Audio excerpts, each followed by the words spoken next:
In the world of Radio Shock Jock, the biggest are Opie and Anthony. These people say shocking things that border on offensive in order to entertain their audience. I refuse to sit here and think that radio has to be nice. Why? Why does radio, out of any other medium, have to be nice? We are being now held to a standard where we have to be nice and make people feel good. Go screw! Radio bad boys, Opie and Anthony. Controversial radio personalities, Opie and Anthony. Infamous DJs, Opie and Anthony. Talk show radio hosts, Opie and Anthony. Opie and Anthony. Opie and Anthony. Radio shock jocks, Opie and Anthony. Opie and Anthony. Shock jocks, Opie and Anthony. Shock jocks, Opie and Anthony. Opie and Anthony. Shock jocks, Opie and Anthony. Opie and Anthony. What? Hold on. Whose fault was that delay? No. Oh, is it? What do you mean, correct, open, humiliate him. What do you mean right in front of me? When you just end like that, I had to touch Dude, I looked at you and went, boom, like go. That was sloppy. If you had to say a celebrity that you most resemble, who would you say? Jodie Foster? If she ate the real Jodie Foster. Silence of the Hams. This is where entertainment is going. I do not touch that. The only things that may touch that is toilet paper and baby wipes. I am right now. Holy, oh my God. They are sick freaks. How close did you get to having relations with the dog? You have to put oven mitts on all the German shepherds so they don't scratch Marjo. It's time for people to understand these are words. If you don't like them, turn the dial. But enough of this palaver. Let's get the show on the road.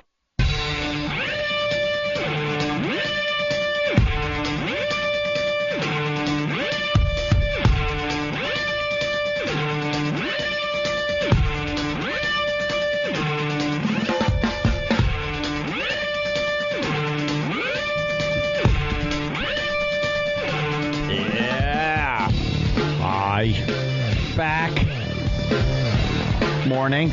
Good morning. Took a few extra days for the 4th of July holiday. Big holiday. Like when it falls in the middle of the week. Oh, we'll just take the rest of the week, too. Only radio guys can do that. Yeah. Because, you know, people that have real jobs, they're like, this sucks. They got to be there. They have to, they had to work Thursday and Friday. I can't tell you how many people I talk to, they're like, I got to work tomorrow. I got to work Friday. Not us radio guys. I don't know how people work the day after the 4th. Oof. I would even take that off like when I was working for a living. Yeah, I would never go in the day after the 4th. Well, you turned the 4th of July into your own special New Year's Eve. It's just fun. Anthony has 2 New Year's Eves a year. It's a day for beer. July 5th, he'd have to call in with a case of acute alcoholism. Yes. Well, you saw Jimmy. It's all about drinking beer. Jimmy was on the boat. On the old River Rose. Billy Mack's boat. Yeah. You know, the one that goes out once a year with heterosexual people and 364 days a year with homosexuals. Well, he found a market. I guess he did. He's making a lot of money. He found with the a gay niche. cruises. So he does gay cruises all year long except for the 4th of July, and then he has just, what? Well, I talked to him. He has the gay cruises, but he also does this other thing where he'll just, like, rent the boat out. And he doesn't care. He doesn't have to do anything like this. He's there. He's involved in the activity of the 4th of July. He knows all the people, a lot of the people on the boat, knows all us and everything like that. But on the other days, he'll just rent it out and not even know or go with the people. Like, they just take the boat. I guess they got their own captain. For all he knows, they're like smuggling drugs from from Haiti or something up here. He says there's a lot of like Jamaican parties, so they'll go out and party on the boat, come back, and that's it. But this one, he goes out on, and we hung out. Jimmy was there.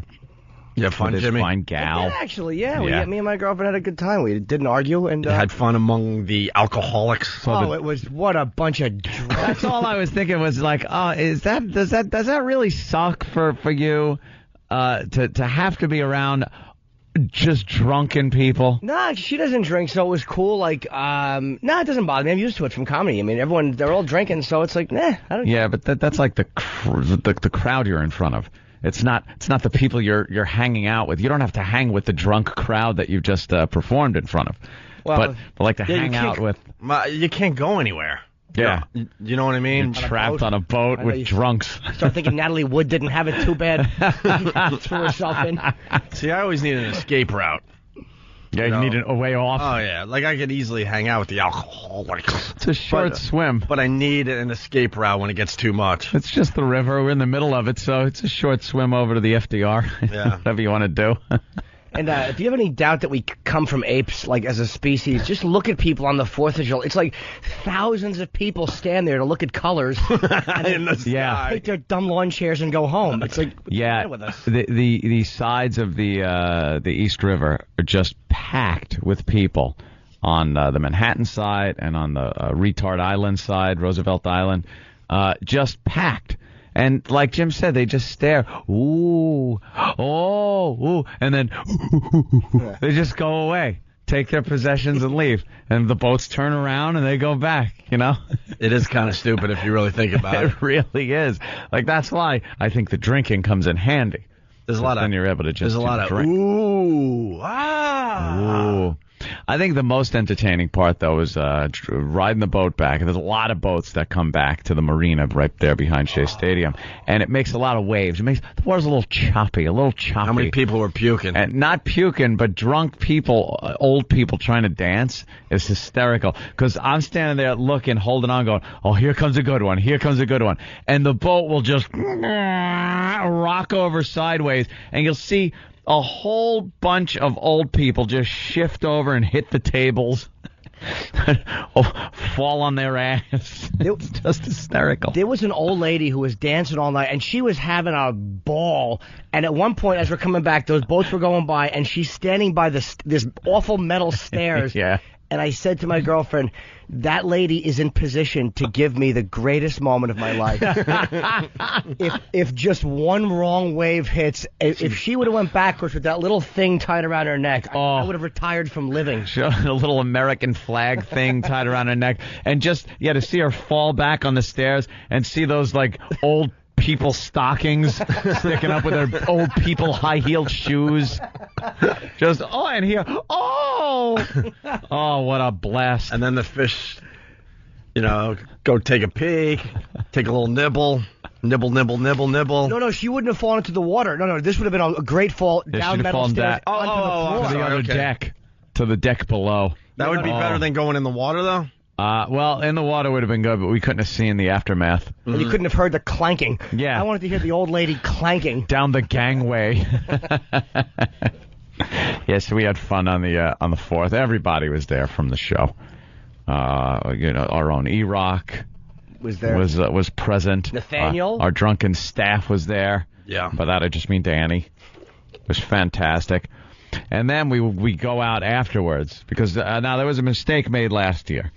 We went out on the boat, got all hammered, and decided we were all going to drive to Manhattan, drunk off our ass. This year, no drinking and driving. Hired a party bus. Look at you. Thing. And being responsible. First of all, the driver, the biggest scumbag ever. This guy was a douche. Keith had to give him a talking to. Wow, what was he? Nothing. He was trying to we're having fun. We want to drive into Manhattan, play some foosball, drink a little more. Shapiro's with us there. Rick showed up. Okay. Rick showed up, which is just a pisser, man. That guy's a blast. And we want to have a good time. And this guy starts coming over to me and wants the cash. He goes, "This is COD. This is COD." I go. And before I can even say a word, Keith comes over and he's like, "Dude, don't worry about it. No one's going anywhere." He goes, "Just hold on. These guys are trying to have a good time, and you're, trying to get cash from the guy." And the guy wasn't even nice. You know how most limo drivers and stuff are nice? They're not nice. That's what I've been getting at. I mean, cab drivers and car drivers suck. But limo drivers, they have to come up and, "Hey, how you doing? I got this stuff in the back for you," whatever. This guy went beyond being just not doing that. He was an ass, a complete jerk off. Couldn't stand him, and we let it be known. Did you tip him? He'll get no gratuity from me. And something happened like that. Like I just tossed Keith a bunch of money and said, "Here, give it to him." And Keith was like, "Well, I gave the guy the money." He goes, "No, it's supposed to be a little more than this, a tip." And Keith goes, "You didn't earn it." Good. Just sent him on his way. Did the guy really say there's supposed to be more? The guy asked for a tip? Yeah. Yeah, the guy asked for it. Where did you get this guy from? I don't know. It was something, and then the owner was apologizing and everything of the company. He was apologizing, saying, "Look, it wasn't even the same. You weren't supposed to get that driver. It's supposed to be a different one." And I'm just doing this, and at one point we're like, you know something? Next time I'm just going to drive drunk. I'm just going to drive drunk next year. I don't need this guy's aggravation. We did kind of make a mess of the inside of his car, but he was being a dickie before that. Yeah. So, but for some reason there was a 6-foot hero on board, and meat just ended up everywhere. I don't know. It was meat and cheese on the floor and in the seats. It was just a wreck. By 6-foot hero, I thought you meant Nathaniel. Oh, yes. Yeah, so we went out and did a lot of drinking at the bars, and then played some foosball, because that's always the big thing. No one beats me. Was kicking ass. Still the king. I defy anybody. And you know when the last time I played? A year ago, during that other drunken bender. So, all comers, I challenge you all. And then we went home. Passed out. Oof. For days? Oh, Thursday was tough. Thursday was a tough one. That's why you can't work on Thursday. Well, that's why, yeah. We decided a long time ago, we got to take the day after 4th of July off because Anthony has turned it into New Year's. And it's not worth attempting to do a radio show. Then you figure Friday's right around the corner. Why bother one day? Yeah. And then... I love it, dude. New York is dead. It's so quiet that whole week. It's fantastic. Nothing going on in the city. They all leave. Yep, they go out east and down south. I heard the traffic report last night from the house, in the bathroom. I turn on the traffic, the news, and the traffic comes on. And they're talking about a 22-mile bumper-to-bumper backup in Jersey because people coming up from the Jersey Shore. Could you imagine the anger? Imagine being stuck in a 22-mile bumper-to-bumper, not moving traffic. I would lose my mind. Well, I drove back from Philly yesterday, but we left early because of that very reason. Yeah, Exactly. After a long, holiday weekend, because there are people that did take the long week. Oof. Yeah, Sunday is just a nightmare trying to get back to your city. Especially after the big 4th of July thing. Sure. Everybody might have stayed down on the shore, on the Jersey Shore for a while. Oh, you do not want to drive in that. It will drive you crazy. And I just start making illegal things. I will accept the ticket, so I drive on the shoulder. I drive on the grass. If there's no shoulder, the grass that goes into the highway that's like at a 45-degree angle. I'll drive on that. Like you're driving a NASCAR. It is. It's like you got to kind of turn your wheel. Yeah. A little bit. It's almost like the Tokyo Drift. I'm going kind of sideways the whole way. But I can't sit in traffic like that. Drives me nutty. All right, so we're back after the long weekend. Yes. Our phone number, 877-212-5762. We got a really, really busy week. We got to say good morning to Philly. Want to wake up the Philly crew today. Philly. After tomorrow's show, it starts with Jimmy's book signing here in New York City at Penn Station, right? Yeah, tomorrow night we're doing it's a Borders book signing and at 6 o'clock here at Penn Station in New York, and then we head to Philly to broadcast Tuesday morning from Philadelphia. What is No. Wednesday morning. Oh. See, this is where I was confused. Yeah, we broadcast Wednesday from Philly, and what are we having people bring in, like the weirdest thing you own? Yeah, we're doing what's the weirdest thing you own, part 2. The last time we did this in Philly, it was a massive success. So we wanted to go down to Philly and kind of reconnect with all the listeners down there because everyone's talking about Preston and Steve. And we'll be honest with you, they're kicking our ass in Philly. We don't know why. We took a little listen, and it's just a hacky show with a lot of voices, a lot of laughing, and not much being accomplished. But for some reason, Philly's digging them. And, I don't know, the company's like, oh, hey. So we're like, yeah, we'll go down to Philly and show you that we still have a massive audience down there. Yeah. So So we're on our way, Philly. We'll be there Wednesday and Thursday morning. When are we doing the comedy cut? We're having and then Wednesday night, of course, I'm whoring my book even more in Philadelphia, at Barnes and Noble, and the guys will be there with me, and we'll be meeting our fans in Philadelphia. Well, here's the schedule. So Tuesday here in New York, we go to Jimmy's book signing at Penn Station at 6 o'clock. The Border's in there? Yeah. Okay. And then we leave for Philly. Then we broadcast from Philly Wednesday doing What's the Weirdest Thing You Own, Part 2. I think we're going to do that Wednesday and Thursday.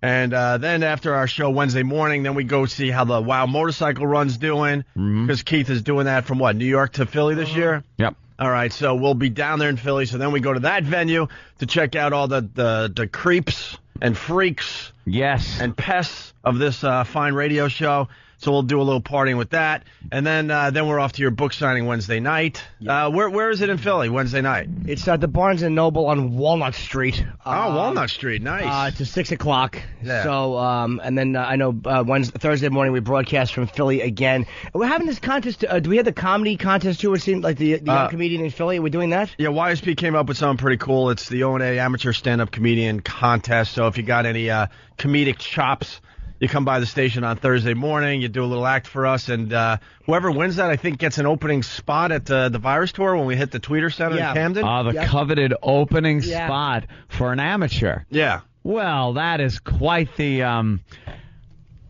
suicide. Hey, let me tell you something. We should be doing that in every city. Philadelphia is the first one we're doing it in. We should do that because, look, as a young comic, to get on stage in front of whether it's 8,000 or 10,000 people, whether they're good or not, I mean, it's like you're not going to get that chance very often as a young comic. So, take it. So we got a really, really busy week starting tomorrow with Jimmy's book signing in New York. Then we go down to Philly. We can't wait to reconnect with the Philly listeners. It's been a while. I'm down there all the time, and all I hear is Preston and Steve, Preston and Steve, Preston and Steve. And then you're like, all right, fair's fair. I'll take a peek and I'll listen. I gotta take a peek because when they're like doing as well as they're doing, ratings wise, you gotta go. There's got to be something magical going on. Sure. So you go there, and it was the hackiest zoo-like crap I've ever heard. I understand they're kicking our ass, but I have more faith in the people from Philly who is listening to this just nonsense hack old radio drivel. I don't get it. I guess we just got to pile a lot of voices into the studio. It's a lot of and then a lot of There's a hole. They have a hole. I don't know, Preston. There's 80 people running around. There's a hole.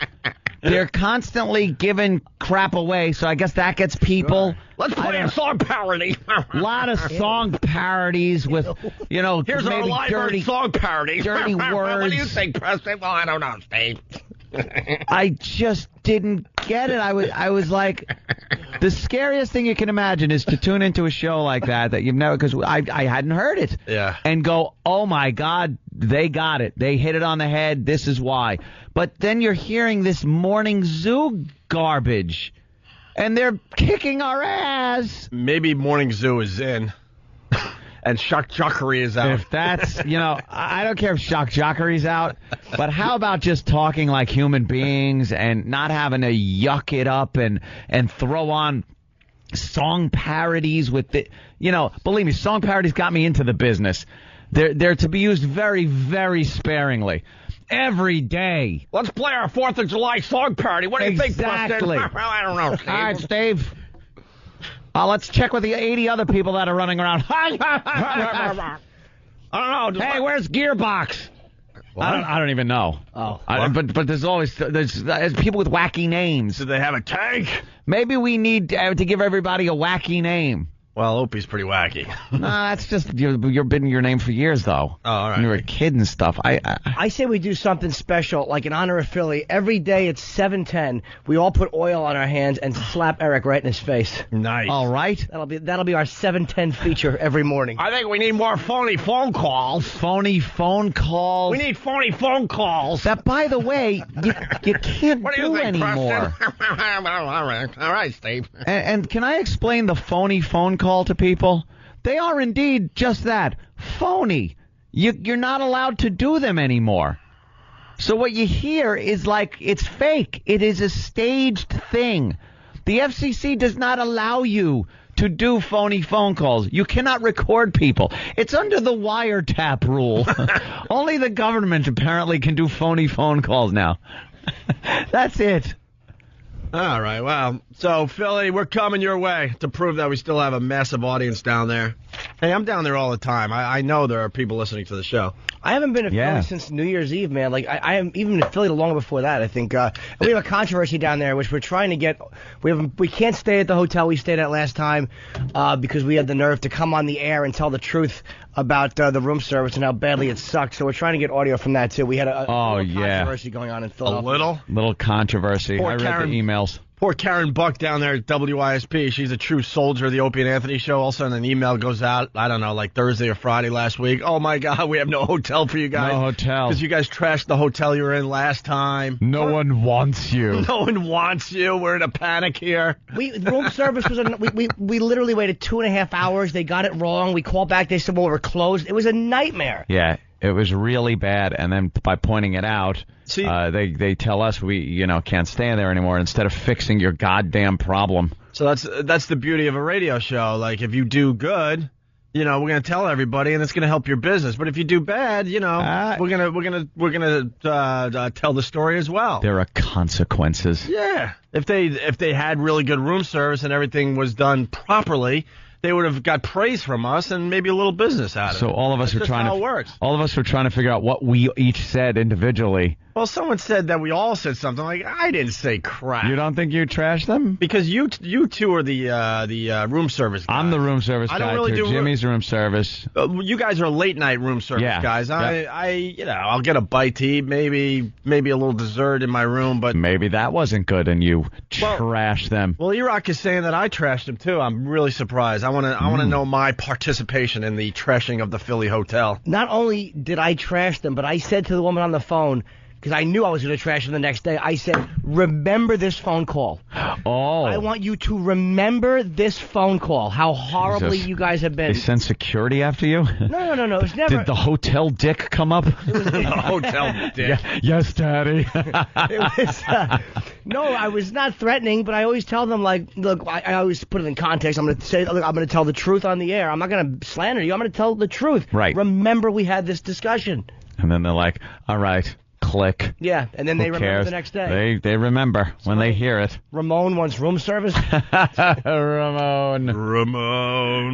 Kenny, what's the problem? You sat down, sweetie. Oh, boy. What's up, Kenny? This won't be good. Kenny. No, I had a room service story also. Oh, all right. Kenny. But the point I wanted to bring up is, like, we often talk about companies. Like Jimmy had a problem with another company. He spoke about it on the radio, and that company did the right thing and rectified everything that Jimmy spoke about on the radio. And this hotel should realize we have a lot of people listening to the show because it got back to them that we were trashing them. Yes, it did. Or they heard it themselves.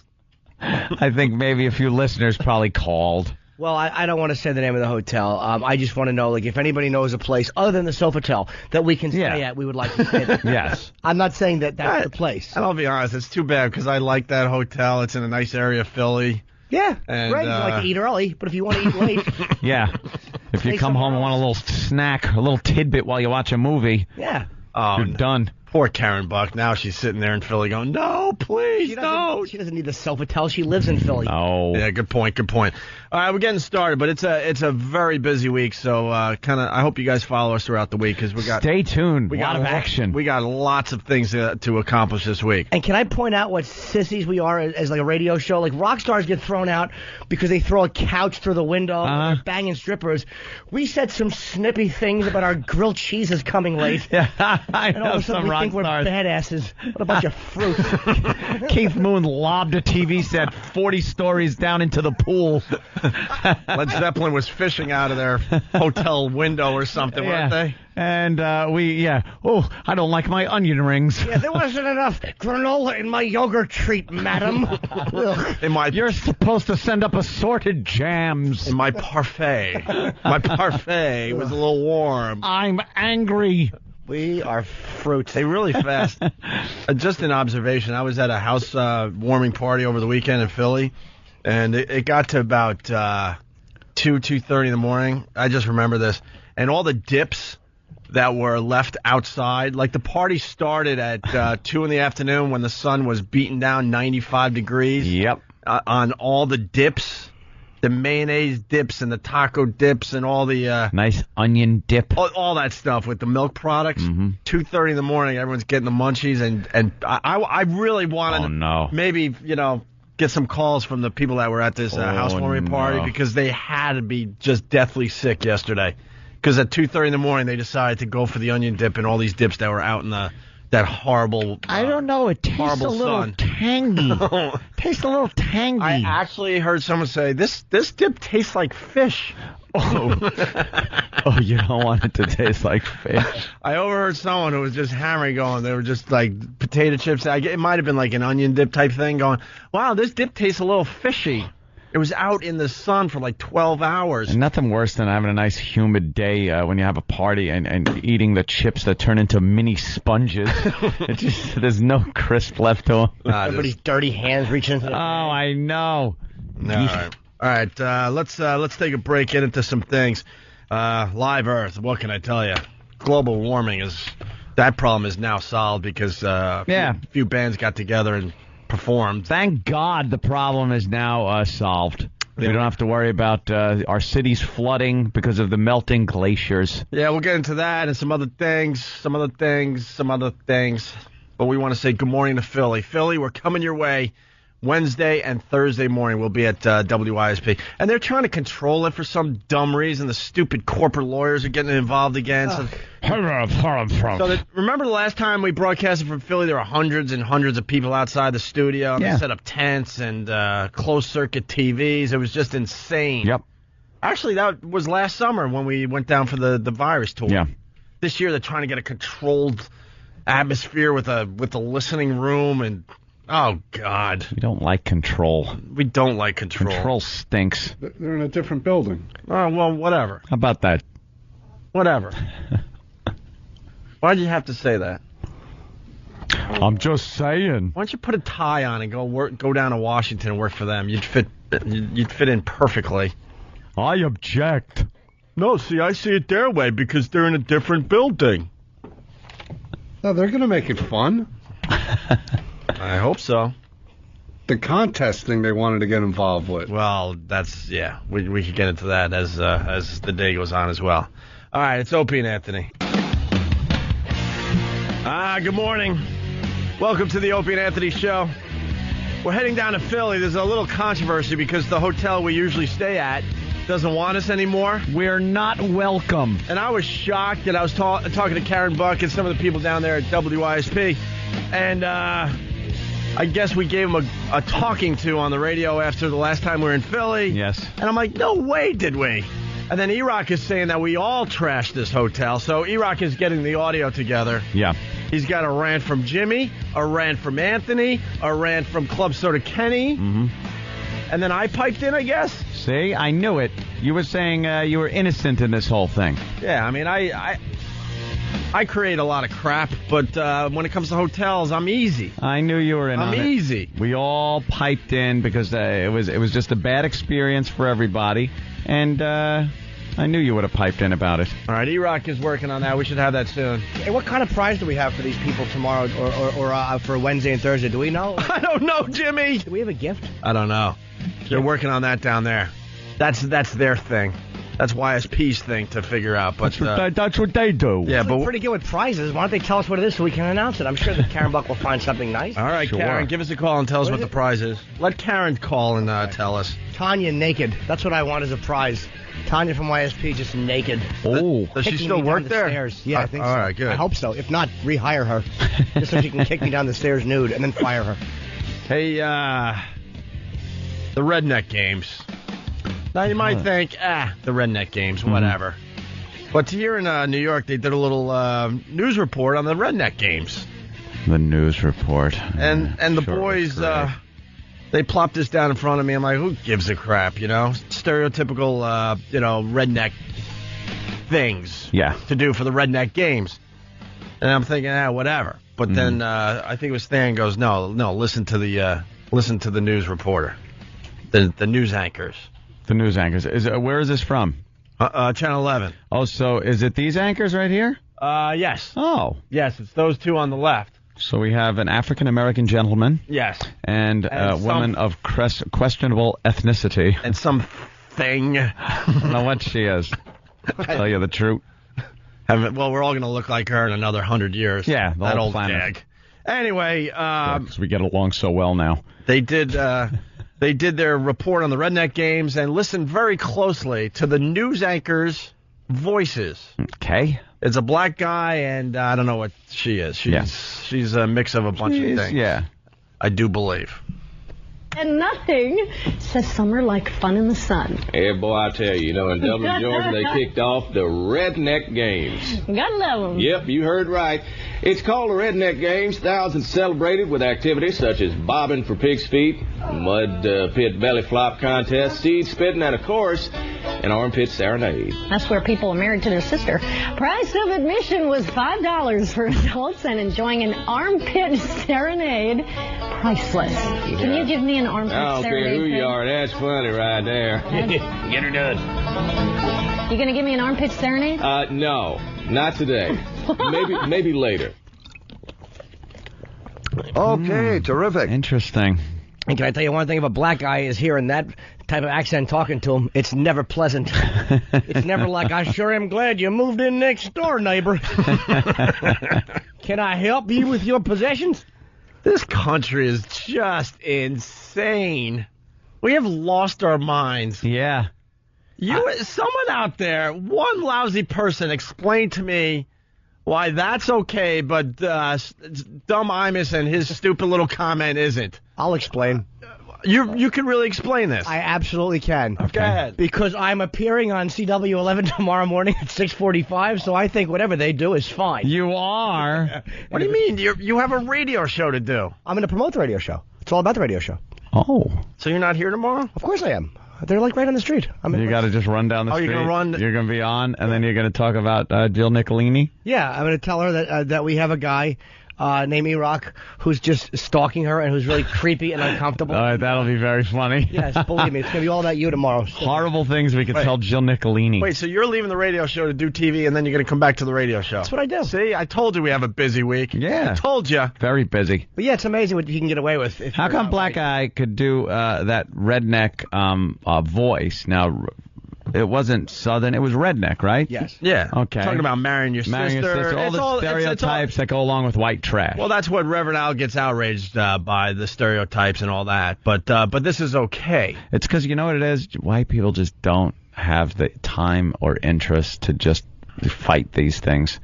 No one cares because it's not a big deal. You think there's people from down south that are like, well, I am offended. I'm on protest. No, they don't care. It's a black guy doing a stereotypical white trash Southern voice. But you do it the other way around, and it's very offensive. And there's a major outrage. You do certain ethnic stereotype voices, not even stereotype, just the way people, they talk. Yep. You go into Chinatown. Here in New York City or San Francisco, any other city has a Chinatown, you go in there. Boston has one. Boston's got one, I know. And you listen to the people talk. For some reason, you're not allowed to imitate that. You're not allowed to do an impression of that voice, which is odd to me. Regardless if it's derogatory or not, you just can't do the impression. That is beyond me. Because that is how people are talking in Chinatown. So if I want to describe to you my experience maybe going to Chinatown and going to a restaurant and something funny happens and do the little back and forth I had with the waiter, I couldn't do that. Unless you're in a Jackie Chan movie or something. I guess that's the prerequisite. Okay. But the black guy on the news can do a white trash Southern voice. And he's fine. And even make sleep with your sister joke.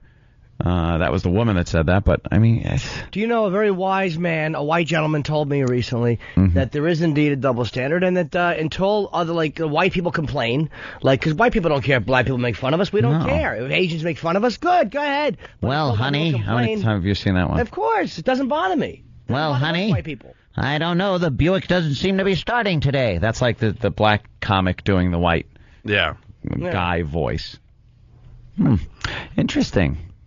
Yeah, redneck games, and you can just talk about it, and there's no problem. That's the last stereotype you're allowed to make fun of, I guess, is the redneck. Well, let's try to end that right now. I heard that. I'm like, you got to be kidding me. Damn. And Imus loses his 35-year career over one lousy attempt at a joke. Yeah. And this is the news where they're not even perceived as like a comedy that's show. Supposed to be humor. Just going off on rednecks. And knowing that they would be okay, that there's going to be no outrage. Yeah. No uproar. No. Whatever. Do whatever the hell you want. Whatever. By the way, I think the faithful listeners know this. We think all this stuff should be. Oh, absolutely. Should be fine. Yeah. You should be able to do it. Imus should be able to say whatever the hell he wants. Yeah. He's saying in front of 10 people, but I'm sure he's had some doozies the last few months. Well, rumor has it I'm coming back in January, right? January. Yeah. Yeah, if I'm still alive. Old joke. Shut up, jerk. Stupid. Yeah. Yeah, the rumor mill is alive with Imus coming back in January now. Yeah, they should hear what I've been saying off the air, baby. Yeah. Can only imagine, man. Yeah. I go into my room. I have an N room. Yeah? Yeah, it's the N room. And I go in there and it's soundproof. And I just yell real loud the deal, N-word. And makes me feel better. You got like a panic room? Oh, it's a panic N room. Sometimes you got a panic room so you can hide from Reverend Al Sharpton? I yell so loud and so long I need oxygen.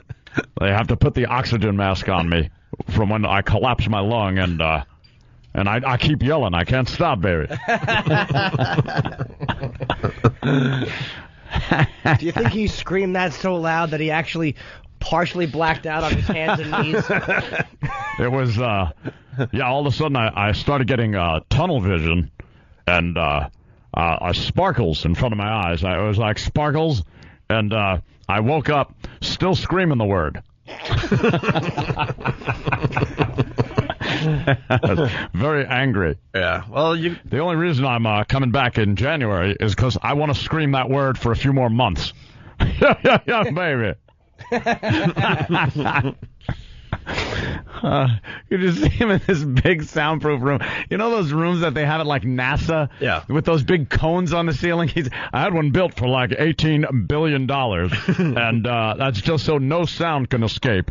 And I go in there, I make sure there's guards at the door, and I yell that word. I can't get enough.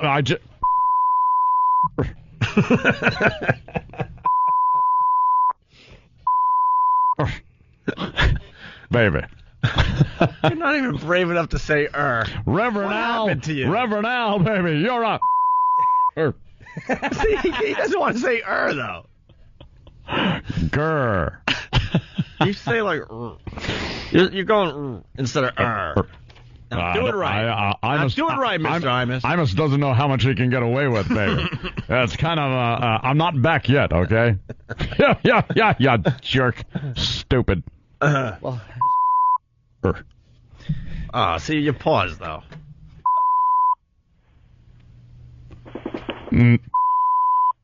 Oh, now you're pushing it. Let's go both ways, baby. Let's say hi to Greg on Long Island. Greg, what's up? Yeah, I was just wondering whatever happened to that Al Roker thing that in June, I think it was. Yeah, with the what was it? Where he made the epilepsy joke? Yeah. Nothing. Why would anything happen to him? I noticed he's still on the air. Of course he is. And it's funny, we had people going down there with signs and shirts, and NBC, whatever networkers, I wouldn't let anybody through. Security wouldn't let anybody through with of course, a sign of protest. Yes. Why would they? You know.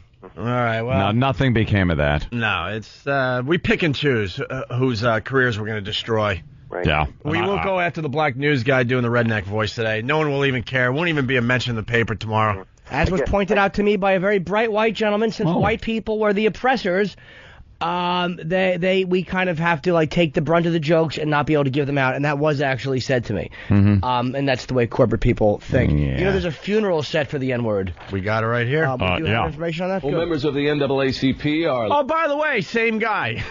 Same guy. Oh, I can't wait to hear what accent he puts on for this one. Wait, this could be interesting. So, oh my God, this guy's like, I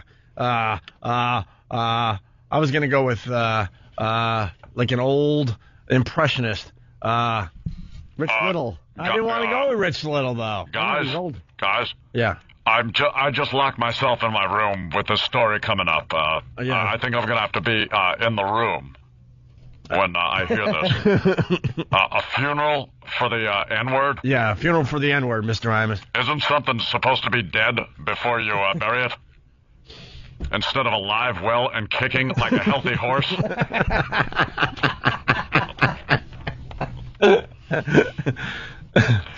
I fear there's going to be nail marks on the inside of that coffin and banging.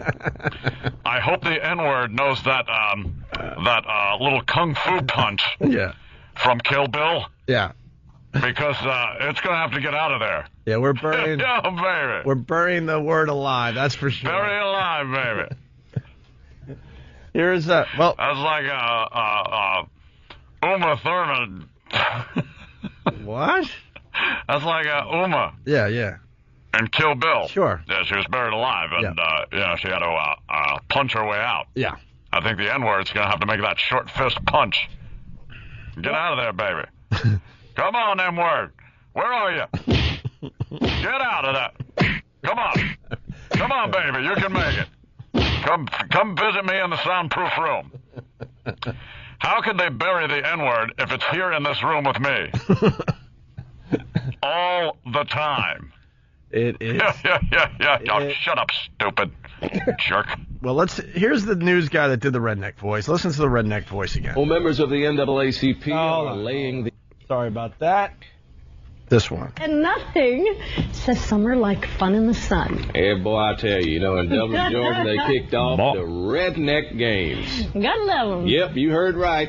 It's called the Redneck Games. Thousands celebrated with activities such as bobbing for pig's feet, mud pit belly flop contest, seed spitting, and, of course, an armpit serenade. That's where people...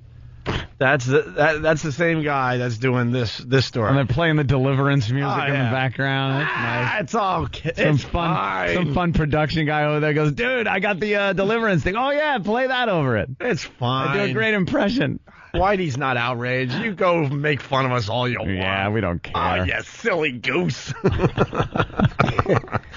Same guy. Listen, all serious now. Well, members of the NAACP are laying the N-word to rest. Today in downtown Detroit, they'll stage a symbolic burial for the controversial racial slur. It's in conjunction with the group's annual convention, which kicked off yesterday. Know what they should do? They should have this ceremony in Saudi, in Boston. Yeah. Just wake up those people today with this. They're doing what? They're doing what today? What are they doing? Well, the whole angle should be that, N-word wouldn't want us to be sad. It would want us to remember how fun he was in life, and then how everybody's sharing fond memories of him. Oh, God. Want to say goodbye to the N-word today. I remember one time. Yeah. Driving. Yeah. Down the expressway, and I got cut off. Yeah. And I pulled up next to the car and realized that the driver was of a certain ethnicity. Yeah. And I yelled that word out the window. Of course, it was a woman because I'm afraid. Yeah. But yes, I do remember. Using that word. Godspeed, N-word. So long, dear friend. Do you know, so long. I had such a wonderful time with it. One time when I was still really loving the Yankees, they were beating Boston. 3-2 in the bottom of the ninth. Oh, yeah. And David Ortiz came up and hit a 3-run home run. Oh, and boy. The Yankees lost 5-3. He'll do that. And I had so much tension. and my friend, the N-word, showed up. Did it? And took a lot of the air out of the balloon. Mm-hmm. Just want to say it's nice to know the N-word went doing what it loved. Being the N-word. Making people happy. Making people happy. Has so many uses. Of course. You put it before please. It was a fun thing. Right. You put it before rich, and you were my mom. That's right. She would always use that one.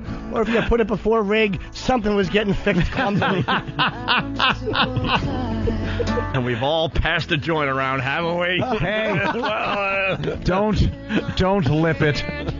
I remember growing up, a young boy in the Cumia household. Yeah. My dad could use it like a champ. I'd like to know if anyone used it more than dear old dad. Hey, Anthony. What are you doing? Why are you acting like a... I don't know, Dad. What are you, rich just because you got $10 in your birthday card? Yes. I learned it from you, Dad. Clean up. This place looks like a bunch of live here. All right, Dad, I'll clean up. Hey, Douche Chill from Pal Talk writes, Michael Richards is giving the eulogy. Of course, I have to bring back the time I used it on a basketball court in front of my my shaded friends. Yes. And I got knocked out. You got punched because you felt you were close enough to them to use it. Yes. But apparently, Opie, wrong. Yeah. I got a chipped tooth to prove it to this day. Yeah. So long, good friend. So long. Oh, my God. Look, Imus is throwing himself on the coffin crying. Oh, no. No, baby. Oh, no. Oh, come on. No, you can't be dead. Oh, don't go on me now. Come on. Well, adios, N-word. But hopefully, your surviving brothers...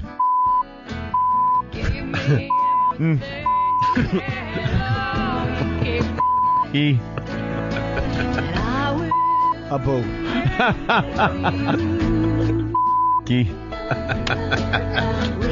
All the rest will carry on your legacy. You think all those words around the coffin? Oh, man. Yeah. Man, one of us are next. All those words are coming up going, man, our days are numbered. Our days are numbered. Uppity is standing there going, oh, no. Oh, no. They're coming for me next, Charlie. Yeah.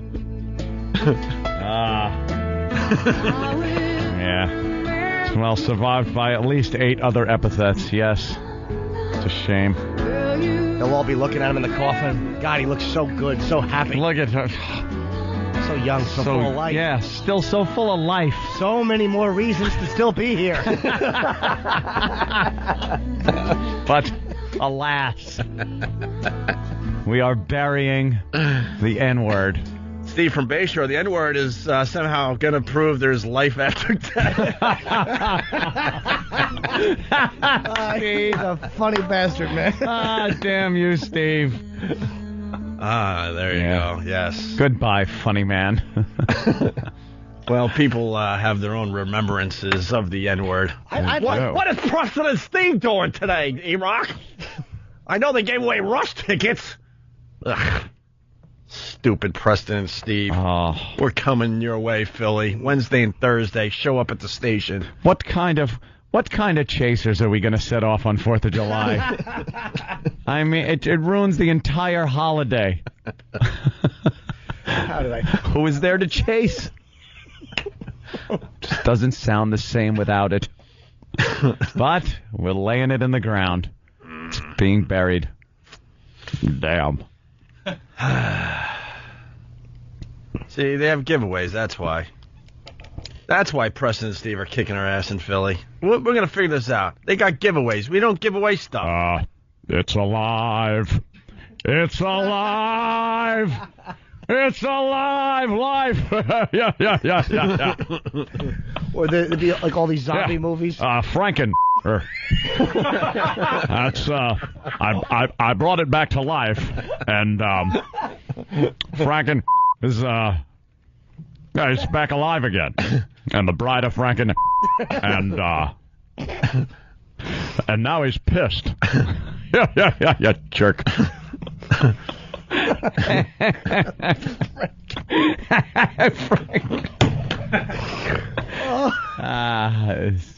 It's just, well, goodbye. Well, what can we say? They buried it. The NAACP, very busy today, obviously. Yep. That's right. Very busy with the issues. With real issues. They got to have a funeral for the N-word. Perhaps they should tune into First 48, the show on A&E about homicide. Ouch. Why don't we talk about that next? I think that's an important subject. I don't even know why we're still babbling after Steve from Bayshore's brilliant line. I know, Steve. That was our out. That was our out. Preston and Steve know when to go to break. Stupid Preston and Steve. How about Night of the Living?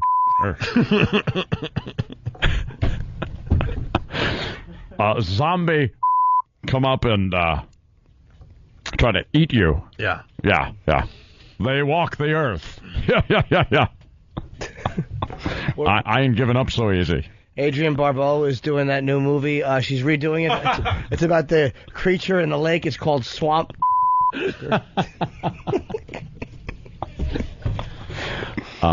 We'd like to apologize in advance. We were just trying to make jokes. We did a bit that some people found offensive. We understand the seriousness of this. We didn't mean to hurt anybody, but we understand that some of the words we did use were probably offensive. Yeah. And I want to apologize to that, to anybody that was offended. Yeah. Words hurt. But who are you going to accuse people of being a lover of? You can't keep going after the apology. How about Weekend at... Can we just make believe it's alive and drag it around? Yeah, baby.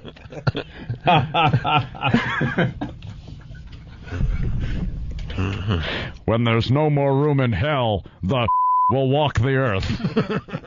Dawn of the... All right. Can we go to break now? Steve, great line. Yeah. Yeah, let's do that. Yeah. Back in my room, yeah. I'll be busy for the next few minutes. All right. Yeah. All right. I got a Ouija board. I'm trying to talk to an old dead friend. It's Opie and Anthony.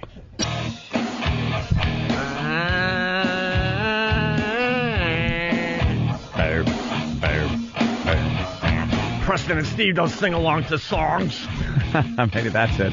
Maybe that's the Preston golden nugget. All right, Philly, wake the F up. Stupid Preston and Steve. That's what I have to say. Why are you allowing them to kick our ass? Philly. We just did that fine bit on the N-word, the funeral for the N-word, and they're giving away Rush tickets. Not a Elton John. What? Funeral for the N-word. Well, they. By the way, it's Opie and Anthony. Philly, we're coming your way Wednesday and Thursday. We'll have details in a minute or two here. It's just not going to be the same thing. The HGIC, the head guy in charge. It's not going to sound right. HFIC, a head fella in charge. HCIC, the head chap in charge. Chap. HGIC, the head gentleman in charge. Of course. We'll miss ye. Hey, who watched Live Earth?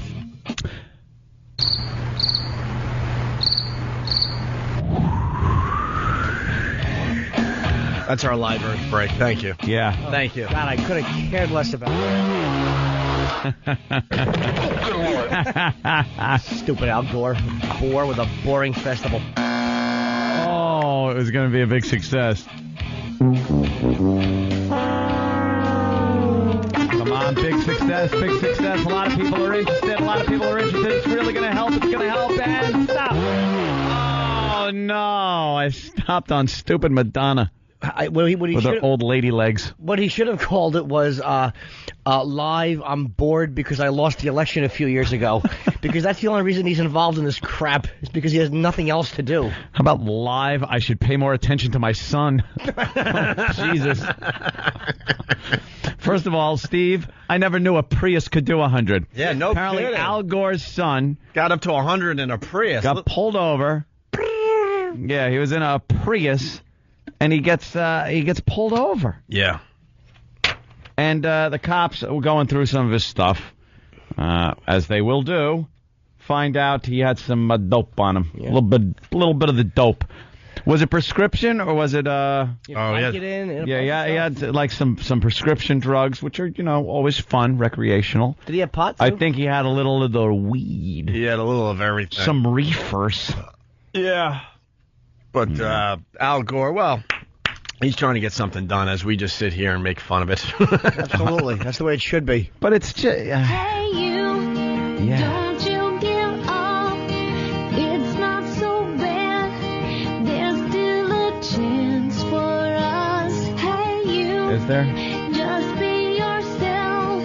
Don't be so shy. There's reasons why it's hard. Keep it together. You'll make it alright. Our celebration is gone. It's Madonna, man. This is the Live Earth theme. Oh, it's the Live Earth theme. Yeah. Stop whining. Stop it. Boring. Shut up. Shut up. Boring. Shut up. Quiet. Stop whining. Who is your daddy? Stop whining. I see the awful, terrible things in my life and turn it into something funny. You son of a bitch. This sucks. Maybe she should have spent more than like an afternoon coming up with the theme song for like a massive worldwide event.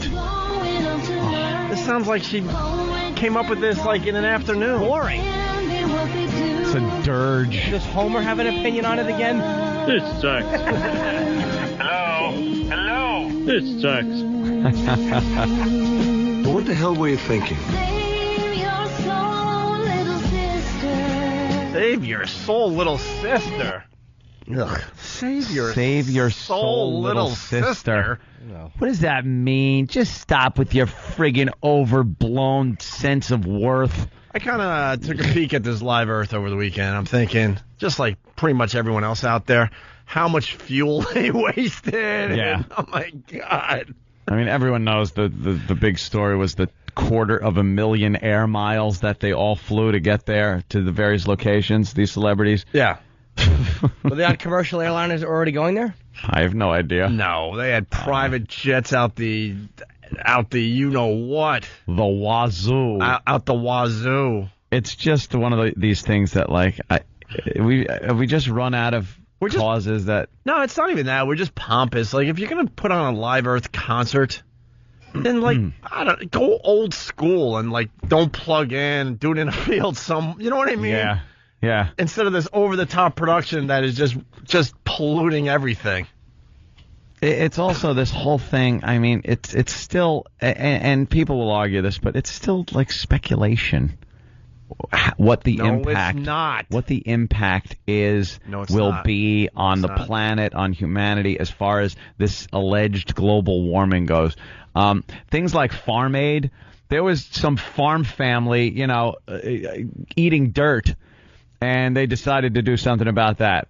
Live Aid with AIDS. There were people, in Africa dying of AIDS. They decide, let's put on a concert. It's a tangible thing. This is like some Al Gore, Panicky Pete thing.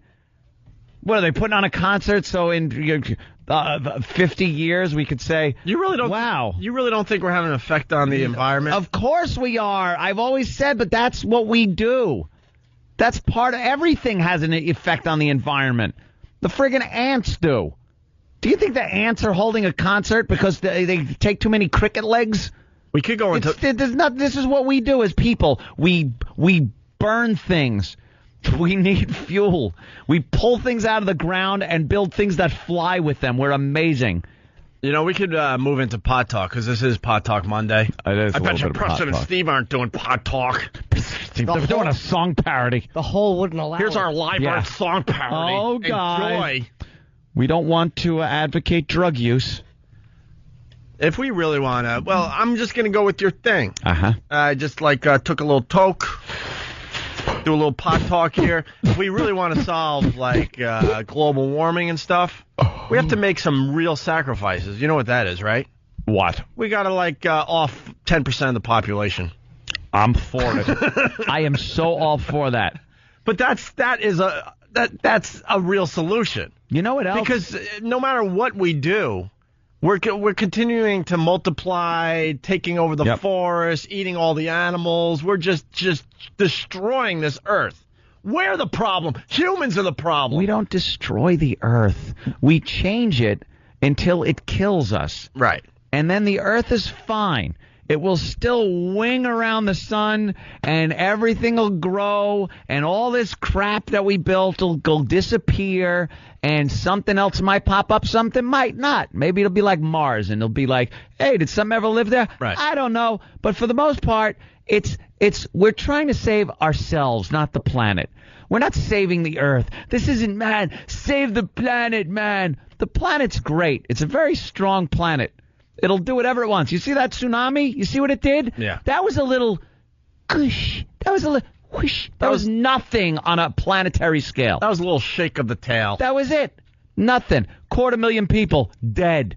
But that's what it does. I'm just saying, but we are, if we really want to solve this stuff, we are the problem. We have to, reduce our numbers. That's the real solution. And you know what the bigger problem is?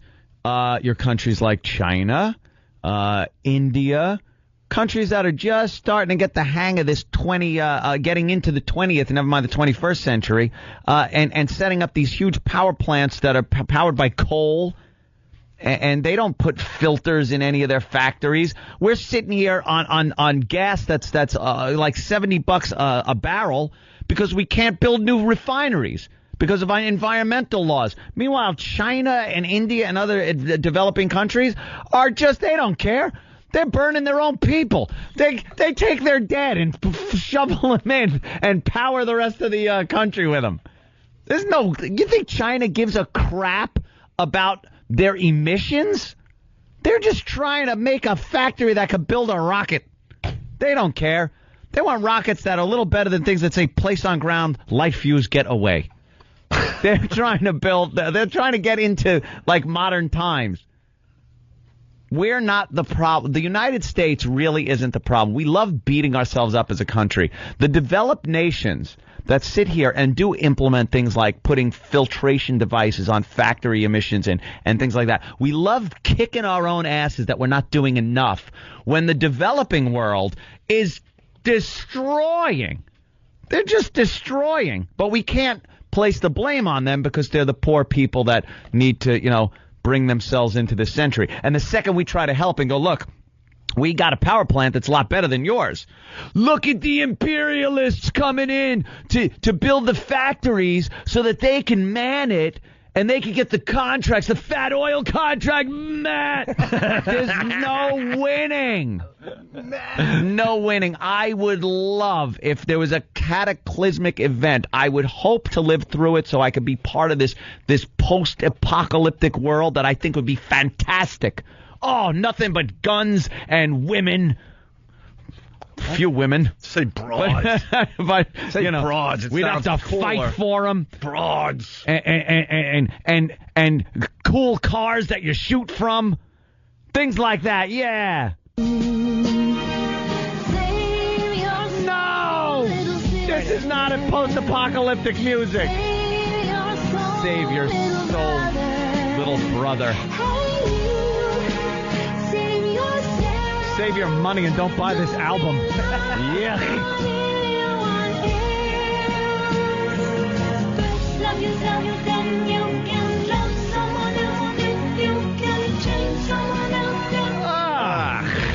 No, here's my theme. Here's my theme. 2 days ago, I saw a rig that'll haul that tanker.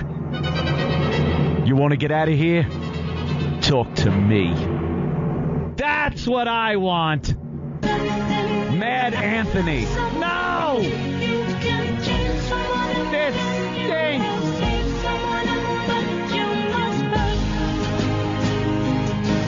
Oh. Way to put the effort in, Madonna. No. My God. Come on. Give me my theme.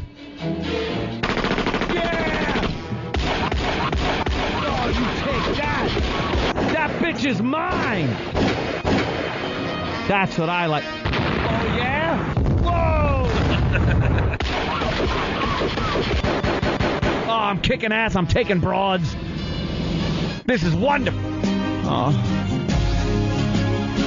Ugh.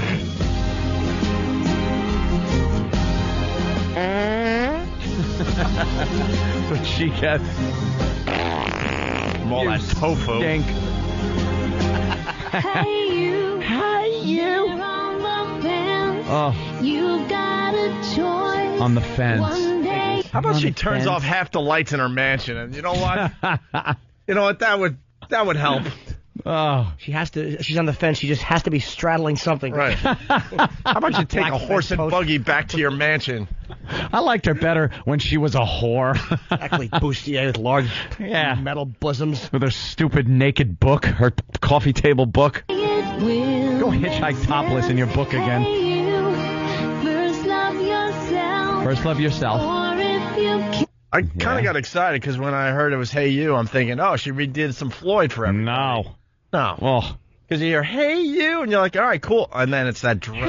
you. Hey, you. Out there in the cold. Right. Feeling lonely. Nope. Can't try to love someone else. Keep it together, we'll make. Look, people that burn fuel love others. I mean, you know. Exactly. Stop trying to make that connection. We hate people because I'm driving. Right. I'm trying to make that connection. Why are you making that dumb love connection? People that are burning fuel, driving their Escalades all over the place, probably have loving families and love a lot of things. Love people. Driving to work so their loving wife doesn't leave them. Right. Exactly. Hey, you. I hate how everything has to be connected back to the love thing. Oh, where's my thing? Leave the oil. Just walk away. I give you my word. You will not be harmed if you leave the oil and just walk away.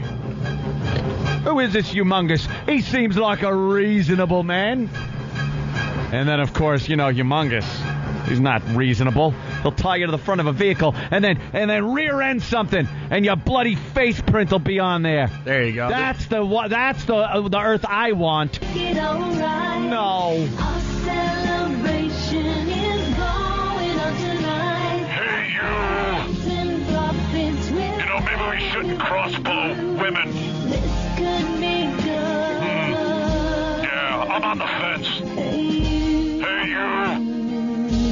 Where's my friend with the little gay guy on the back of the motorcycle? That was a little weird. You can change someone else and you can save someone else, but you must Save. first love yourself. First love yourself. Wait. Then you can save people. And then you could change someone else. So That sounds like work. So why don't you be a leader and turn off all the lights in your mansion and refuse electricity? Don't have any pot to use. Just refuse electricity and have the media outside your mansion as you turn off the lights and say, I'm never turning Never it back turn them on again. I'm making a stand. I'm making a stand, man. Yeah, with her affected voice. I'm making a stand that I will not use electricity. I will not use any type of power whatsoever. I'm making a stand. Hey, Madonna, aren't you from Detroit originally? Yeah, what happened? What happened? Lourdes will wear loincloths. Oh, does it just go on forever? The Edmund Fitzgerald of Earth songs. Jesus. It started as a bubbling mass of metal rotating around the sun. She gives a real-time history of the Earth in that song. She's still singing it. A billion trillion years ago, there was something called the Big Bang. You think they whisked her off the stage into her limo that went to her private jet, back to her mansion? Nothing but emissions. Right. The electricity that is just going through that mansion could probably like light a small village somewhere. Yeah. But she wants us to like make the difference. Nah. I got a phony. Oh, phonies.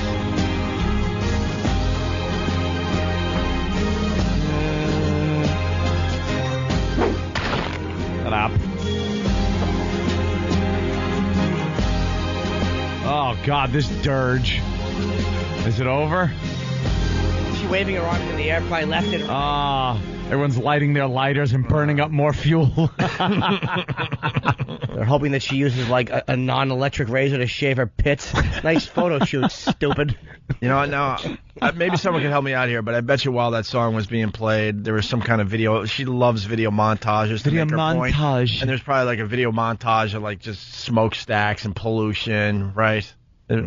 Our waterways all polluted and the smokestacks. Yeah.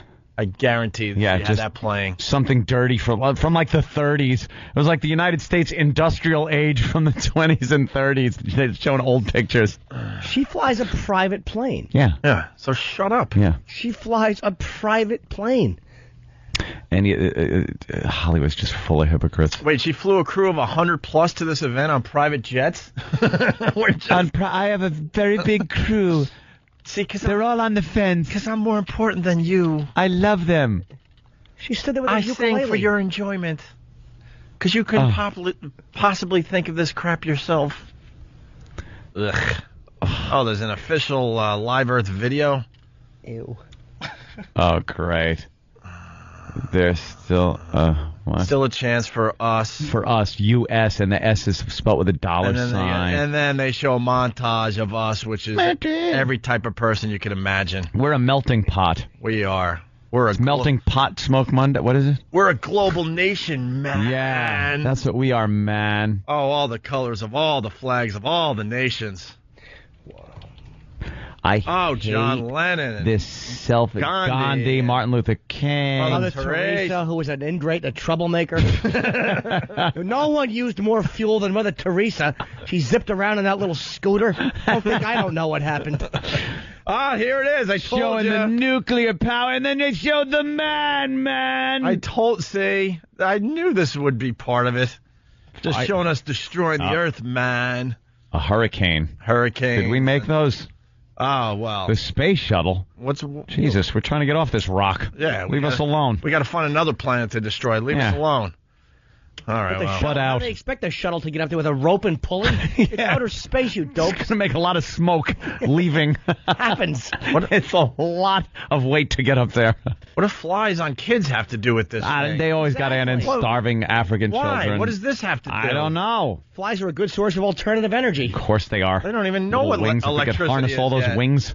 Oh, of course. Logging, deforestation. God, I hate you. Zebras. Walking. Monkeys, and dolphins. Dolphin caught in a tuna net. Oh. What's that got to do with energy, though?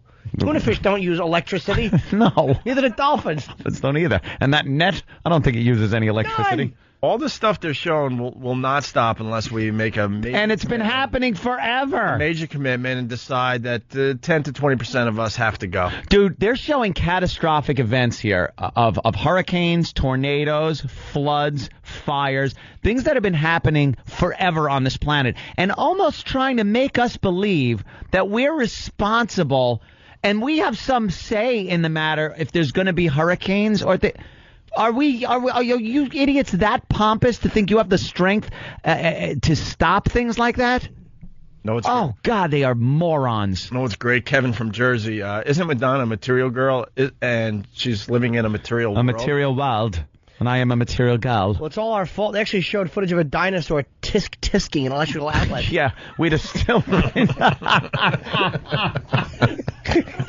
Tisking with his little short arms. Yeah, his stupid no finger. It was a brontosaurus. He has no fingers. Oh, tisk. Just that big stump leg. It looks like Club Soda Kenny without hair. And you know we're all a bunch of hypocrites. All those people that went to the Live Earth concerts all over the world, they went home to their abodes and secretly turned their AC as high as they can. Oh, God, I'm hot. It's blazing in here. It's the middle of summer. They're like, well, someone else will do it, not me. I got to stay cool. No one makes the sacrifice. They just assume everyone else is going to do it. But they showed everything. Like, they showed, like, in the montage, they showed footage of Gandhi and Martin Luther King. It's like, look, I understand they were good people, but they're not the only ones that care about change. The average schlub who drives a truck to get to work cares about change. Yeah. He just doesn't have funding from groups, and no one listens to him because he's not a good speaker. Right. Mother Teresa was a rabble-rouser, and she stored lots of money. They found You think? $40 under her mattress. $40. Was socking it away for years. Thought she took a vow of poverty. Yeah, liar. That Gandhi, we all know what he was about. Yes. He's The swimmer's body. Absolutely svelte. These concerts are made just to showcase these big stars, to feed course their it is. to feed their egos. And Al Gore's ego is being fed by this whole thing. He puts out the Inconvenient Truth movie.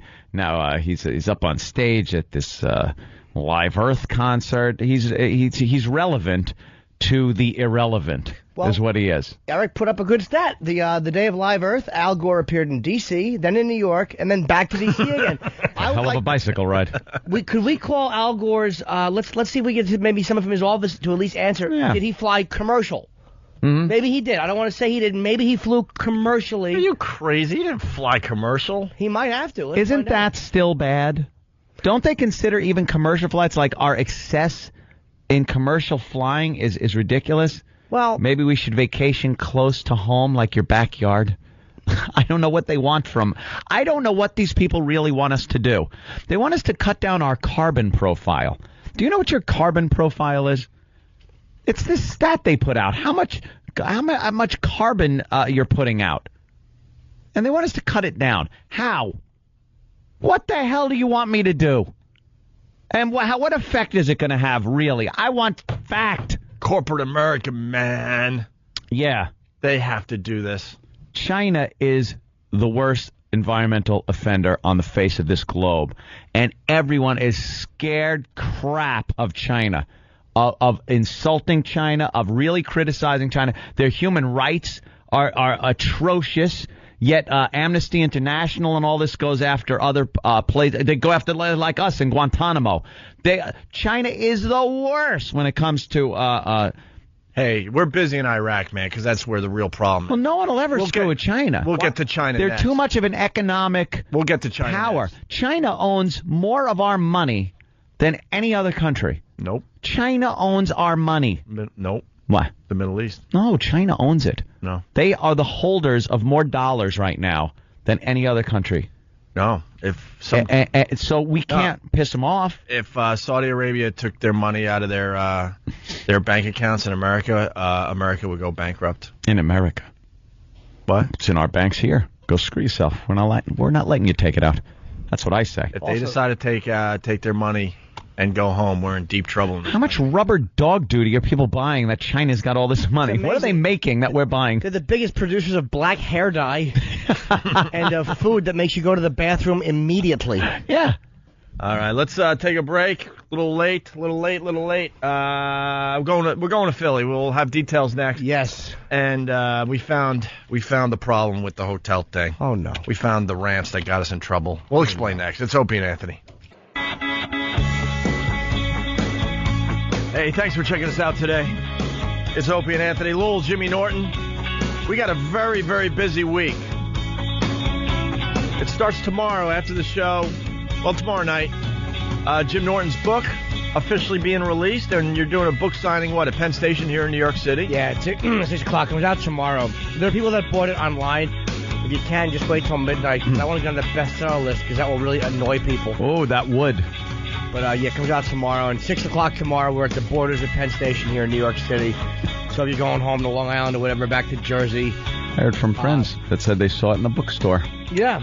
Yes. I was happy to hear that. I was walking through and saw Jimmy Norton on the cover of a book. I'm going to go buy my own book and pray I get recognized. Oh, yes, I'd like to purchase this book. I'm reading up to your face. I'm reading Jimmy's book. I like it so far. I'm 80 pages in, but I do have a problem. The cover is makes you look like such a creep. It's really? disturbing. Oh yeah, because I'm reading in like on a park bench or whatever, out and about where people are just mingling and walking by, and it's probably one of the most awful book covers ever. They think you're reading some kind of like book about pedophilia. I don't know. It looks like some kind of or, gay porno or something. Maybe you ought to cover it like you did your old math book with a brown paper bag. Take the cover off. I got the same thing. That was a mild cover. The cover is really? The cover is of Jimmy pretty much nude except for a little washcloth around his private area. and a massage girl that's a bit on the chubby side, kind of looking beneath the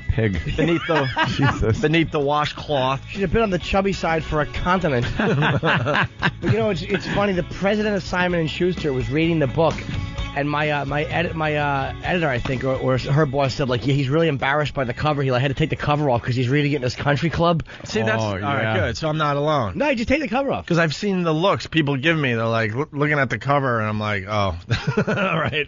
I'm a day away from taking the cover off the book. Oh, but it's a great cover, Jimmy. It really is. Yeah, it comes out tomorrow, so hopefully I'll see some of you guys. It's on the corner of 33rd and 7th, and we'll all be there tomorrow night, signing and waving and just being, a couple of moes. And then we go to Philly. Philadelphia, for man. 2 days, because Jimmy's doing a book signing in Philly on Wednesday night. Yes. On Walnut Street, the Barnes & Noble down there. But we're doing a whole thing where it's bring the weirdest thing you own down to the studio, and we're going to have some kind of a prize they're working on to give away, which we will have an announcement on.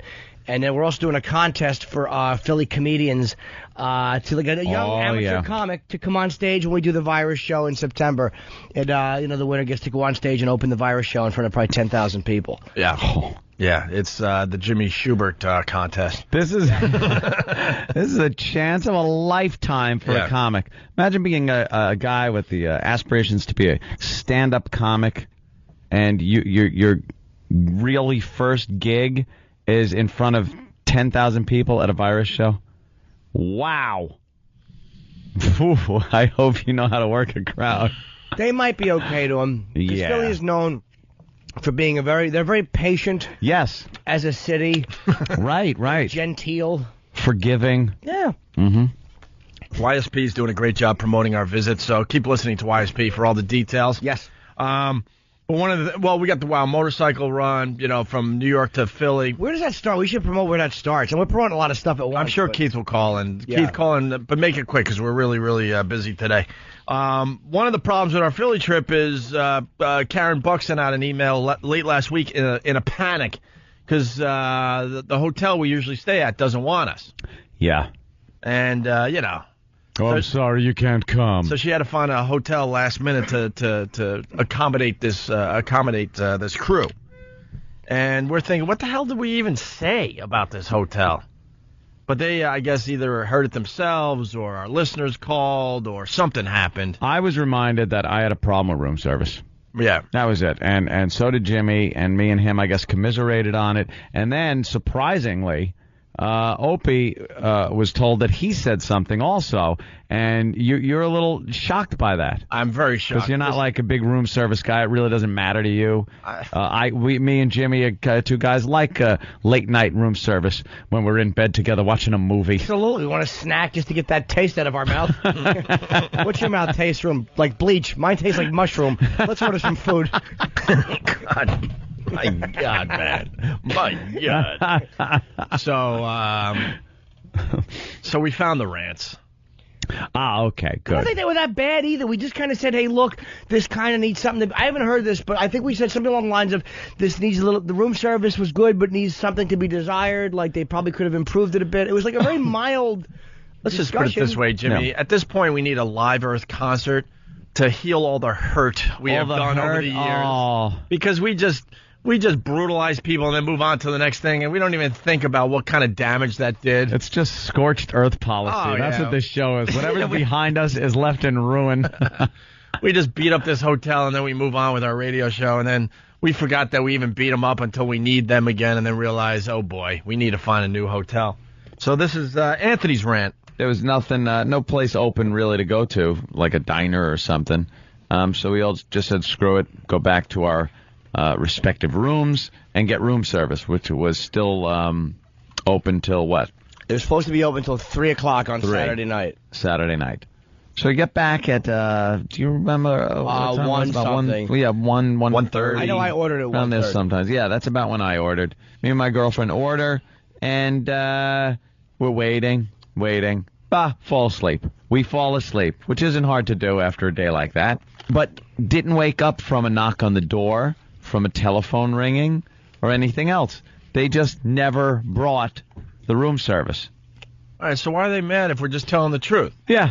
Absolutely. Why are they mad if we're just telling I've the truth? dozed off a few times waiting for room service, and then you get the knock on the door or the a ding-dong. See, Hello, Mr. Cumia, where would you like this? Just put it there. Don't touch it. Don't stick your friggin' nasty, gnarly finger in the top hole of the tin thing over my plate because you're going to touch my sandwich. I hate when they do that. When they wheel that in, I want them to leave it alone. I want them to just get it. I'll sign it. Leave. Don't take the plastic off my soup. Leave the plastic on the soup. The big, long, nasty fingernails with dirt under them, and he's prying up the plastic for my soup. I got to eat that. You're turning into Howard Hughes, man. It's not that big of a deal. It's a big deal. And then they stick their finger. Here's your dessert. They put the finger. You know how they got the little hole in the tin thing that covers your plate? Yeah. They put their finger in there, lift it off, and go, here's your dessert. And there's a big fingerprint now on your dessert. Because he stuck his Nosferatu finger through that goddamn hole. You hope they use their finger. I had a Nigerian do it with his hands above his head. It's like, very impressive, sir. Got a big tip. Well, that's what you gave him. Exactly. A fireman's helmet printing my mashed potatoes. So you didn't like the room service. We should have said no to them before they were able to say no to us. Yes. Now we look stupid. And then Jimmy... we ordered at 1:30. Had this. 1:30 the order goes in. 2:30, nothing has come. So I call down, and the retard who answers the phone goes, I just kind of... Well... Okay, Jimmy, you called him a retard? Maybe they have a point. Well, I made a point here. This was the Sofitel. This is, by the way, this is... It's a nice hotel. 9 months ago. Yeah. This is 10 months ago. I think it was after 10 months ago, yeah. Yeah. Whatever. Yeah, it is a nice hotel. I mean, that, anyone that waits an hour before they bring your room service, that's a 4-star joint in my book. I love how we have no memories of this, by the way, because when Karen Buck sent that email out, I'm like, what did we do to them? What did we say? Heard Ant's rant. You hear Jimmy calling him retarded. Retarded. Well, I don't That might have been. Maybe I justify it here. I honestly don't remember what I said. Retard who answers the phone goes, I just kind of realized that I misplaced your paper. I don't have the paper. So what was your order again? God. And I'm like, you haven't even started it. And he goes, no. So I give him the order again, and I remember the beverage was club soda with a splash of cranberry. So he goes, all right, it'll be about a half hour. And I'm like, wait a minute. Can't you prioritize it and put it at the head of the line? Right, since they screwed you up. And he goes, well, we're really backed up. 25 minutes later, 'cause they close at 3. I call at like 3 minutes to 3. And I call the manager. And she goes down to see what happened. She calls me back after 3. And she goes, they're cooking it now. It'll be another 20 minutes. And I'm glad that it wasn't her problem. She was nice. But the guy who took the order, I'm glad he wasn't there because I would have bitten him. I would have physically just bitten him. Bite him. Finally, my food comes up 2 hours later, and the only reason I knew it came up is because the retard who took the order, forgot the order, then made me wait for the order, brought the food up, and knocked on the door next door. I heard the faint... Oh, my God. It was like this. So I'm like, he's either knocking at another door or there's an AIDS patient delivering our food. I open the door. He bumbles in with his stupid beard. He apologized. I couldn't look at him. And he I was sulking. And if anybody knows anybody at the Sofitel in Philly, maybe you can figure out why we didn't get our beverage with a splash of cranberry. Wow, that was a good rant, Jimmy. Well, you know what? Starting to see it their way, I think. Yeah. I don't. I see it my way. Who wants to stay in that dump? Bring me my food, stupid. Poor Karen Buck. She had to call these people.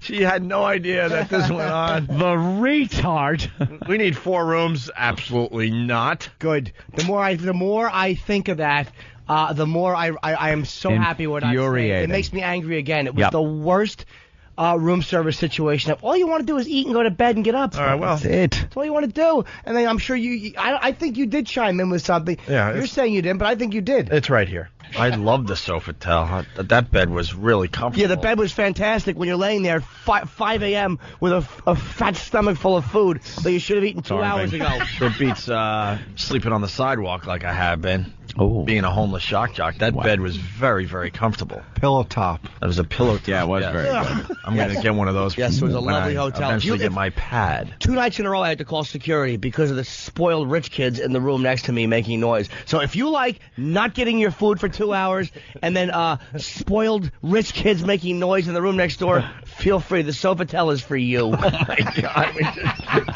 just beat him up, man. And I meant it, stupids.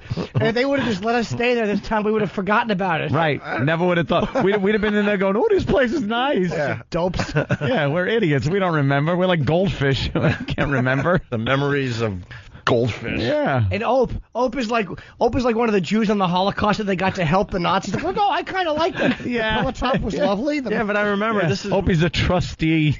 I was homeless though at this point, so anything was good to me. And then Kenny gets involved. Well, I also too have a room service story. You know, after working 13 hours that day and not having dinner, I went back to my room and I ordered a burger and a bottle of water, turned on Saturday Night Live, and fell asleep. Mm-hmm. An hour later, I woke up and I knew I wouldn't sleep through the knock, so I called downstairs. I go, "Where's my food?" They go, "It's on its way up right now." An hour later. Yeah, when they promise you like 20 to 30 minutes. Yeah. They suck. So 10 minutes go by, knock on the door, the guy comes in, I go, "What took so long for my food?" He goes, "We delivered it to the wrong room." And as he's bringing it in, I see my check on top, and somebody signed my check. I go, "What do you mean you delivered it to the wrong room? Did they touch my food?" And the guy's like, "I don't know." I go, "You don't know? I don't want it." He Not goes, Kenny. Yeah. Oh, you, that must have driven you crazy, just the thought. So wait, this jackass probably got a call from that room and said, "We get the wrong food." He came back up and brought it to you. Yeah. Yeah. Instead of immediately bringing it back downstairs and just recooking it. Yeah, the Some guy signed my nasty check and hands everything. on it, going, "This isn't my burger," like touching it, Yeah. flipping it over. Seeing if it has what he ordered on it. No, mine's got bacon on it. No. Yeah, so he goes, Crusty "I'll fingers. cook you another Yeah. one." I go, "It's 3:30 in the morning. I got to go to sleep." Yeah. You know. So I said, "Just forget it." So I pick up the phone, call downstairs. I go, "Is the manager on duty?" I explain the whole story to her like I just did now. And she goes, "Oh, that's totally unacceptable." I go, "I know. That's why I'm calling you."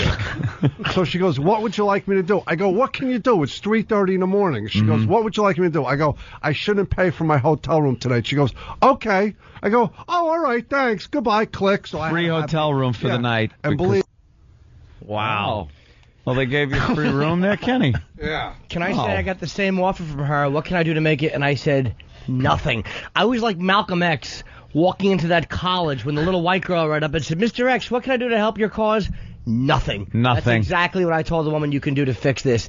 Nothing. Nothing. Unless murder the idiot in room service was an option. I just have to bring up once again that we have no recollection of this whatsoever. I'm starting to remember. I was a bit annoyed with the room service, but I read this email like the Sofitel doesn't want us back. What? What is this about? we must have thrown something through a wall. Yeah, or, yeah. No. Here's the apparently not. final rant, and I get a little more heated in this okay, occasion. Watch out. Everybody got their room service screwed up then. Wow, that was ugly. Wow. Wow, that was an ugly rant. What happened? I sure went off there. What happened, E-Rock? It's still playing. Nothing's going on. We're back live. What happened? E-Rock. What happened, E-Rock? I was having trouble with that last track. I'll load it. I bet you were. All right. But you put it out anyway. E-Rock will do it. He'll get it done. He's a good boy. Oh, well. Don't make a fool out of me, Eric. Too late. I bet you Preston and Steve don't have dead air. They certainly don't. The everything's whole goes, planned. The whole goes tee-hee-hee, and then the next track plays. And then they go into a phony phone call. Phony phone call. And then they give out their Rush tickets. And then a song parody before break. All perfectly timed out. Here's the final rant on the Sofitel down there in Philly. Everybody got their room service screwed up that night. Yeah, they gave me free. My room service was free, 2 hours, and I told her I was going to mention it on the air. And I kind of love/hate yanking that card, but I told her, remember on Monday that this happened. I want you to remember. This. And she was very nice. It was the retard working there. I could not believe that it wasn't us. I thought, oh my God, we passed out and slept through the knock. They never called. Like I'm thinking, if you knock on the door and no one answers and they called room service, you would call the room and say, hey, your food's ready. They never came with it. How long are you supposed to wait? for food and club soda with a splash of cranberry.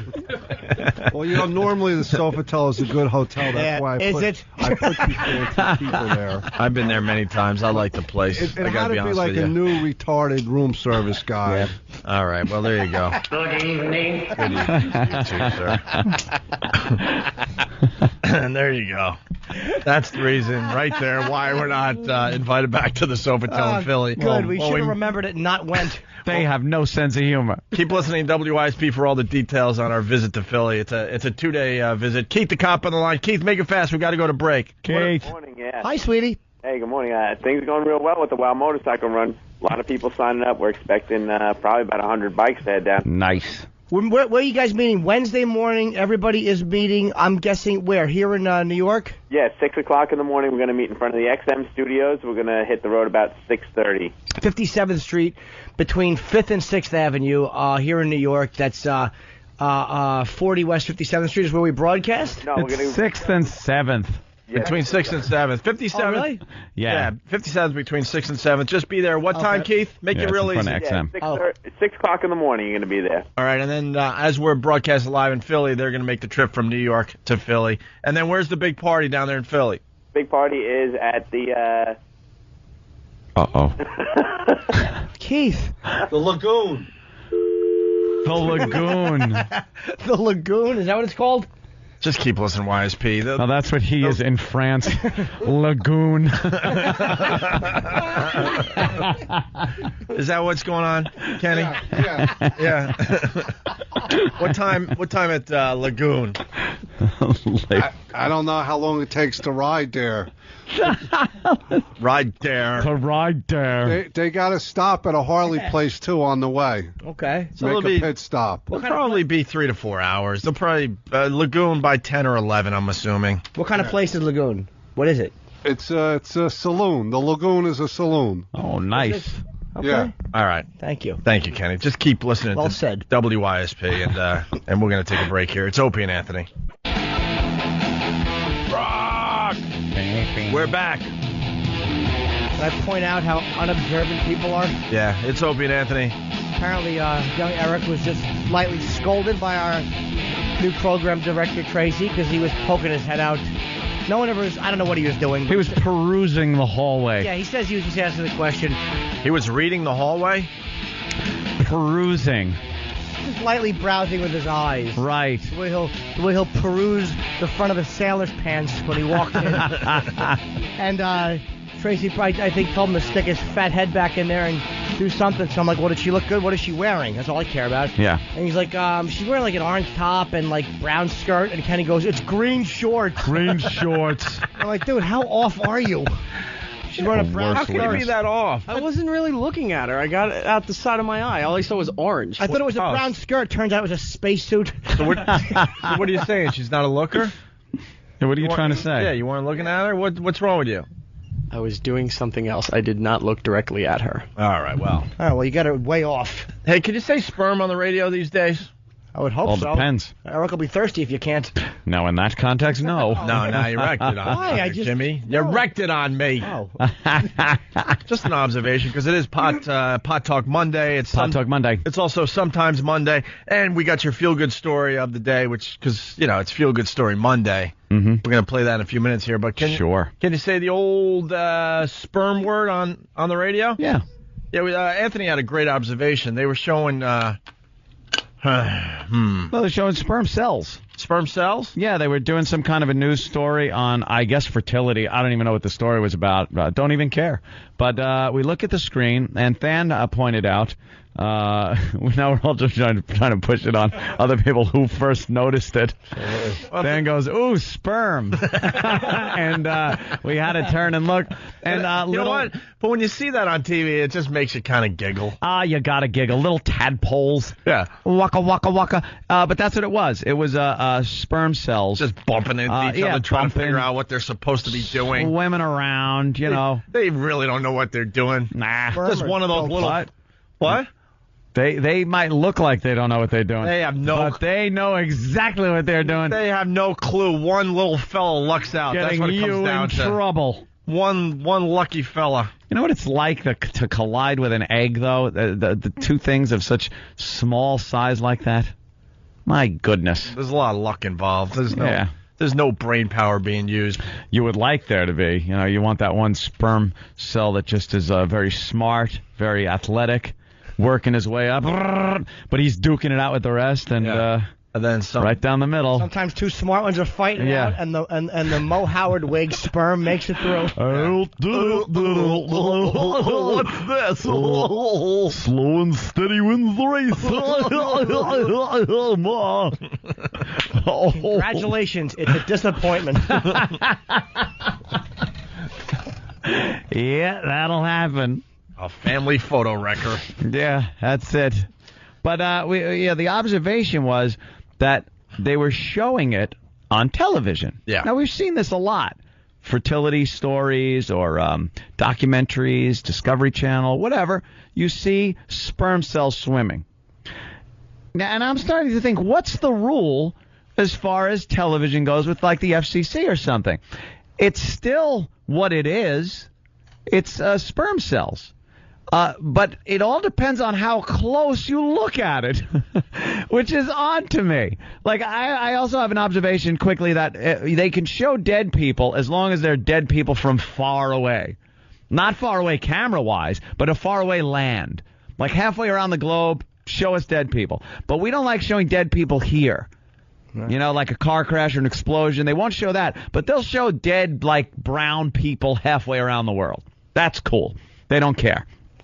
Sperm, you can show while it's in its swimmy little, sperm cell thing.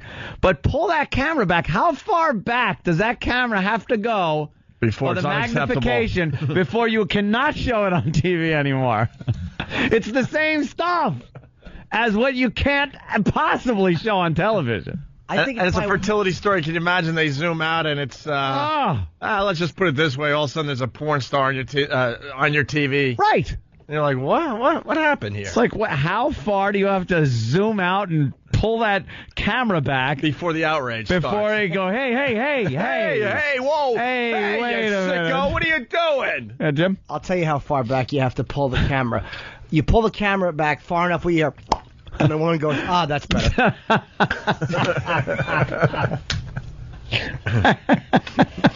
We got the wait a minute, Sarah? Yes? Sarah! Hi, Sarah. From Florida Street. What's up, Sarah? Not much. How are you guys doing this morning? Calling us from Philly, huh? Yes, I am. Cool. What's up? I just called to say hi and tell Jimmy that we're really excited to see him this week. Oh, thank you, Sarah. You're welcome, You Jimmy. going to come see me Wednesday night? I'm going to try. I had a death in the family this weekend, so I'm not sure. So bring him. That's terrific. Gentlemen. Was your brother the N-word? It's a death in the family. Oh, no, what was it, a really tragic death, or was it like one of the older people that had something to give away? Pretty much the older person, yeah. All right, good. I wanted to let you guys know that Jimmy was quite the gentleman when I was there for the photo shoot. Oh, it's you. Yeah. Oh, hi. You are the woman that is on the cover of Jimmy's book? You're the mess that's on the cover of his book? Yes. Hi. Yeah, it was You very don't nice, right? sound fat. Excuse me? You don't sound fat. Let me tell them I'm quite cute. Yes, she's a lovely girl. Oh, boy. Let me see that cover. Let's see the cuteness that is Sarah. Cover, please. It is me. Cover, please. How old a gal are you? I'm 34. You're 34. Oh, my God. You look at least And there's 45. Jimmy's book. There you are. Well, you're a big girl. Yes, I am. I have lost weight since I've seen Jimmy. Oh. Yeah. Have you seen the cover? Are you happy with it? Oh, yeah, I love it. Good. I have advanced copies of it. Oh, good. Do you do a modeling or No, not at all. how did you get this part? Big surprise there. I emailed Jimmy. You emailed Jimmy? That's all it takes. On the air, I said I'd like a plus-size delight to be on the cover. And you got Sarah. Wow. Yeah, I emailed him a couple hours later, and I sold myself, didn't I, Jimmy, in the email? You had to send pictures? She sent pictures, and she was the winner, hands down. I can only imagine what the interview process was with you, Jimmy. No, it was... Did he make you strip naked? No, not at all. No? I had my own room to change, didn't I? Oh, you did? Yeah. It was Wow. professional. Well, I wanted to let you guys know, last week I was listening, and Jimmy was talking about taking pictures of his junk under the, at a wedding. Yeah. And he was quite open about doing that and not caring who gets to see his junk. However, at the photo shoot, under that washcloth, Jimmy, would you like to tell them what was under the washcloth? Well, her hand had to go there because that was like part of the photo. Yeah. But I did the tuck. Oh, you tucked? I was embarrassed. What? Mister, I'll take pictures of it with a camera at a wedding and wouldn't show it in person. So, Sarah, you didn't get to take a look at it, huh? Yeah, but that's okay. I appreciated it, but yeah, I was shy. I had to do the tuck. Well, there you go. She's believe me, on Sarah. Jim Norton's Happy Endings book. If you weren't, I'm just gonna be honest with you. If you weren't such a big gal, Jimmy wouldn't have tucked. That's not true at all. It is absolutely true. I have a girlfriend. Huh? What's Sarah?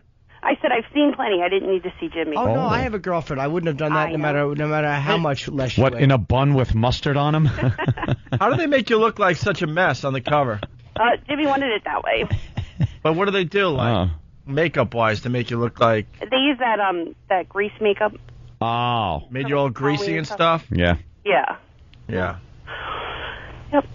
All right, Sarah. We'll see you when we're in Philly, I guess, huh? All right, you guys. When's the book signing again? Oh, I thought she meant that makeup that makes her look like Kanicki. Well, you know, the outfit I have on in that picture, I have officially named that the Jimmy Norton outfit. So. Oh. It's Wednesday night. Sarah, why don't you come renaming it from circus tent? Thanks. Why don't you come by Wednesday night? People would love to see you and get a picture with you as well. You think so? I know it. They would. No. Do you have a book signing Thursday, too? No, only Wednesday. Bring your Thursday. 16:9 ratio cameras. Thank you again so much. Yeah, I have one Thursday, but it's in North Jersey. Why don't you come by to Philadelphia to Wednesday night? Her apartment's getting no shade right now. What time do you want me there? 6 p.m. You know, I love you guys. Yeah. Get away with it. Yeah. What? Huh? Yeah. All right. Well, What it'll time? it'll be good to see you in person. Sure will. We'll see you soon. And make sure you come by and say hello. We'll be nice to you. I will. And my friend that you called, Jimmy. Jimmy was so nice when I was there. Yes, was he? He called one of my friends for me who love you guys. That was a guy. Oh. Yes. Aww. Yeah. Josh was actually. Never mind. He got to meet Kid Chris a couple weeks ago. Oh, very cool. Wow. Maybe you could drop off my demo tape to Kid Chris. Yeah, I could. Yes. Say, are you about a size 14? Would you? All right. Well, you guys have a good day. Okay. All right, Sarah. It rubs the lotion on its skin. It does this whenever it's told. There you go. She's just saying she's kind of a big girl. A little bit. Hello, exactly. Yeah. She's a big gal. A little bit. I wanted a big gal. Yeah, you need a big gal for that. She's perfect. Yeah, she's kind of laying back, chuckling a little bit. As she's looking at what you got under that washcloth. Yeah, at that moment, the laugh was accurate. It was standing up straight. It was so awful. Oh, awful. It looked like I smuggled a child's thumb into the room. It was atrocious. We got your ridiculous story of the day, and then, of course, your feel-good story of the day. Oh, good. Ridiculous first. And a man in New Hampshire went out on a limb, you might say, to pull off a bank robbery. Take a look. Police say the man disguised himself as a tree. They say he used duct tape to attach branches to his head and his body. Cops say he did not use a weapon when he demanded cash from the teller. No word on how much was stolen. The suspect is still on the loose. This could be gravy. Don't worry, it's just a harmless little bush. What an idiot. Maybe not an idiot. He got away with it. They're still trying to find the tree guy. He disguised himself as a tree. All right, and robbed the bank. And he walked in the bank as a tree? Surprised Billy Joel didn't drive into him. Another Billy Joel joke. Funny. All right, he made it out. Good for him. Yeah, dressed as a tree. So make your tree jokes at home. They made the good one with the limb. He went out on a limb. Yeah, that was a good I one. get it. Yeah. Oh, that's cool. And, Bark Force. Wow. Right. 6 months ago, what I would have fired out right now. Oh, of course.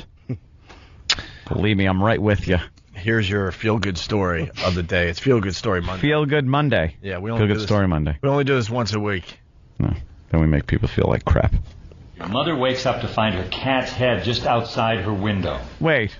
Wait, what How could this be a feel-good story? Unless it's peeking in, sniffing, going, "Let me in, Mommy, I'm cold."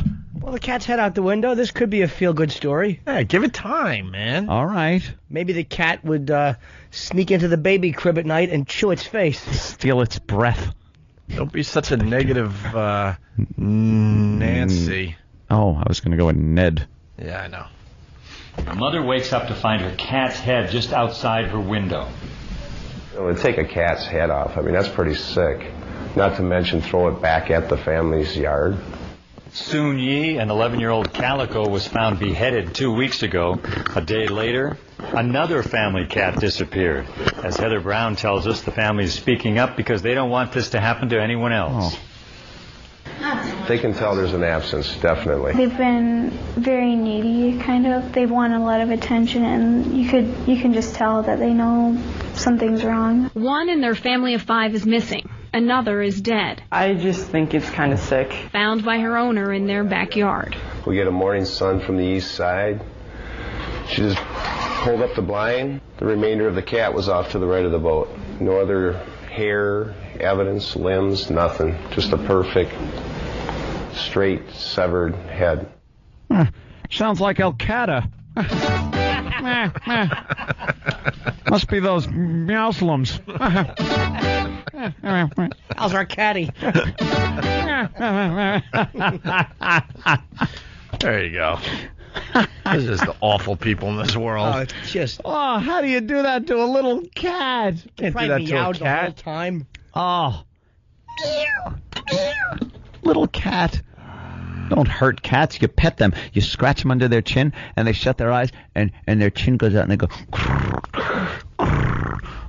No, you declaw them, and you position them carefully on your stomach, so when they do that little push thing with their paws, you face them away from you, and they do the little push, and it feels rather lovely.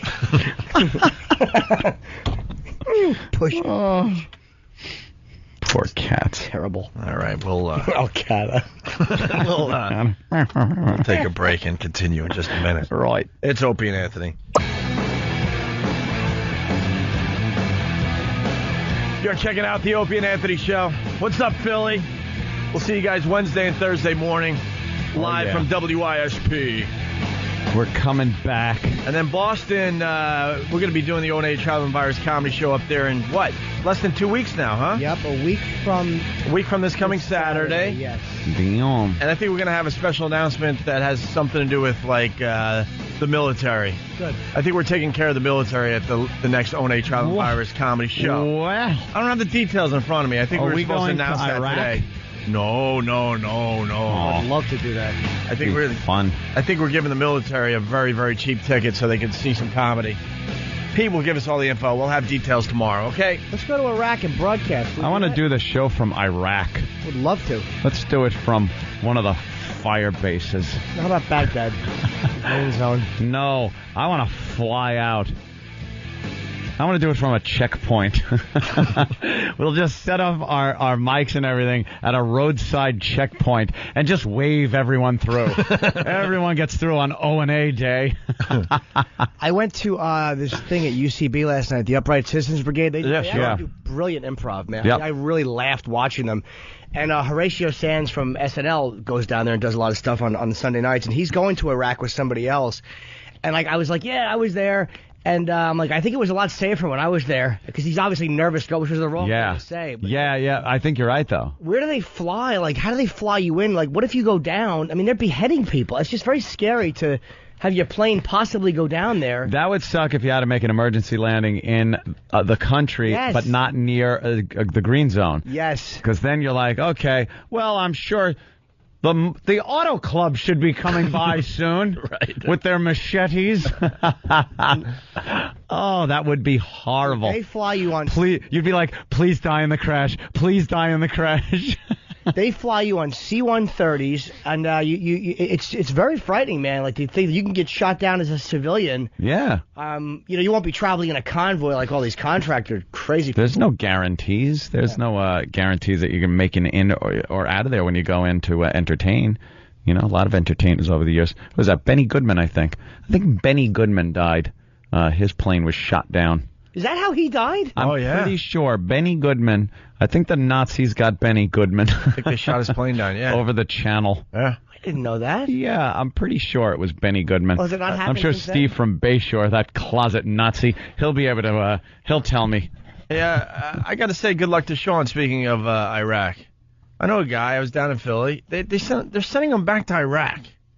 He had his foot. Everyone that's gone there and comes home goes back. This kid got a Purple Heart. This kid had his heel pretty much blown off. Had to go through extensive rehab, and they patched him up. He got to, hang out in America for 8 to 9 months, and they're sending him back, even though his first tour was done. Didn't that used to mean like you went home and that was it? You were done. No, now they're sending people back.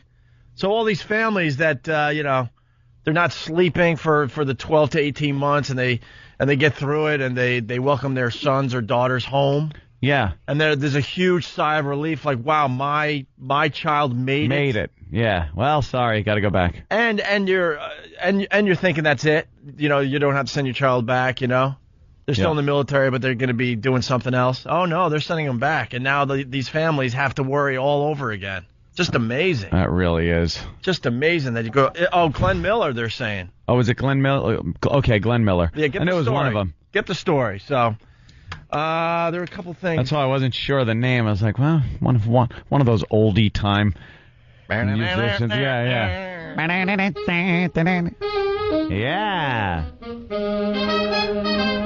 Horrible news coming in as Benny Goodman is not shot down. Wait a minute, who got shot down? Glenn Miller. Glenn Miller's plane has been lost. Oh my goodness gracious. Oh, the humanity. Oh, gee, there it is. And he's gone. What did he play? Maybe this. I don't Do know. we even know or care? They don't care out there. That's Looks all that like the matters. Nazis wasted some ammo on him. Yes, Dan, you got something on this? Just that this is Glenn Miller and it's In the Mood. Yes. Yeah, his big hit. That's a famous one. His big hit. I'm glad they shot him down. This song stinks. All right, this is one you get to play for the old people at the wedding. Sounds like the ones that in Awakenings that they were all dancing to before they fell back to sleep. I feel swindled. So do I. I paid for this awful movie. Good concept, though. It's a slow news day. CNN is discussing the funeral for the N-word. Yeah, I saw somebody up there talking about it. The NAACP doing some heavy lifting today, I got to tell you. Yeah, well, they're having a funeral for the N-word, and we can't get enough of that. It's the real issues out there that are facing the black community. Words. That's what you got to deal with. Words. Because words hurt. Words hurt. And then our program director points out that Russell Simmons who's on Oprah when Imus screws up. Yep. How wrong it is, and then he's on Bill Maher dropping the N-bomb. Uh-huh. It's like, oh, all right. It's okay. It's okay for him. you. It's okay for you. Country's losing its mind. I want to play this again really fast. Because we're kind of discussing this behind the scenes. We really don't know what to do with this yet. We know there's something here. We had a couple news anchors, a black news anchor, and I don't know what she is, but she's of something. I don't know. She's got something going on. A too. melting pot. But they covered the redneck games on the news this morning, and they thought it was completely acceptable to just do the stereotypical redneck voice. Southern redneck, yeah. Uneducated white person redneck marrying voice. your relative stereotype. And it's a black guy doing it. Yeah. And the black people seem to be the sensitive ones these days. Yeah. So why is this guy able to go on the news and just do? And honestly, we don't care. We don't. But if you're gonna make a big deal out of Mr. Imus saying what he did when he was just trying to entertain somebody, and his 35-year career is ruined. But then you turn around and you get a black news guy doing the redneck voice. Doing the redneck imitation. And not one person has called today to explain why it's okay. Jimmy had to explain it to everybody. That's right. There's No a double outrage. standard. No outrage. Why don't we all just admit, I think Jimmy brought this up back when the whole Imus thing was going on. Why don't we all just admit there's a double standard and then we can move on? Yeah. It's okay to make fun of Whitey. Whitey's the easy target. And the corporations, like people like know this. The guys behind the scenes in all these businesses know this, and they accept it. Yeah, They're accept it. guilt-ridden. They're older. They're 58, 65 years old. They feel guilty, so they throw that crap on us. It just shows weakness when a group has to, get so outraged and march and do all this stuff. I see a weakness there. I think because the reality is that every group out there makes fun of other groups. Doesn't matter if you're Asian, Puerto Rican, black. You're making fun of other groups. It's just how it is, and it's how it'll always be. I also think there are more important things than facing each individual community out there than what they're most publicized for. Like you see Reverend Al, whenever somebody says something bad, he's always there. There are so many other issues that need to be addressed in his community if you wanted to be a real leader. But that's not popular in the community, so he doesn't do that. He goes for the soundbite, the quick soundbite, and the easy target, like Imus, things like that. Well, listen to this, and just, why is this acceptable, but, let's just say the Imus thing wasn't? Seriously. Yeah. And nothing says summer like fun in the sun. Hey, boy, I tell you, in Dublin, Georgia... That's a black guy. Hey, boy, I tell you. Revving up his deep southern redneck. That redneck twang. Impression.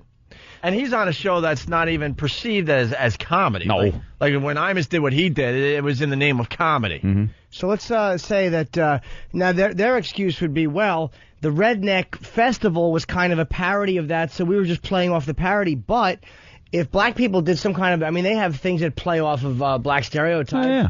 And a white reporter went on and went, "How y'all doing?" Oh my God! Can you imagine? You couldn't touch it. You'd be in such big trouble. You'd be in Dutch. Oh. Hey, boy, I tell you, in Dublin, Georgia, they kicked off the Redneck Games. Gotta love them. Yep, you heard right.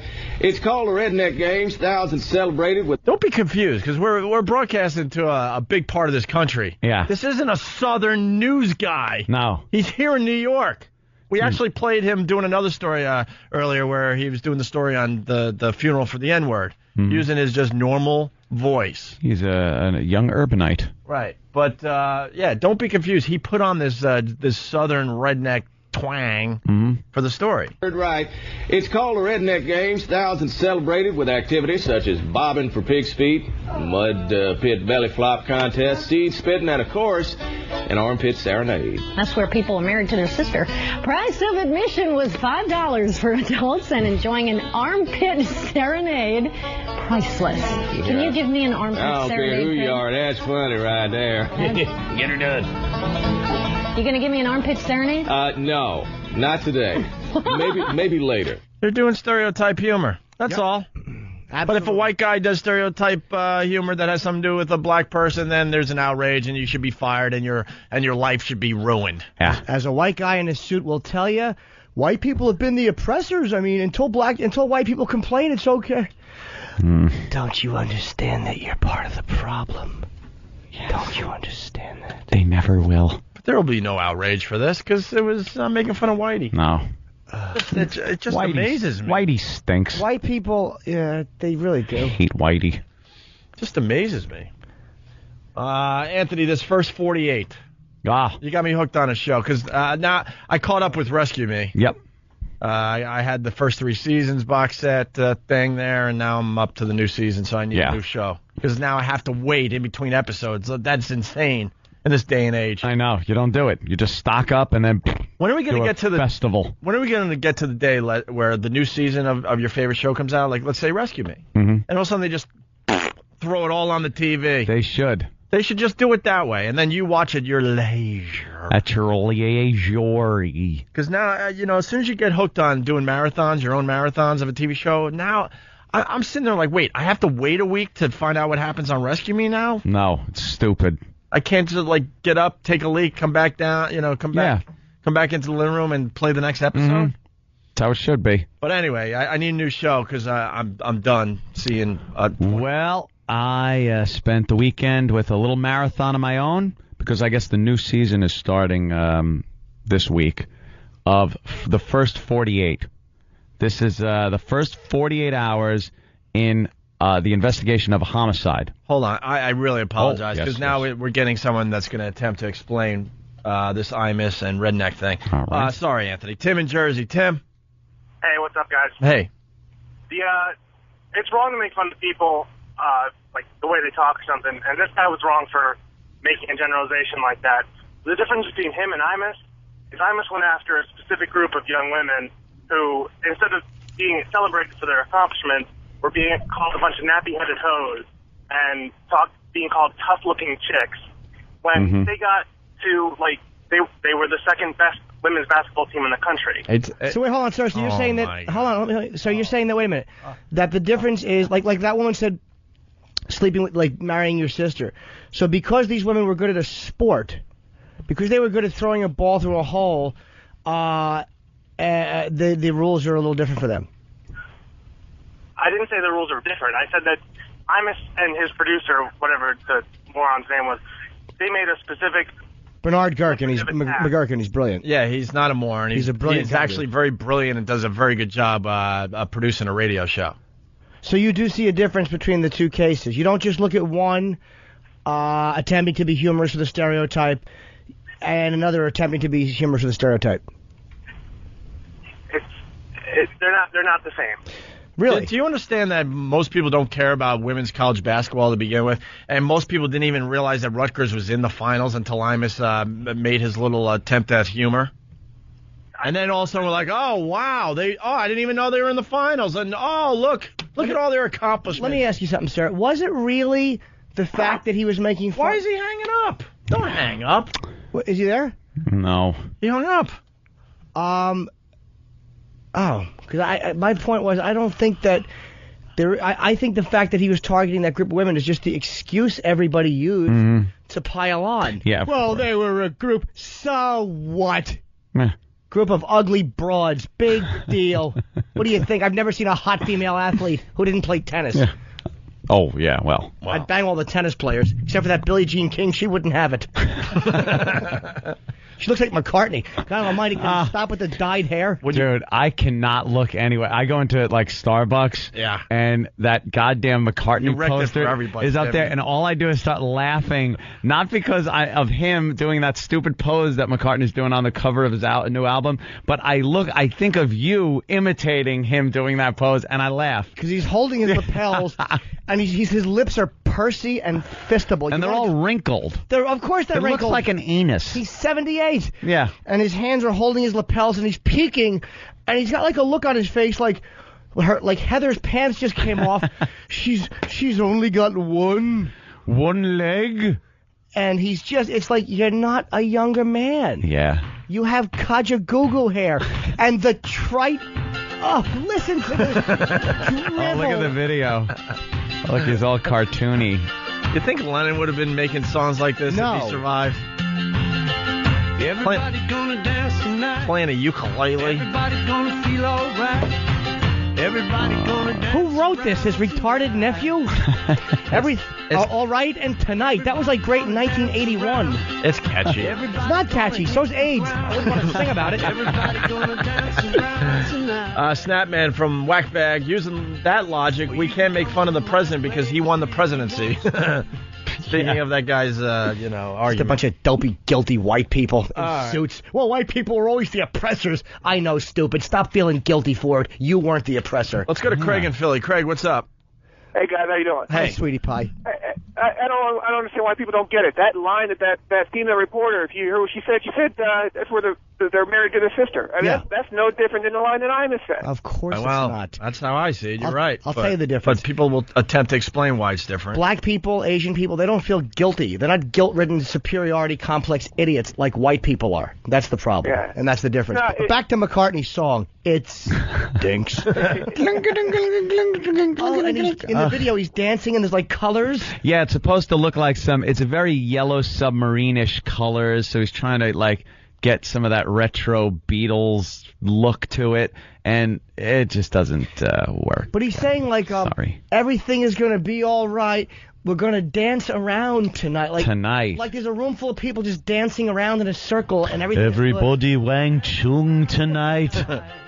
Well, here we go. This is trite drivel. Everybody gonna dance around. There he He's goes. walking around the house trying to find dancers. Of course he is. He's just getting a bag and he's putting all the unused left shoes in it. Well, you can come on to my place if you want to. Why would we want to if all you're going to do is make us dance? And do what, eat veggie burgers? Right. Smell veggie burger farts? We heard you. He's just going through the house looking for dancers. Who wants to dance with me? Are there ghosts in his house? Yeah, there's ghosts. What are they, like John Lennon? An old pudding head? It's John, George, and Linda going, did you write this crap? Oh, he whistles. All right, let's go to Gorilla Bob in Jersey. With his pursed lips. Yeah. Ooh, whistle. Gorilla Bob, what's up? Hey there, Gorilla Bob. Gorilla Bob. You love the show. Love you. Love the show. Listen, yeah. I think that we should write letters of support to Channel 11. We should tell them how much we support this stereotype humor. No matter how much other people are protesting, we really go for it. No one's going to protest. And you know, we think this stuff should be all over the place. So we're in a weird position. We can't really protest Yeah, I don't want to protest it because, who cares? I'd rather they... We want to go back to doing our stereotypical humor. Sir, it's not, There's nothing wrong with it. Our problem is not with the Channel 11 guy. It's more like guys like Al Roker, who's kind of like a self-righteous piggy. Couldn't stop shoving food into his fat face, had his stomach stapled. Now he wants to be poignant because he thinks he's thin. And yet he makes epilepsy jokes, which are funny, by the way. Because if you have epilepsy and you fall down, I'm happy. See, now you'll get in trouble. Yeah, what are they going to do, write a letter? No one will be able to read it. Yeah. Shaky hands. Let's go to Rich in Connecticut. Rich? Yeah, hey, guys. I just want to... You get an email. XLXL question mark, period. God, sorry, man. Sorry, we're a little... Go ahead, Rich. Yeah, I just wanted to rebut what that gentleman was saying about Don Imus and then the other comments. Yeah. You grow up hearing the word wigger and honky and white boy, and it never bothered me before, but if they're going to fire Imus over saying nappy-headed hose, which isn't even really a racially charged remark, then I'm going to start taking some serious offense on my end then. All right, It doesn't make any sense. You're Rich from Connecticut. You're not going to take offense to anything. Absolutely. There's no gathering the troops. There's not... it just doesn't work. When that whole Imus thing went down, honestly, I tried to, understand. Still lost. Yeah. Still trying to understand that. I try to look from the other side and go, maybe my views are... It's just silly. Mm-hmm. Just silly. Yeah. A bunch of frightened white people. I just want to retire quietly. I don't have any problems. Every group out there wants to make fun of other groups that are different than them. Do, yeah.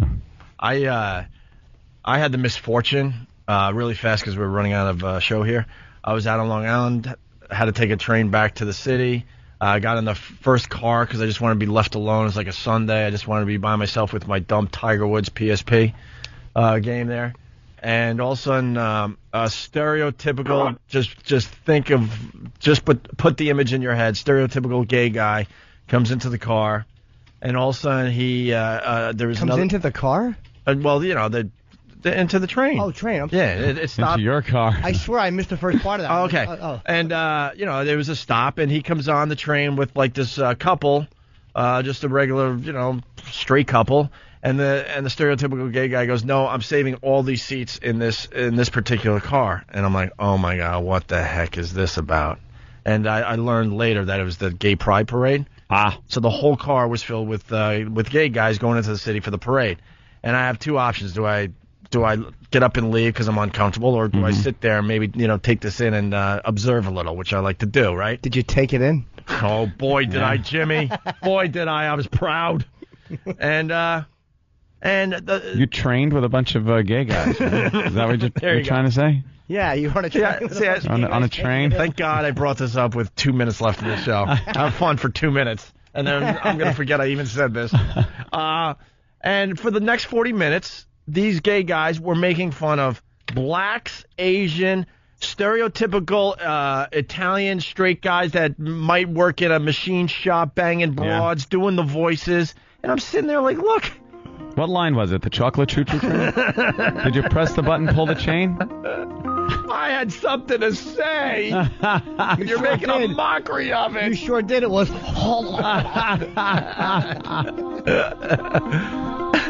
But it opened my mind because I'm looking at your these gay mind. guys just making fun of everybody, just like we would if we were on that same train. Right. It's like they don't feel like they're the weaker species or the weaker group or what have you.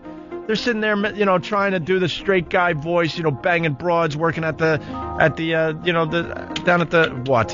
I wish I knew how to quit you. I saw you looking for your stupid sound clip. Those men wanted to have sex with me. I wish I knew how to quit you. I love you, Johnny Cakes. They must have looked at you like you were the mayor. He's blonde, he's alone. He's a good smile, he has that little V above his crotch. But he shaves down there, wink, wink. I didn't look up from my PSP, but I was taking it all in there, Jimmy. But you know what seriously, I mean, you guys are funny, man. Like that. They don't look at themselves like they're weaker than straight guys or black guys or what have you. 3 simple words. I am gay. Oh, forget it. That's what it sounded like. We'll just go back to the dick jokes. Here's what it sounded like when someone tried to come in through the caboose. Long Island Railroad have a caboose.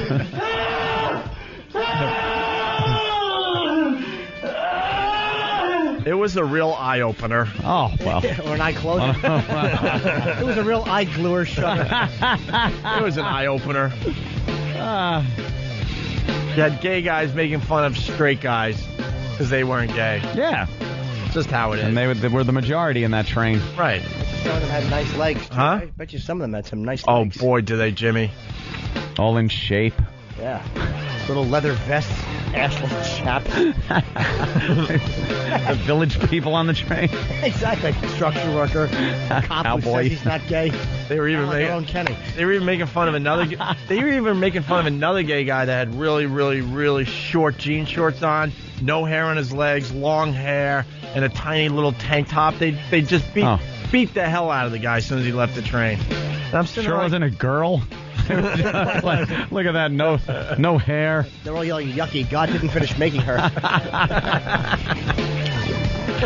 Oh, look at all these caboose jokes coming in. Of course. Oh, forget it. Last time I shared with you freaks.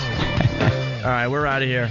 If you're not joining us over at XM, have a great day, right? Yeah, and we'll see you in Philly Wednesday. Yes. Yeah, if you're in the Philly area, keep listening to YSB. They got all the details on our trip, okay? Right. We'll make out with Jill Nicolini tomorrow on television. Oh, dude. Oh, yeah, Jimmy's going to be Come on. Whatever. We'll talk about that after the break. that. Thanks, guys. We'll see you tomorrow. Opie and Anthony. Infamous DJs. Opie and Anthony.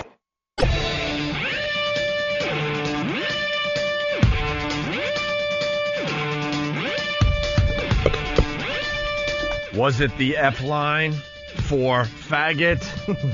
What happened? No Bones from Pennsylvania. They haven't forgotten. Are they beating you up on this? Oh, they're killing me. Oh. Choo choo. All aboard the man train. Yeah. John from New York. Opie had something to say. It started with and ended with gulp.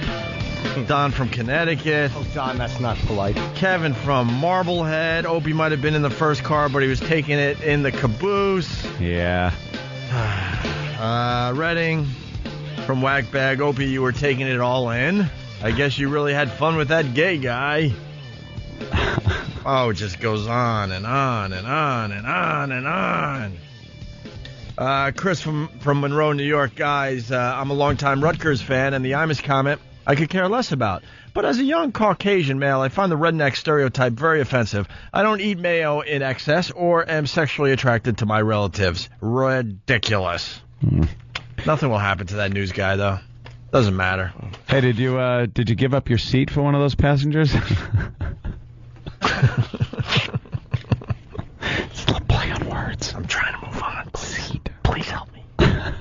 Please help me. Please help me. Help me. Please help me. Help me. Please. Mm-hmm. No, it wasn't the ass Ella. Acela. I know, instead of Acela. A little play on words, yes. No, it wasn't the Java Log Express. AMSAC. I just made that All right, so what's this first 48 about? We started and I we love went it. back, you know. Well, What do we this it's a show. It's the first 48 hours in a homicide investigation. It's not actors. They're real people, real detectives, and real victims, witnesses, everything like that. So they'll start the show out with a detective getting a call. They'll play maybe the 911 call. Oh, my God, someone's been shot. They go to location, and you just see the carnage. But they blur out the faces of the dead people. But you get to see them, like, laying there with those askew shoes. Boy, I can say fuck now. I keep forgetting that we're sitting here. Yeah. When you fucking drop dead like that, when you're shot, you just fall down. Your bones just in go whatever kind of wacky way. And you can only think if you didn't have so many bullets in you, you'd go like, "Ow, my knee really hurts being twisted like this." But they got bullets in them, so they don't care. Yeah, They're the muscles just on the ground. I guess the muscles really do a lot. Yeah. Like things you can't even imagine. Because as soon as there's no life in your body, then the muscles just They turn off. They get elasticy, I guess, at first, and your bones can do whatever the hell they please. And that's what happens. They're just laying there. They show that.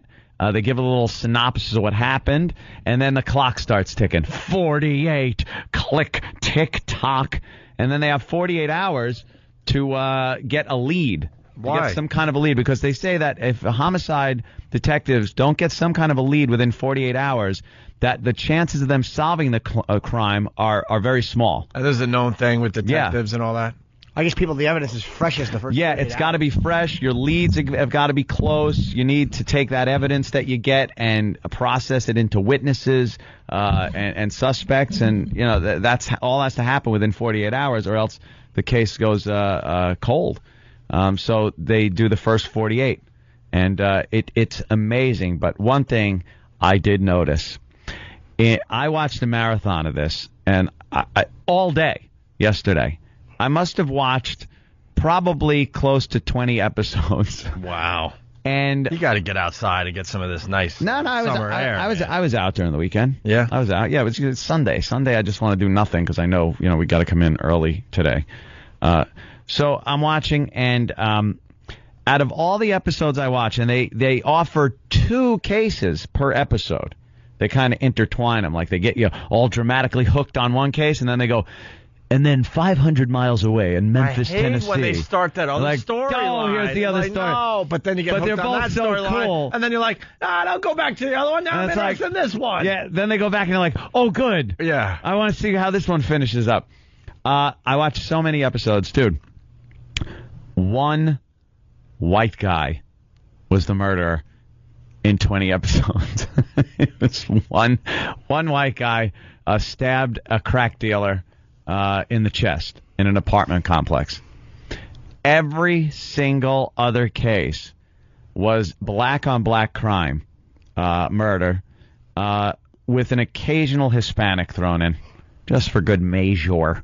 But this is what I'm saying. They gotta do something. These leaders, because the black people are killing each other. This N-word funeral. Look, I'm watching CNN right now. They're having the NAACP is getting this big hoopla meeting together to bury the N-word, to have a funeral for the N-word. Meanwhile, you will watch a simple show like First 48. These are police cases. They're not saying let's get all the black cases and put it on TV. This isn't the first Black 48. This is crime. Murders that are happening, and they are all black-on-black crimes, just blasting each other. And very interesting show to watch, because the trickery that works on people stuns me. These people never watched NYPD Blue. They never watched Adam 12 Tricks are working on these people. I saw a great one. They had one guy, they brought him in, and he was scared. They could tell he was scared. So they took a picture of him, his mugshot, and they put it with 6 other pictures. And then they circled it in red ink and wrote, I identify this guy as the getaway driver. That's all they did. And then they walked in and went, hey, somebody's fingering you as the getaway driver. The guy freaks out. He goes, I did not do it, man. I did. It wasn't me. And he was freaking out. And I guess they knew it wasn't him. So he goes, well, who was it? He goes, oh, it was Dee Dee. Dee Dee was the driver. Dee Dee. So they bring in Dee Dee, and Dee Dee ain't giving up nothing. And they tell him, look, your buddy just gave you up. Your buddy Mike just gave you up. And he goes, no, Mike's my boy. He ain't doing that. No way. So they bring Mike back, and they tell Mike, look, we're going to open the door. Dee Dee's in there. He goes, if you identify him and recognize him as Dee Dee, just nod your head. So they go, okay. They open the door. Mike looks in at Dee Dee, nods his head, and then they shut the door. Now the guy's in with Dee Dee, go, look, he just fingered you for the whole thing. Oh, God. And meanwhile, all he was doing was saying, yeah, that's him. Right. So then the Dee Dee's sitting there, and he goes, all right, now let me tell you what happened. And he just starts turning on everybody. Dude, it's hysterical, the tricks that work on these people. The trickery. Oh, the trickery is great, and it just works time and time again. They get one guy to turn on another guy by letting him think they know, and they'll never tell him exactly what happened. I saw some guy pull the dumbest move ever. This big, fat guy decides he's going to take his ex-girlfriend and run her over about 15 times and leave just nothing but a blob in the street. He destroyed this woman. He killed her, obviously. Oh, yeah. Yeah, everyone's dead. It's homicide, so they all get killed in this. So she's dead. He ran her over the car, backed over her about 5 times. So they find him. He's sitting on a porch. They walk up to him and start asking him about this girl. And he goes, yeah, I knew her. And then they don't say anything. He goes, but, I ain't got a vehicle, so I couldn't have done nothing to nobody. And then the woman starts laughing and goes, what do we say about a vehicle? So the guy didn't even know she was run over, and he's like, I ain't even got a vehicle. You just got to keep your mouth shut. He fell for the oldest gag in the book. That's why they don't give him any information. They let him start talking and see what they know about the murder. And it's so entertaining to watch because they're real people. And you don't realize how often you should shut your mouth and lawyer up. Because the cops will get pissed when any of these guys sit down and go, I want to talk to a lawyer. They'll go, you sure? You don't want to say anything. Okay, they pick up the folder, they walk out, they shut the door, and they slam the folder on their desk and go, you lawyered up. Like they're all mad. Because some of these guys will just, they talk, tacking. Yap. Let's say hi to Mike in Chicago. Mike, what's up? Yeah, the best part about that show is the onlookers, the crowd reaction. If you watch every single episode, there'll be a black kid on a bike in a white T-shirt. Yeah. It looks like the same setting. Yeah, it's 3 a.m. Kids are out. Yeah, it's the same group of people, and no one has a name. It's always like, I don't know, Gambo. Gambo came over. Do you know Gambo's name? Nah, he's my boy. Like, how long you known him? Maybe since like 89. All right, what's Gambo's real name? I don't know. It's Gambo. It's like, what? Okay. I just know him as Gambo. And there's different. Was there someone named Cheeseburger? There was Cheesy. Cheesy? Cheesy was one of them. That's coming like crazy. And Boogie. Cheesy and Boogie were accused of murder. How funny is that? Cheesy and Boogie, and they had to bring some guy in to turn on Cheesy. What, the McBurglar? Was he turning? The Grimace. And Cheesy and Boogie, what an awful combination that is. A Cheesy Boogie. Yeah. Oh, it was. It's a great show though, and it shows these the gallows humor of the detectives, which is kind of cool. You don't usually show that. They don't usually show that because it's deemed politically incorrect. But there's just slaughtered people laying there, and they got their suit on and they're talking about why they come out dressed like this on a hot day. You look like $1 million, and they're standing like over a dead body, shot up body. Nice. But the kids are the things that they really get. They get sensitive about. They got to show they're like and they do this other thing that kind of gets to me on some level. It doesn't matter how despicable the person that was killed is. The cops have to make it seem like it's bad that they're dead. There are some people that absolutely deserve to be dead in this show. There's 2 guys. They were drug dealers, and they got ripped off. A couple of guys burst into the house, shot him dead, took their drugs, and the cop is like, well, now I got to go. He's a father. He has 4 children. Now I got to go to the wife and tell him what happened. And meanwhile, he's going to like 4 different women to tell him that the baby daddy from 4 different children has been killed. It's not like this guy's the upstanding citizen that was murdered. He's a drug dealer. So they do that a little too much. And when kids get killed, because there was this one, it was like 2-year-old in a baby seat, and some guy fires into the car and just kills the kid. They showed dead kid? No, that's one thing. They won't even blurry out the face or anything. They don't show it at all. Good. No dead kid. But they show the tiny little body bag that they put him in, little bitty body bag. And they show the guy's not even straining to put it in the little morgue mobile. But then the cops are all like, because this guy is going to turn up because people don't stand for baby killers. Because this, and when he got back to the station house, because the people around won't even talk about it. They try to talk to him, and he goes, no one knows nothing. But they get back to the station house, and the phone's ringing, just ringing. I know who it is. I know this guy. Talk to this one. You can't be seen talking to the cops. Yeah, that's what it is. You can't be seen talking to the friggin' cops, but they want you there, and they're screaming. They wonder why. When they tell these mothers that their sons are dead, it's that scene. It's the scene from every one of those movies like Menace to Society or any of those, because for the most part they're not decent people. They're criminals that are also being killed. But the mothers don't want to, it's still their baby, so they just fall down, and the cops are like, "It's the part of the job I don't really enjoy, having to tell people this." That's actually the part Kenny would have volunteered for. Oh, of course, I love to. I'll go. Volunteer. I'll go. I'll tell him. We don't know if he's dead yet. That's okay. I'll make an apology if I'm wrong. If I'm wrong, I'm willing to go back. This show is actually a ripoff, though. It's a concept. It's so irritating. Yes. I pitched a show called 53 and a Quarter. It was about the first 48 hours, but you like to sleep in. So it's a little over 5 hours the next day. It's a little longer. Let's go to Alan in Edison, New Jersey. Alan, what's up? Hey, what's up, man? Hey, Al. Hey, I watched the same marathon as you did, man. And that one white guy you're talking about that killed the drug dealer. Yep. He was the only fucking guy that started bawling and crying. And is he crying? I can't take it. He goes, how am I going to survive in there? Talking about prison? Because he was like some redheaded, what was his crime? Skinny guy. He'd stabbed this crack dealer. Boy. He went out to buy some crack.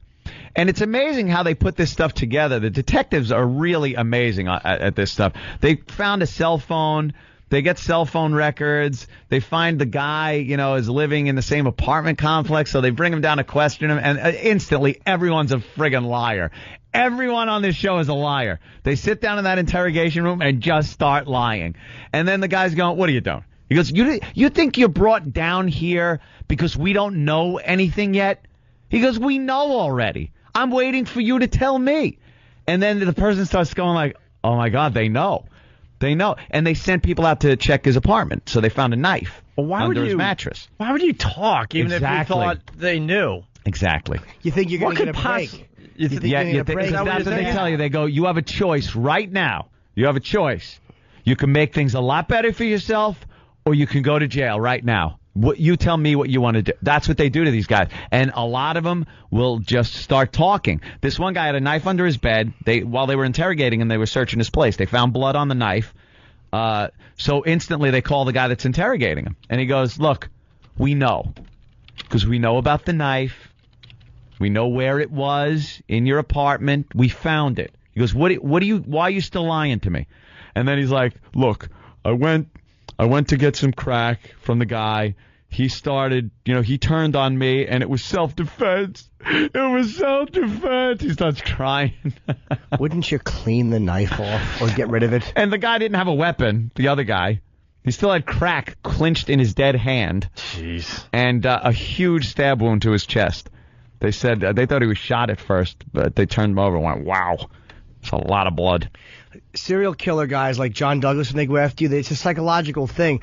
When they have a case mounting against you, like especially when you've done like a whole bunch of stuff, he said they leave, like they bring you into a room where there's photographs of everything blown up, and they make it look like they have a mountain of evidence. And that's why you feel overwhelmed by it, and like you have to talk, or in some cases you have to explain it. And once you start explaining all that evidence on the wall or what they're saying, you're hanging yourself. Or if they have, like, if it's somebody's head that got bashed in with a rock in one case, they had the rock that was used to kill the person there. Yeah. And I think they brought in a couple of guys they weren't sure of, and the person that kind of fixated on the rock, they knew. Because he knew that was the murder weapon. I mean, it's like the more shit you show somebody... They're amazing what they can do as far as getting information out of people when they have this limited evidence. They use whatever evidence they can get, but it's not enough to build a case off of. But it's enough to bring a guy in and start questioning him about it and letting him just talk about it, and they wind up hanging themselves. Another good one was a couple of homeless guys decided to beat the crap out of a homeless guy, caved his skull in to steal his scooter, his little motor scooter. And they found a bloody footprint on a cardboard box and matched up the pattern on the bottom. It's funny because they make fun of CSI. They go and then the CSI people are brought in, and the real CSI people brought in to take prints and everything. And one of the guys going, now we just got to go to the shoe print the shoe print analyzing computer. And he starts laughing. You know, it's like we don't have this. They actually go around into the neighborhood, and we're telling homeless people, let me look at your shoes. Let me look at your shoes. Let me look. And they found a guy with a match. No kidding. Yeah. He goes, now we just go to the shoe match computer. Like CSI's got. It doesn't work. That is a great show, though, man. They do intertwine between a couple of... I didn't watch the marathon, but I've seen the show. I'm going to go home and watch it today. And they said about CSI, because one guy poured bleach on a bunch of stuff, and another guy burnt a car completely to get rid of the evidence. And one of the detectives said, he goes, people watching that goddamn CSI show, he goes, and they know now to get rid of all these little forensic evidence pieces that are laying around, hairs and little blood spots and things like that. Now they're kind of learning, but they're still too stupid to... CSI is fucking it up for the real detectives out there. I was waiting for one of the detectives to just go, well, Frank, this is a case where she was driven mad. You know, and put his glasses on and walk out of frame. You know, murderers are going free because of a TV show. Yeah. And they're kind of teaching them. But, you know, the Imus thing, you know, that's just hurting people all over the place. Yeah. But there's actual shows that allow, you know, criminals to you know, get educated and get away rid with of stuff. Get rid of the evidence.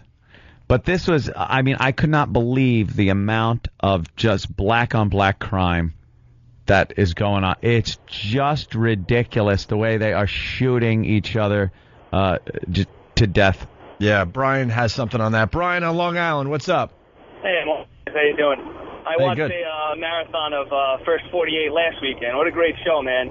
But like you said, Anthony, it's mostly black-on-black crime. I think I've seen maybe like one or two cases where it's a white guy, and it's a lifestyle for these guys. You know, the black guys, they get pulled down into the station house. I saw one. The suspects' names were Mookie and Knockout. And Knockout was ratting out Mookie, and Mookie was in there. The cops knew what he'd done. They had him fingered already, and he was like, "Well, you know, whatever it is. That's life. You know, I'm just gonna leave it up to God's hands. You know, they live this lifestyle like it's such a great thing to kind of boost their street cred, I guess. You know." Hey, wait, was Knockout a pretty girl? No, Knockout wasn't a pretty girl. Knockout and Mookie. They all have nicknames. It's hysterical. They all got nicknames. You know, I used to see this all the time. I used to be a cop in Brooklyn, so, you know, seeing these guys, it's the same thing. They keep living in the street, even young kids, going from the age of 10 years old and up. It's just a glorified lifestyle for them. They have no respect. It really is. They have no respect for each other. To shoot and you talk to the families. They talk to the families of some of these people, and it's nothing but, you know, he was into drugs for a while, but he really was trying to get his life together now. It's like, well, you know, he's found amongst a bunch of drugs and bullet casings dead on the ground. I don't think he was doing such a good job of maybe cleaning his life up. The family, you know, and albeit they're a little sad, but a bit delusional. Yeah, let's say hi to Richie in Rhode Island. Richie. Hey, I was watching that too. Did you see the one with the guy? They brought him in for questioning. They let him sit there for a minute, and he starts praying and then throwing up in a cup. Oh yeah, guy like crosses himself. He's praying to God, and then he's like, bleh, bleh, he starts throwing up in a cup that's in front of him. He just couldn't take it. Yeah, and they were like, all right, a little bit of pressure on this guy. The cops know too. They walk in and they know, and they just look him in the eye and go, "You're lying." Because you're lying to me. Because what am I, stupid? And they just know. That's awesome. I can't wait to see the show. Frank in Brooklyn, what's up? Yo, it's Fred, Opie. What's up, man? Oh, hey, Fred. Hey, Ed.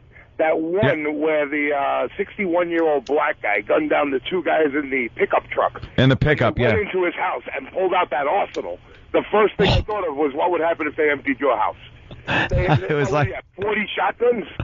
They had about 30 shotguns in the trunk, and then they pulled out like an AR and an AK, and this guy, he was a bad dude. And that's 61 years old.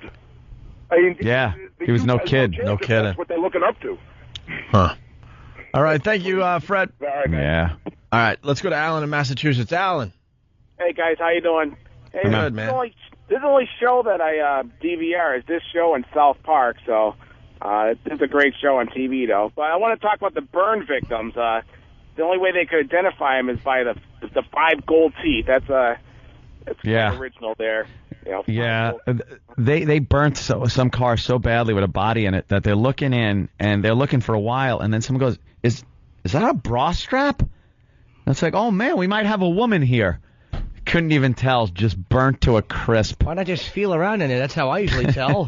Wink, wink. If it feels like 2 burnt ice cream cones, you'll know you have a gal. It looks like somebody burned a Hot Pocket. Yep, that's a woman. So it's on A&E. It's called First 48. Yeah. I guess new episodes are starting up. What is this, Thursday, the second season? I'm not even sure. These were from 2006. Yeah. They got to do follow-ups because at the end it's like he's awaiting trial for murder 1. And then they go, he is assumed innocent until proven guilty. Yeah, they have to say it's like, thanks. Thanks for that. Yeah, I wasn't looking at him thinking he was guilty. All right, this is a little strange. We got Orlando calling from Miami. Hey, how you doing, guys? What's up, Orlando? And what's funny about that show, man, is that my wife and I bet to see what town never gets it done. And I hate to say it, man, but Miami sucks ass, man. All you see them is they're having Cuban coffee. They're supposed to be checking out some guy, and all of a sudden they show them in the corner of the street they're having some café con leche or coladita. And my wife and I are like, oh, yeah, of course, like always, Miami. Oh, that is funny. 48 days, they might get it done then. 48 days, call it. The guy's right, because sometimes 48 hours ticks away, and they go, we didn't get him. We don't have a suspect. We don't have leads. We don't have nothing. And, Miami does seem to be that really? that city.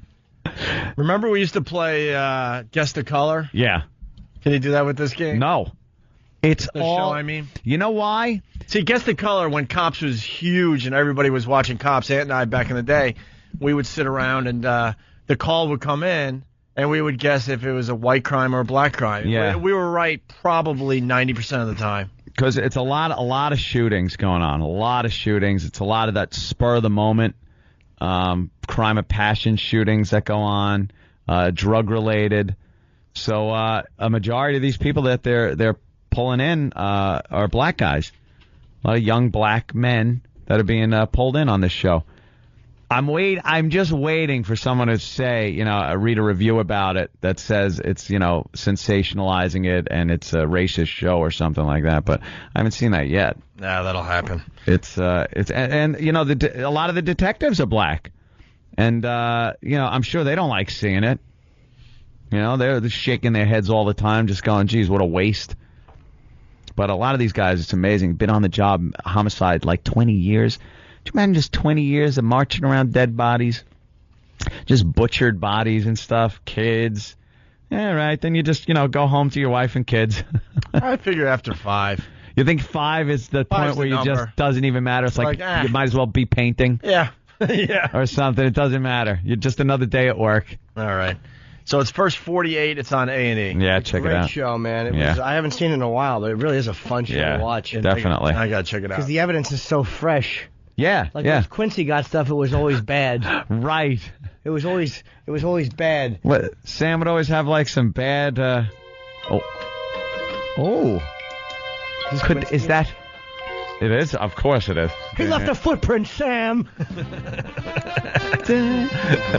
Wait, I want to close my eyes. Remember that? To really appreciate Okay. Jimmy's impression. Go, Jimmy. Autopsy. Sam, there's a load on my feet, and I think it's yours. Wow. That's amazing. That's amazing. I don't do impressions. And then Alan Alda runs in, and his arm goes out. He goes, yes, yes. That's all I do. The beginning of Quincy, you hear that little where it's all sexy like? They would show Quincy looking over a body every few seconds of this intro to the show. And he's like running his finger over the side or an arm. And then when this part comes up, he's doing that. And then they pan back and he's on his boat and it's a woman. And she gets up and hugs him. Man. Yeah. She's dead. She's dead. He dragged her onto the boat from the morgue. He fucks her corpse and Sam eats shrimp fried rice. And they're 69. Sam, I told you, don't come in my hair. Sam. Sam's a cunt. His foil. That's great. All right, Quincy. Yeah. Why don't we take a break and continue? I think so. Yeah, we'll do that. It's Opie and Anthony. And little Jimmy Norton. I have to tinkle.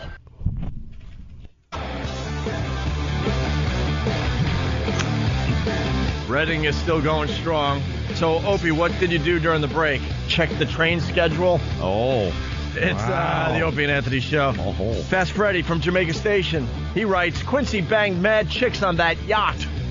Yes. We just saw the opening to Quincy. It's the opening. fucking as great and awful as I remember. Right. Can we play the audio over the air? It starts off with a big Q. Yeah, it's a big Q. It's on YouTube. Yeah, just throw Quincy M.E. in there. Yeah, everything. If anything you need to find is online, man. Yeah, you want to. Where would you go years ago? To the library. Never to see the beginning of Quincy. It's like I need to see the opening credit sequence to Quincy now. You know what? Bam! It's there now. This is a little too local, but YouTube is ruining the radio and TV museum. Is it? Yeah, because I used to go there a lot. You go to the radio and TV museum, and you're like, I want to see old MASH episodes or whatever. So you go there and you hang out for the afternoon watching old MASH episodes. Yes. Wow, I thought Alan Alda was in here in the studio. Right? Yes. Wow. The friggin' arm motion. I saw the voice. I saw him over the break we had. I saw Alan Alda. I had to call Jimmy. Opie called me. I called Jimmy immediately. Where'd you see him? Just going into a restaurant to get the blue plate special or something. Man, is he old. And his pants were a bit high, Jim. Were you getting the blue plate special? But yes. Oh, okay. Was the service good? Yes. Right, yes. It has a little Woody Allen. I love it. A little Woody Allen in there as well. So I could picture Alan Alda doing that. Because the arm is always, his hand is always exasperated. And his eyes are squinty shut, his nose curls up, and he's very passionate about what he's saying. It's perfect, Jimmy. Love Jimmy's impression. I still have very few, but I do them so wonderful. To a T. Radio TV Museum. So maybe you're a fan of old commercials. So you go there and you watch old TV commercials all afternoon. But now with YouTube, you don't have to leave the house. Sure. That's what I do. It's all right there. I watch old commercials. I like them. I know. That's why I brought that up, and that's why I brought the Alan Alda up, so he could do his dumb Alan Alda. Oh, so you brilliant Alan Alda. I figure it would kill 30 seconds. Brilliant. Are you kidding me? I sound just like the real people. Oh, I know what he meant, Henry. Hey, let's hear the Quincy music, because that's a good one. Well, describe what you're seeing. Yeah, there, here it is. It's wonderful. Because some of these scenes really bother Jimmy. All right, right now it's a stupid bot. Well, that's Eric. No. Stop coughing over there. It's the instrumentation. Yeah. There's the big Q, and Jack Klugman's name appears in it. And then you have to watch the whole opening sequence through a Q. Wait, here goes. Quincy M.E. Talking to a bunch of cops. Stands for medical examiner. He's going to show the cops a dead body. Sphere of police work, the world of forensic medicine. And he pulls the tarp off the body, and all the cops are fainting. They're all fainting. They can't see dead bodies. And now there's a picture of him clapping. He's wearing a sweater with like a collar. Yeah, he was out having a good time. He's clapping. It's interspersed, the footage, and now it's 3 cues that we're watching. It's him like doing work as a ghoulish medical examiner, and others him having a good time. Yeah, shaving, drinking some wine. And here he goes. Pinching a blonde's arm, and she has a big, fat, long, flat cardboard ass. And she's on his fucking creepy yacht house. It's like the fucking Unabomber's house. What a fucking long, flat, creepy, bad ass. Yeah, but you said she's hot and too hot for Mr. Klugman. She's too hot for him. Oh, she's too hot for him because she's too breathing. hot for Quincy. She sits up and he's like, all I want to do is come in your mouth. Oh, wow. And fucking Lieutenant Monahan, who is also Speed, comes in and goes, yeah, I got the same shitty accent I had the other show, Quince. Where are you, Oscar? I forget who you are. Oh, wait, there's no faggot traipsing around with you, so I guess this would be Quincy. Who do you got, the Jap or the faggot? All right, that'd be the Odd Couple, and this would be Quincy. And fucking stupid Sam. Robert Ito played Sam. I didn't realize he was only in 31 episodes of Quincy. Oh, and how many were there? 148. Where have you been? Are you shitting me? No, 148. Did he leave early or something? I don't know. I think he wanted to be bumped up. Wow. I think they started Sam Jerkoff. Sam J.O. J.O. But it was never a big hit. Maybe they just replaced him. And no one knew. Yeah, absolutely. Sam is like 6 different actors. Right.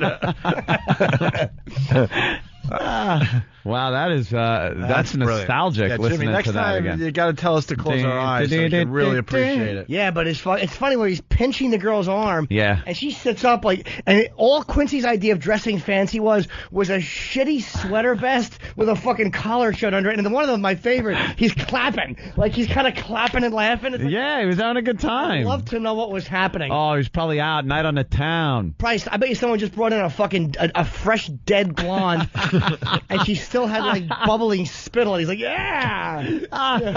Sam, you got to get her panties off, Sam. E-Rock's going to play it again so we can see him dance. Watch him dance. All right, I want to see his little dance move. Well, try to. When does it come up? Try to mention all the things he does in this opener. Again, this is where he's flipping the sheet back. Yeah, all the cops are going to. And the rookie cops faint. They all faint away. Yeah, they all faint. Medicine. All right, so then he's clapping. He's clapping. I missed the clap. Oh, come on, rewind. I missed the clap. Rewind. Show me which cue it's in. The upper left-hand cue? Left. He does a quick clap left. Yeah, say, let me go back a little more. Let me see it. Watch his clap left. Watch. So he's watching the team win. Wait, go back. That's probably the reaction he had when he heard like 8 people were killed. He's like, I'll be working for a month. Hey, what about the car going over the cliff? What does that have to do with? I don't know. Maybe it was Sam's driving. and hence only 31 episodes. That was Robert Ito on his way to work. Might as well put it in the opener. Poor fella. And he's in court. He's testifying. He's running across the street. Wait, go back and watch it. It's in the bottom cue. Quincy's running like he's solving a crime. What's he do? Why would he have to run for anything? He's a medical examiner. I know. What does he do? He's not apprehending. Well, because he turned into a little chasing a corpse. If you remember, he turned into a little bit of a detective as well. He did kind of overstep his boundaries as a medical him run. examiner. Watch him run. This is hard. Look at this run. Oh God, huffing and puffing. The old Jack Klugman run. That's the run he makes when he's going to get radiation. Sam, my throat is falling out.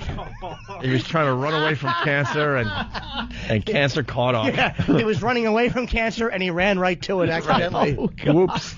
I ran the wrong way. Oh, I love Quincy. These are the greatest clips. He's doing all of these things. And here's the hot blonde. With cardboard. Flat, awful, long cardboard ass. And she gets her little drink. Maybe that's why he hands her a drink. Maybe that's roofie in it. Formaldehyde. A roofie in it. Maybe that's why he clapped, because a fucking dead girl with a bubble ass that he can fucking tape to her ass. He's gonna ask her to just lay in a tub full of ice for a while till her lips turn blue. I love when fucking Quincy solves a crime. All right, hey, E to the Rock. Find us like a short Quincy clip that we can play. He would definitely overstep his boundaries though as a medical examiner. Yeah, what do you do as a medical examiner? You might go down to the scene of the crime. You look at the dead body, and then when you're at the your office there, then you got to do like the autopsy. You're looking for evidence. You're not chasing suspects. In a suit with a bad sweater vest on. Yeah.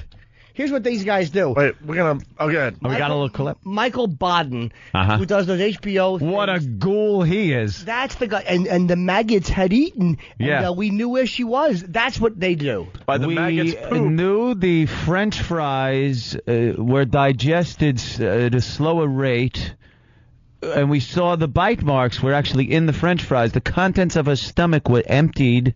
It's like, oh, you ghoul. Yeah. You ghoul. We snacked on a few of them. Just opens up the stomach. He's holding it in his left hand like a pouch, just nibbling. Finds a fingernail, and then next thing you know, he tells you exactly what how old she was. Oh, of course. What they died of. Oh, it's creepy. Sam. Here's a Quincy clip. Oh, well, is it possible there's some doubt that Ben Millar killed Stanley? Not as far as the police are concerned. What about you, Doctor? Yes. I have a question of doubt. Do you really? Yes, I do. Really? Yes, I do. Do you? Yeah. Do you really? Talking to me? What happened? Why do you say that? Nothing here makes any sense. Are they screwing at this clip? Nothing here makes any sense. Wait a minute. What the hell? That was a comedy clip someone threw together. His name in that should have been Cuncy. That was funny. That was funny. I thought we were going to get real Quincy, but instead someone made a mockery of Quincy. They edited it. Oh, well, is it possible there's some doubt that Ben Millar killed Stanley? Not as far as the police are concerned. What about you, Doctor? Yes. I have a question of doubt. Do you really? Yes, I do. Really? Yes, I do. Do you? Yeah. Do you really? Talking to me? Of course I'm talking to you. Why do you say that? Nothing here makes any sense. Can you get a clip of Quincy and Sam together? Sam. An intense Quincy and moment between Sam. Quincy and Sam. Oh, a loving moment. Yeah. And it was a big goof because sometimes he'd open up the refrigerator in this grotesque, where dead bodies are, and he'd pull his lunch out. Because Quincy don't care. It's just he's part of the job. Why not? He'd be drinking his Five Alive, and it was really a fucking coagulated blood sample. Sam, they mixed this up with the rubber reed sample. Dan, you got some? No, all right. Oh, fucking Quincy, man. Fucking bunch of beakers. What a oh, he's talking to a lady. All right. With a Let's bad get a little hairdo. exchange. She looks like a fat Sally Field. Let's listen to this. Clothes to Every bits, day. taking You know, pills, I battled to regain my and voice locking was tough. herself in a room Are we getting to two? violence-oriented punk rock music that does nothing but reinforce all those bad feelings. Damn, you're not blaming what happened. The hell happened? What'd you do, E-Rock? No, I don't think he's doing it. It's that's. I don't know what tipped you off. It's called Quincy Punk episode. Every time you find a Quincy song, it starts off normal, and then people mess with it. So you can't Is find that a like serious something clip. to do? Yes. I never knew Quincy was so popular with the. That's pretty cool. To like screw with. Or last of the party, man. People have been goofing on Quincy for a long time. Damn. Hey, get to that one episode. It was like episode 41. Quincy eats a log of shit.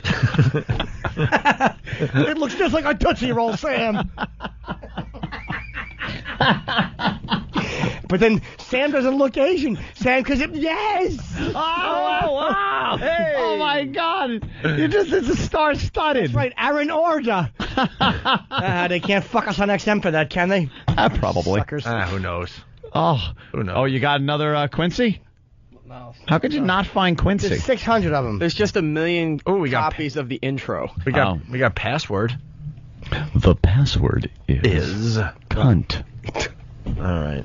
And a lot of. We should buy the box set. Let's get some good Quincy clips. We want Quincy clips. That's all we want. Oh, what's this? This doesn't look good. No, that looks like cancer. It's a PSA on the early detection of oral cancer. Okay. It's here, Quincy. Which is best known as that of Oscar and Quincy, but the voice you hear now is the product of cancer. Oh, boy. Each year, 30,000 Americans will be diagnosed with oral cancer. Sadly, within 5 years, only half of them will still be alive. That's one person every hour of every day. Even though my battle to regain my voice was tough, I am one of the lucky ones. You see, I came to this cancer through the use of tobacco.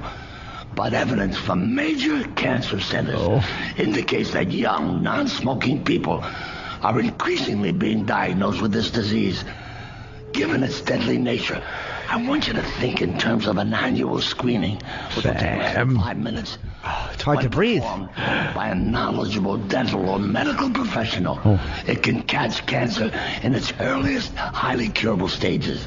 Hey, I'm living proof that early detection does save lives. Can I say something? He looks unbelievable. He looks how's that great. happen? He looks like the same guy. That's I like know. a year ago, But- too. But it's hard for him. I do a Quincy impression now. That's sad, Quincy. That's sad, Quincy. I do Happy Quincy. Oh, what is this? With Jonathan Frakes? We were having a lot of fun, and then... How is he on there? Oh, I think they edited this. I bet they did. Give us some sound.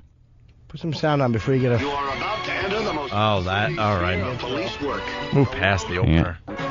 Oh, the car. Oh, there's flat ass. And by the way, rewind that 1 second. She has the fucking... Look at the bikini on her. Oh, it's an awful 70s looking... It looks like somebody's drapes. It's the fucking most unsexy bikini ever. It looks and like... look, the thing to the Q is stuck up her ass. It looks like Bruno Sammartino's getting ready to wrestle.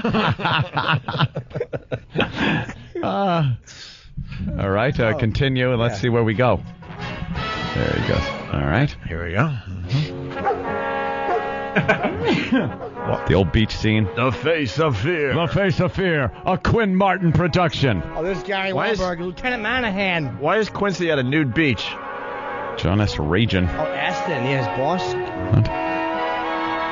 Quincy's going to be relaxed. Robert Ito as Sam. Joseph Roman. Yeah. I don't know who he is. That zilch. Is that Quincy? No, that's just some Can't awful say. guy with a fucking mustache. It's like, we're gonna be late. That's Club Soda Kenny like 25 years ago. Guy with a fucking... Guest stars Dixie Carter and Jonathan Frakes. There we go. Paul Carr. Oh, yes, he was a big influence on Hello. me. Carrie Snodgrass. Special guest star. Wow. I remember her from like a Twilight Zone episode. What happens? I don't know, can we fast Is this a forward full episode? bit? It couldn't be. They're just going through the credits. All right. Oh, who's coming? Vic. Richard, Uh-oh. I... No way. Don't be stupid, Mr. Gonziano. No way. That broad down the beach isn't the only one who can finger me. What the hell happened there? The cops put the screws to you. You make a deal. You get off.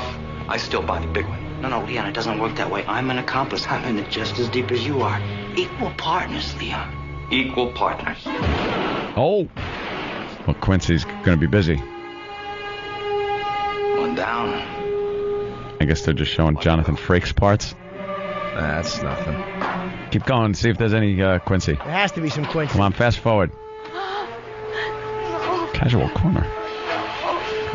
Oh, someone else going to get killed. This show stunk. She's in a mall with the worst jacket ever. This is a mall. Get in my car. You make one sound, I'll kill you. Oh. Wait. What's Quincy doing there?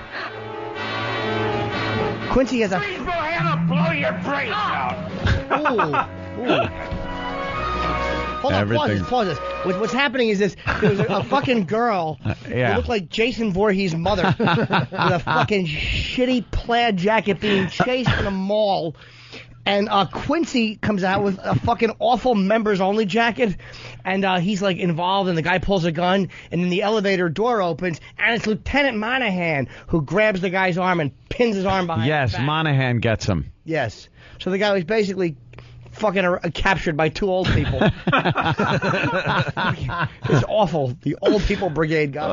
All right, well, there's nothing. Fucking Quincy. Try to find some good Quincy clips instead of us wasting time on the air with that. We have any Sam? I want some fucking Robert Ito. As soon as you got some Sam, then we'll go back to the Quincy thing. We got audio from the Nathan's hot dog eating contest. Pat from Munaki. Can we get Pat on the phone possibly, see how it went? Where's Pat? Pat? Yeah, and what, a new record was set by who? Joey Chestnut? Yes, Or apparently Joey Chestnuts? he ate beat out 66 hot dogs? Kobayashi. Did Kobayashi do well? Come in second? I think he ate like 61 or something like that, or 60. He started like puking a little bit. Started puking. And then they I think they were tied with 60 seconds left. He was puking? Kobayashi had a little coming up. Because he should have been. Yeah. Hey, John. As anyone should when they eat 60 hot dogs. John K. from Jersey's giving us a good one today. Oh. You got to be kidding me. Fucking Quincy tapes. No wonder Preston and Steve are kicking your ass. This is our XM side. And it's fucking funny, dude. I would love to do that on Free FM. Can't have fun? Yeah. Come on. Who else is talking about Quincy? Dumb cunt. Quincy.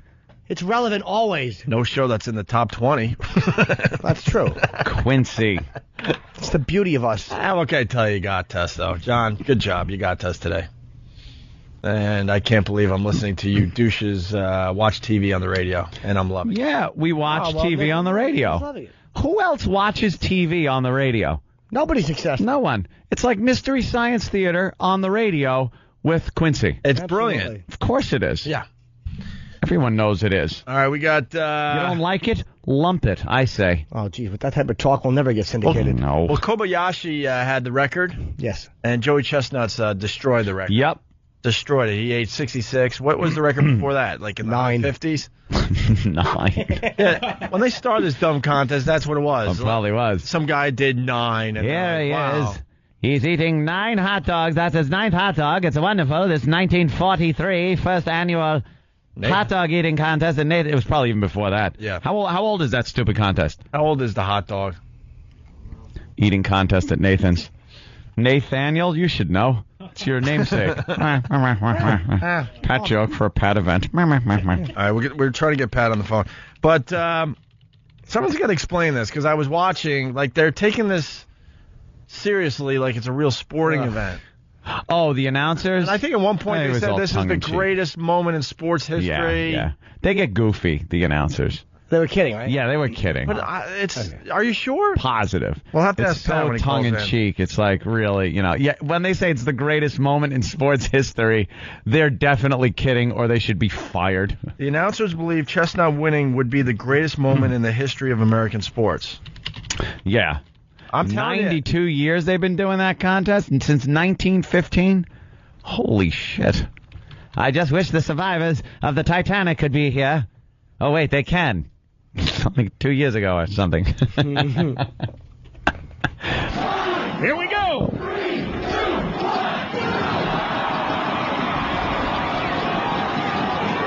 And the Gurgitators are underway on Coney Island. Gurgitators. And Joey focusing on his own game. What I saw early, though, was Kobayashi going after it. Is it Kurt Schilling-esque?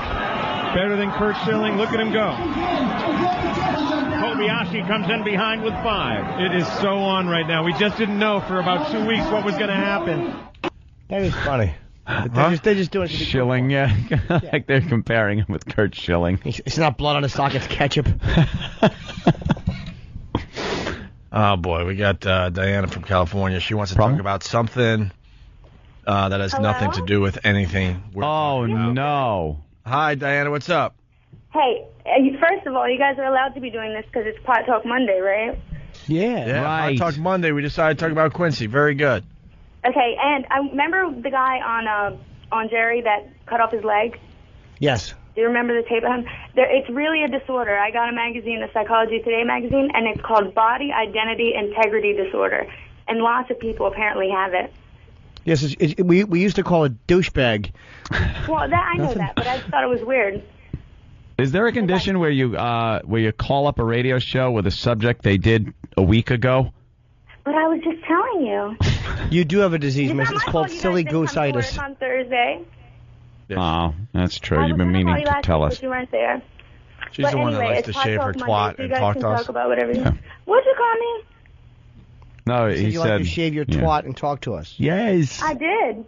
Yes, she shaved. Yes. I did. It was hairy. Now, yes. All right. Can we go back to talking about hot dogs? Oh, right. The hot dog eating contest. You got anything on hot dogs? She did shave her pussy, didn't she? Yeah. Horse pucky. Oh, wow. That was Colonel Potter. He's doing a Colonel Potter. I don't sound like him, but I do his terms. Right. All right. Oh, I see some Quincy. I'm sorry. I apologize. No. All right. That's all right. I'll talk to you guys later. I love you guys. Bye. Thank you. There she goes. Here we go. More more announcers. Kobayashi is bringing it right now. Joey Chestnut, though, not concerned. Very wise not to sleep on Kobayashi. The American Joey Chestnut is still out in front, now 43, but Kobayashi is closing in. The crowd reacting constantly to every one of Kobayashi's moves. He's looking strong. He obviously didn't come in here to phone it in. He's here for the competition. I would love to know what these guys do when they're not announcing the hot dog contest. I think they're ESPN guys. They do Real Sports? Yeah. Pat Bertoletti with a mustache. Pat Philbin looks like he likes to pace himself, but he's not even going to break the top 5 right there. Pat. Oh, poor Pat Philbin. Our own Pat from Moonachie. What is a Philbin? What is a Philbin? Isn't it a bean or something? No, what is it's it? actually when you have a storage thing with shit piled into it. you filled a bin. It's a Philbin. No, it's a Filbert. What the? I know. I thought it was some kind of food. Don't mind me. Filbert. I'm confused because Will from Michigan writes, Chestnut broke the record last month in Arizona with 59.5 hot dogs and smashed the record at Nathan's with 66. And then he finishes up by saying, who really gives a fuck? But it seems like Will gave a fuck because he knows all that. Absolutely. Pace himself, but he's not even going to break the top 5 right there, Pat Philbin. The great Kobayashi still very much in this. Amazing effort. There's Crazy Legs Conti. It's Conti's 5th appearance at Nathan's, like Kenny Lofton or Sam Cassell. You think they're out of it, and they pop up again. He's got the staying power of Robert Horry, but not the rings, not the belts. I'm telling you, Chestnut is averaging 5 dogs ahead of Kobayashi as we move through competition here. Yeah, he is setting a good pace. Exciting. Yeah, it's just amazing. How much time do they have to actually eat the hot dog? 12 minutes. Oh, really? I think. Yep. Okay, so we are nearing the 3-minute mark.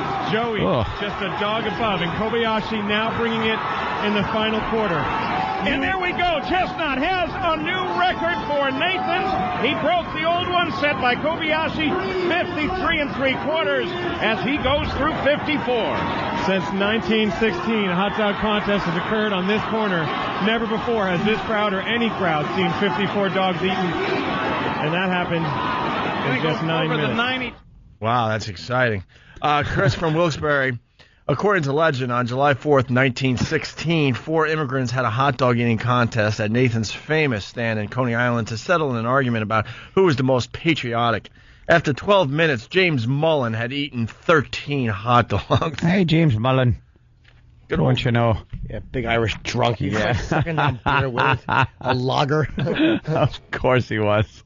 Kobayashi pausing now. 39 seconds remain. This would be the greatest moment in the history of American sports if Chestnut can bring the belt home to Coney Island. It's been gone for 9 years. Chestnut scores up to 62. Kobayashi at 61. 20 seconds to go. Wait, so Kobayashi got past his old record? No, Joey Chestnut. Yeah, but Kobayashi Oh, yeah, he got, did too. Yeah, I'm sorry. Yes. Wow, he was okay. Yes. Wow.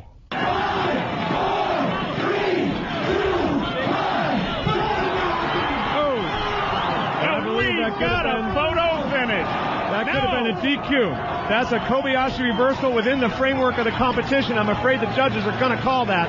That is up to the judges. We have 2 judges, and that call is the spray zone. Unbelievable valor from that man right there, Joey Chestnut. He may indeed have changed the course of this nation, righted the course of our nation. Chestnut is a true American hero. It was actually that close, though, that they didn't know who won? Yeah. No, then the guy realized, He started spitting up hot dogs. He's trying to hold it in his mouth. Yeah, it was coming out his nose. Kobayashi. Really? Yeah, really trying to keep disgusting. it all in. It got a little gross at the end. Ladies and gentlemen of Brooklyn and the world, in second place with 63 hot dogs and buns, Takeru Kobayashi. Chestnut has done it. However, in first place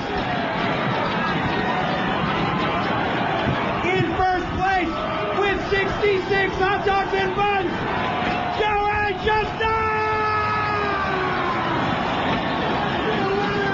Wow. I'm tearing up just like the first time I heard it. We should have tried to get the guy on the show today. Oh, I want to know about the aftermath. Like, how many dumps? How ridiculous are the dumps? Just big. Try looking at what that many hot dogs and buns look like in a pile. Minced up even. Completely chopped up. How do you fit that in you? These guys, we have footage of these guys at all, Eric? Because I know Kobayashi is like really slim. Yeah, they're skinny. Is the other guy Joey Chestnut? Oh yeah, Joey's pretty slim too. That's the whole new thing. Pat was saying, that's the new thing is to be skinny. How does Kobayashi have a fat belt? Yeah, Pat has a fat belt. Prevents your stomach from expanding. Fat belt. Yeah, I'm serious. A fat We head. should get this guy on, though. I mean, what? He's too busy for us? I mean, who wants to could be talk to all him? over the world. Who wants to talk to him at this point? Kobayashi's like legitimately famous. No, come on. Let's get a Super Bowl quarterback. Let's get Hey, Pat. Hey, Ope. There he is. Hey, Pat. How are you? Hey, Pat. How you doing? The only belt I win is the belt of fat. That's fat belt. You ate 24 hot dogs, Pat. Yeah, I was a little disappointed. I qualified with 27, and I was hoping to do 30 plus, but my new strategy of not eating 3 days before the competition didn't work out for me too well. Didn't work out. Why don't you use the same strategies that Kobayashi has used? Yeah, you're the only one up there actually enjoying the hot dogs. That salad, that big salad thing, and then a lot of water to stretch it out. And they weren't why don't tasty. Did you come in last place, Pat? No, I came in 12th out of about 20. Oh, very good. Yeah. Hey, Pat, do you know Kobayashi? Yeah, I saw him at the hotel. I pointed out a girl who had I Heart Kobayashi panties on, and he really liked that. I did, huh? Hey, by the way, did it remind him to go out for sushi? By the way, Dave from Northeast Philly, Opie, didn't you beat Joey Chestnut's record on the train? They will not leave the train alone. So, Pat, what can you tell us? Give us the inside scoop on the contest, man. Joey won. What was Kobayashi's final total there?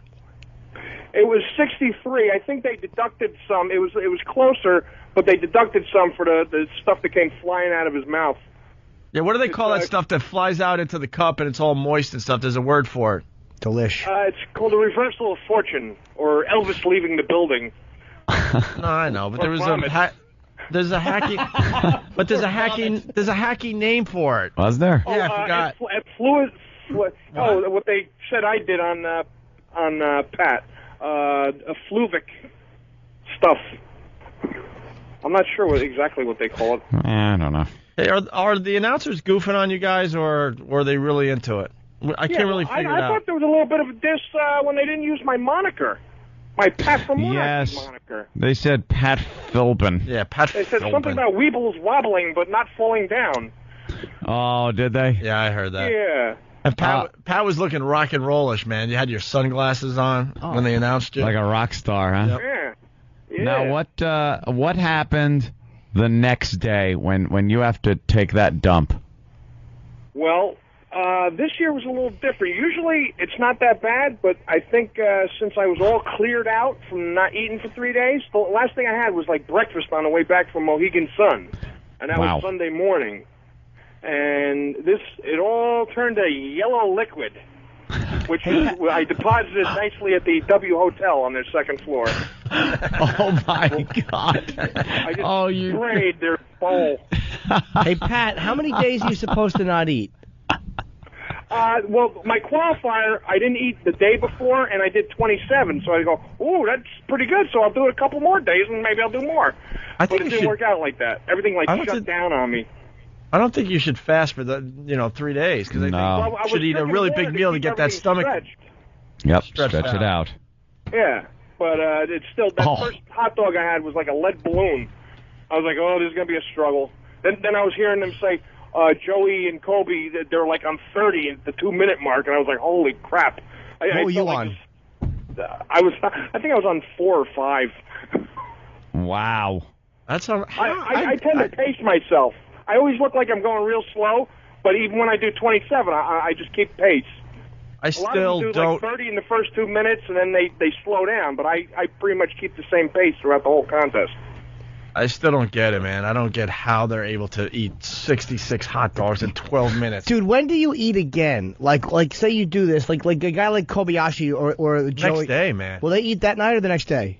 I think the next day because your stomach's so stretched out. Joey and Kobe, they're hunger kind of pains. special. They probably sequester themselves and do whatever they got to do. I had some ice cream a little later, a couple hours later.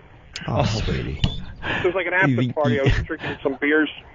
I still can't get past the yellow liquid I know. shooting out of his ass. Because we've all seen his asshole.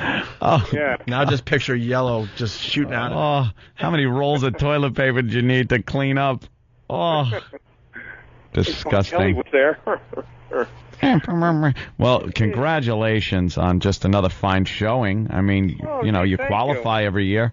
Not many Yeah, people. I got 60 pounds of hot dogs from my qualifier I won. I think I'm gonna bring them to the PNC tailgate. Wait, they actually give you hot dogs for qualifying? Yeah, a year's supply. I like to think of it as just 3 months. 60 pounds. Hey, how'd it go with the girl? What girl? The girl that was here from out of town. Yeah, she came for a nice visit. She went to Coney Island, then she went back home.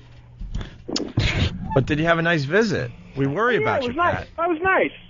Yeah? Yeah, we had fun. Pat. She went on the Aw. bus with me to Coney Island. You had to take a bus? No, the bus of champions with everybody, all the competitors Opie, on it. the bus of champions. The bus of champions. She had a friends and family pass. So she was able to ride on there with all the superstars of Basically, you're hot dog saying. eating. Basically, you're saying she had daddy's pass. Yeah. Well, was there any sparks flying, Pat? I mean, we know you like this girl. Yeah, 4th of we were on July. our rings there for a while on the bus. Sparks flying. Nah, it was just a friendly visit. Well, I mean, were you getting any vibes? I mean, you said that you both wanted to get your lives together a little Yeah, bit. I Is got she a kind of vibe that it was just a visit. And you paid for this vibe, right? No, actually, our friends paid for a ride back anyway. Did she stay with you? Yeah, we were at the W Hotel in the city. Oh, now she was in there overnight with you. Yeah. Ooh, how was that, Pat? Okay. How was that? Yeah, we're just sharing it. How? Working.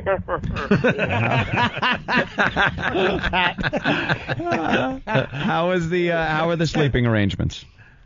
None. She was sleeping on the right side, and I was on the left side. Oh, but you were in the same bed. Yeah. What'd she sleep? Oh. What'd she sleep in, We're Pat? buddies. Pat, Pals. what'd she sleep in? What'd she wear? Pretty much clothes. Panties? Pretty much closed. Now that could be. I wore a snow suit to Jeans? bed. Jeans, a parka. Skis. By the way, Redding is he's just being hurtful at this point. Is he? Pat took the bus of champions and Opie took the train of faggots. Oh. Ow. Yeah. Wait. So no action for you, Pat. Wait a minute. Nice Nah. W Hotel. Did this Business as usual. Pat, let me ask you a question. Did you ever buy her a plane ticket and wait at the airport and she never showed up? Gee, who you been talking to, Jimmy? I don't. It's actually no. It's coming up on the screen. I'm asking you. Ah, the screen. That son of a big screen. We call it the screen of truth. So what's that? Yeah, possibly. How many times? Credit. No, once. I had a credit for that flight. Something happened. Didn't work out. Did she call you and let you know she wasn't coming? No. he bought the ticket. She didn't show. There was He a got a little credit. problem. He used it again. Got lesser credit. Yeah. What was her explanation as to why she didn't come? She had something come up. Some suddenly came up, like Marcia.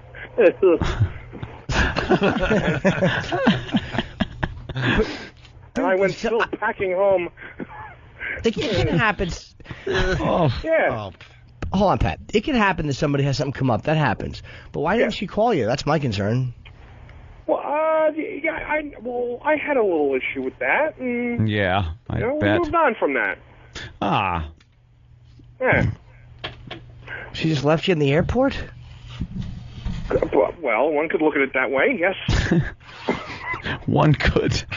The facts might bear that out. Well, is there another way we could look at this? Yeah. All right. But, so how long did it take you to forgive her? Until the next flight out. Well, wait, when did she finally come? How much later? She didn't do any coming. No. What's that? How much, like... Not with me, anyway. The plane... The plane got there, right? And all of a sudden you're there waiting by baggage claim or something?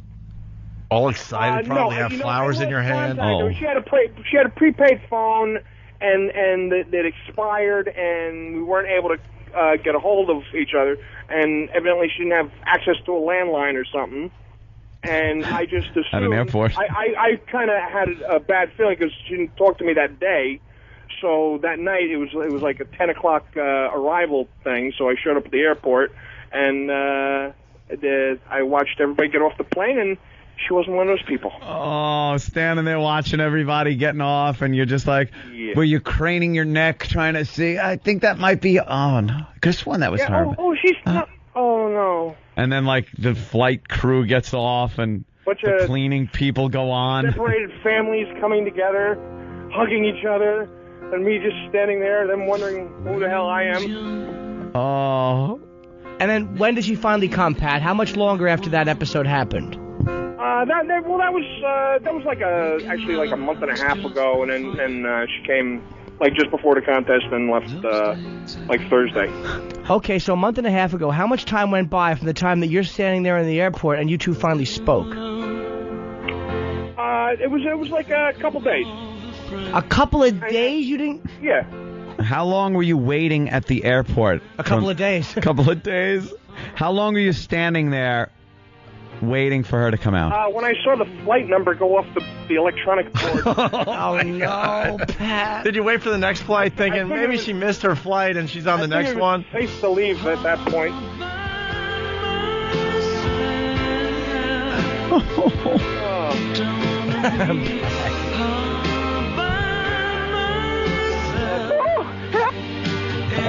Hey, Pat. That's terrible. I'm sorry. Pat, who cares about you? We got a real champion on the phone here. Joey Chestnut. What's up, Joey? Oh. Joey.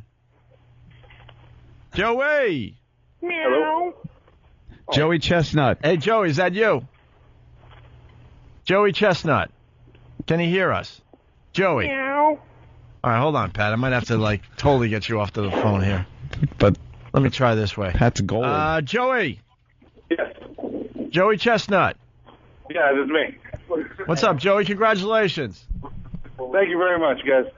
We just played your audio on our show. 66 hot dogs in 12 minutes. It was great. Yeah, see, because we got a pal of ours that is also in the contest every year. Pat Philbin, Pat from Moonachie. You know him? Yeah. Joey? We have a bad connection for you. Got a Nathan's phone? All right. Pat. The antenna's a hot dog. Hello? Hey, Pat, can you hear us? Yeah, Pat? Because we got a pal of ours that... Oh, Pat? God, what the hell's going on with the phones today? Pat? Yes. All right, we can hear you if we... Ugh. Pat's jamming the signal. Ugh. Joey edged me out. Well, we need you for filler until he calls back. So, was she in the W Hotel when you were taking that yellow mustardy dump of yours? No, we're waiting to leave. And I couldn't wait on the street any longer. I had to go in and use their lounge bar bathroom. Hold on. We got a real star back on the line. We'll get back to Pat's dump in a second here. Now what? Now what are we waiting for? All right, we might have... Pat, continue. Hello? What is this, a tennis match? Yeah, continue. So, tell us more about that dump. Oh, well. Hold on. Joey's ready. All right, we'll get back to you in a second. Joey Chestnut, how are you, Joey? I'm pretty good. There he is. Now we can hear you. We had a bad connection there, Joey. Joey won the hot dog eating contest down there in Coney Island. 66 Nathan's. hot dogs. Yeah. Congratulations, man. Thank you. Yeah. We have a good friend, Pat Philbin. He's also Pat from Moonachie. Do you know him? Yeah, he's a really nice guy. He's actually the most friendly guy you'll ever meet. Oh, look at that. Yeah, he's a good pal of ours, and of course he was in the competition, but obviously not of the caliber of you, sir. Oh, 2 years ago I set my goal to beat Kobayashi, and I was finally the first person to beat him. What exactly, like what makes you think, like, when you're like, I can eat this many hot dogs, like what? How do you know you can do that? It's I think like 6 years ago when he first won the contest. I remember thinking, dang, I could fit 50 hot dogs inside of me, but I didn't do anything for a couple of years, and I was just going to school.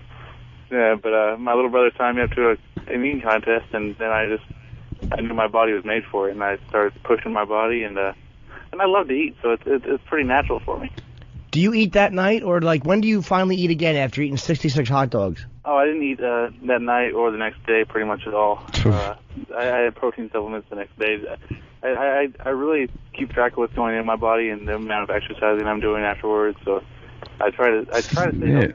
It's pretty hard. So you guys now that are involved in these, what, you keeping in shape? It's not just the big fat guys doing it. No, we really have to keep in shape. Because we're ingesting tons of calories, and even though we're eating pretty unhealthy, we have to make sure our bodies can digest it and stay fairly healthy. Now, Kobayashi, of course, the big champion, the name in the field of competitive eating. What did it feel like when you looked over and kind of knew you had it? Oh yeah, it was awesome because he'd been dominating the sport and humiliating the other American eaters for years. Yeah, it was pretty good to see him push his body to a limit and just eat where he was actually barfing on stage. Is it uncomfortable? Is it an uncomfortable feeling? Like, I mean, it's like a marathoner. They're running 26 miles. That's not comfortable. I'm doing it for a competition and just to beat people. I mean, it's not comfortable, but it's worth it. There was a little controversy there when Kobayashi said he might pull out of the competition because he had some kind of injury or whatever it was, and everyone was speculating, well, it's because now there's somebody that's going to beat him and he doesn't want to be beat. Yeah, they were saying jaw-itis. I think everybody now calls it Joey-itis. He was just... Oh, look at that. Yeah. I see a T-shirt, huh? Hey, wait, Joey, was he graceful, at least in defeat? He was nice. He accepted his loss, and he said he's going to come back next year, but hopefully I'll just be able to push a little bit harder. I can hit 70. How big is the first dump you take after eating like that? Man, it's a massive one. Yeah, but 4-pounder. Yeah, like how massive? It would make anybody proud. Yeah, you're looking into the bowl going, you're really impressed with yourself, right? You got to rate that one. Yeah. Do you get one long log, or is it like kind of stewish? It's definitely stewish. It's yeah. It's, but I'm healthy, so it gets through me, and it's about pushing your body, and we're having fun. Joey, how many dumps do you take the next day before you realize, okay, I'm done with the hot dogs? This is it. It's not too many, but it's going into the contest. I haven't eaten very much for a couple of days, so my body absorbs quite a bit, and then I'm not eating that much after the contest. So a lot of it stays in me. A lot of it, my body needs a lot of nutrients because I'm sorry, go ahead. Does the dump smell like hot dogs? Does the whole house smell like hot dogs? That's a good question. Never. The only thing that smells like hot dogs is when I start sweating. You can I think. Sweating hot dogs. And I bet you're sweating when you're dumping. What color is the dump? It's a brown, light brown. Yeah. Because Pat said there was some yellow problem he was having. But then again, he has diabetes. It's probably just part of his body rotting off him. As long as there's no red or anything. Yeah. I'm not going to look at it too close. Is it one of those that really opens your asshole wide, or is it one of them? Because sometimes you could crap a lot, but your asshole doesn't hurt.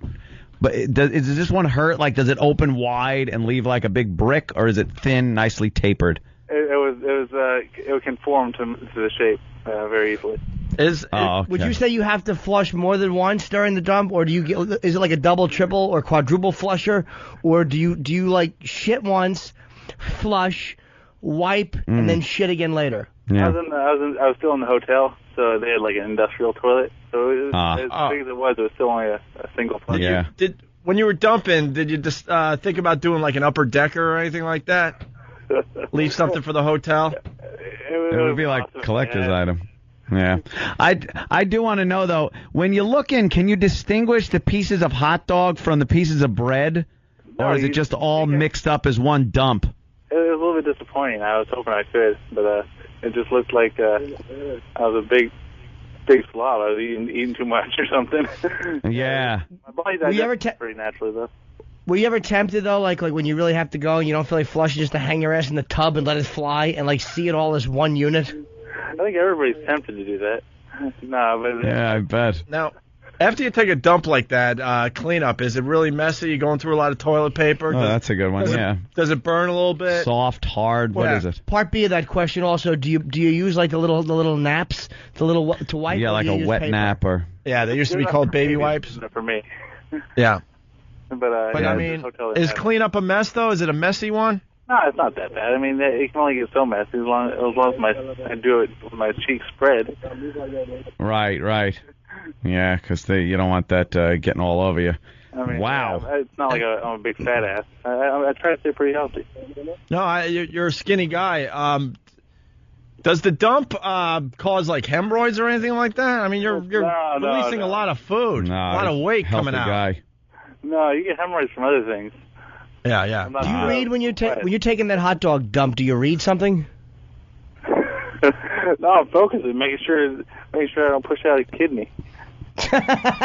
You ever think that now that you're the champ, that you could sell pieces of that dump, like just slice them off, like pepperoni slices, and maybe like hermetically seal them in something, and then sell it as the Nathan's Hot Dog Champion dump piece, like a commemorative coin made out of sliced dump?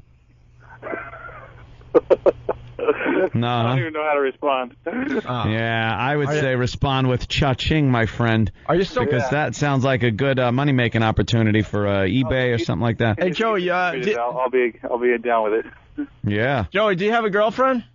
Yeah, I got a girlfriend. She I don't know if she takes. Are you so proud of your dump that you have to call your girlfriend and go, honey, you got to check this out? I know it's a little gross, but come on. I'm the champion. You got to see what I left in the bowl. No, I leave the door open so she can smell it from the rest of the room. That's nice. Did you ever put a pail on a scale and dump into that? Oh, to see how much you're actually. That is actually clever. I've always wondered how much I actually lose. But, well, these are the questions people need to know. Because then you would absolutely be able to figure out how much you're absorbing. Well, you wouldn't even have to shit with the pail on the scale. What you do is you put the pail on the scale empty, you weigh it, whatever a child's pail would weigh. Right. And then you fill it with liquid shit. You dump it out down the bowl. Yeah. And then this way you can weigh your shits all day, and you could say by the end of, say, a 2-day period, you can get a complete weight of how many dumps you've taken. That would be good. Yeah. And then you can see if it weighs. I don't know what it's good for. Well, just I'll tell you what it's good for. If it comes to more like 8 pounds, the next time somebody annoys you with baby photos, you say, I've shit more than that. I'm not impressed. Do you, what about the gas content of the dump? Sometimes, you're taking a dump and then in between you get that.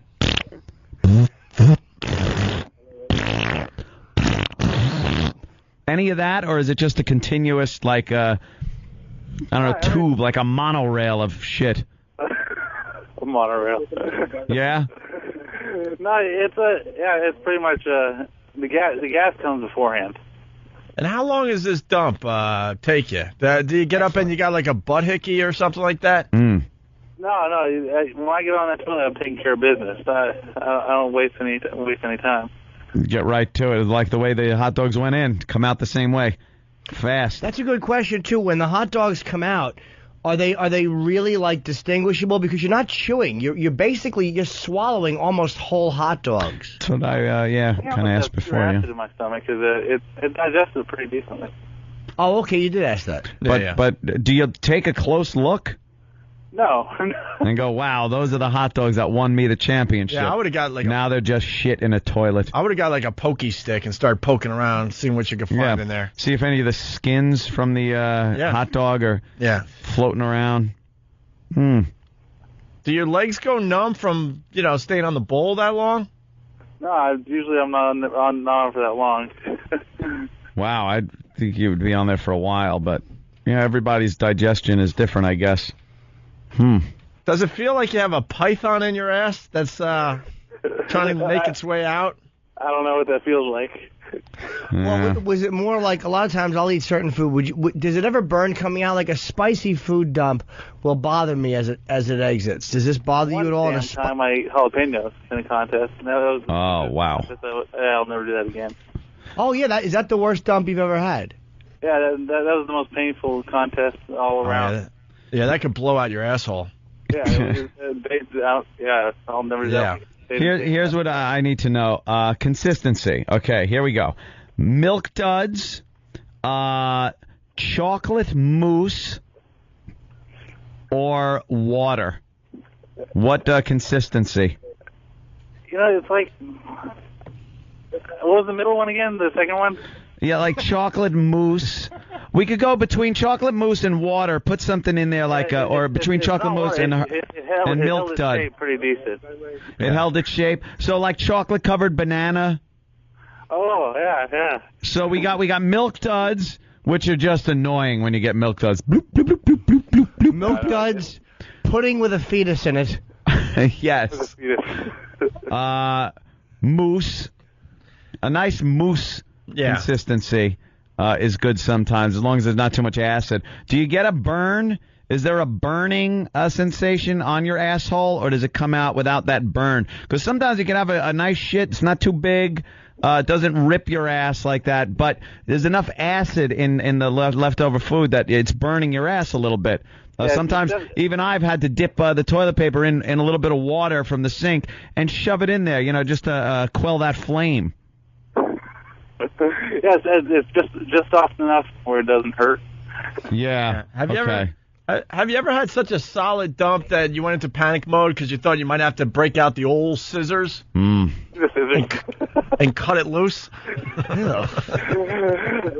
a plunger.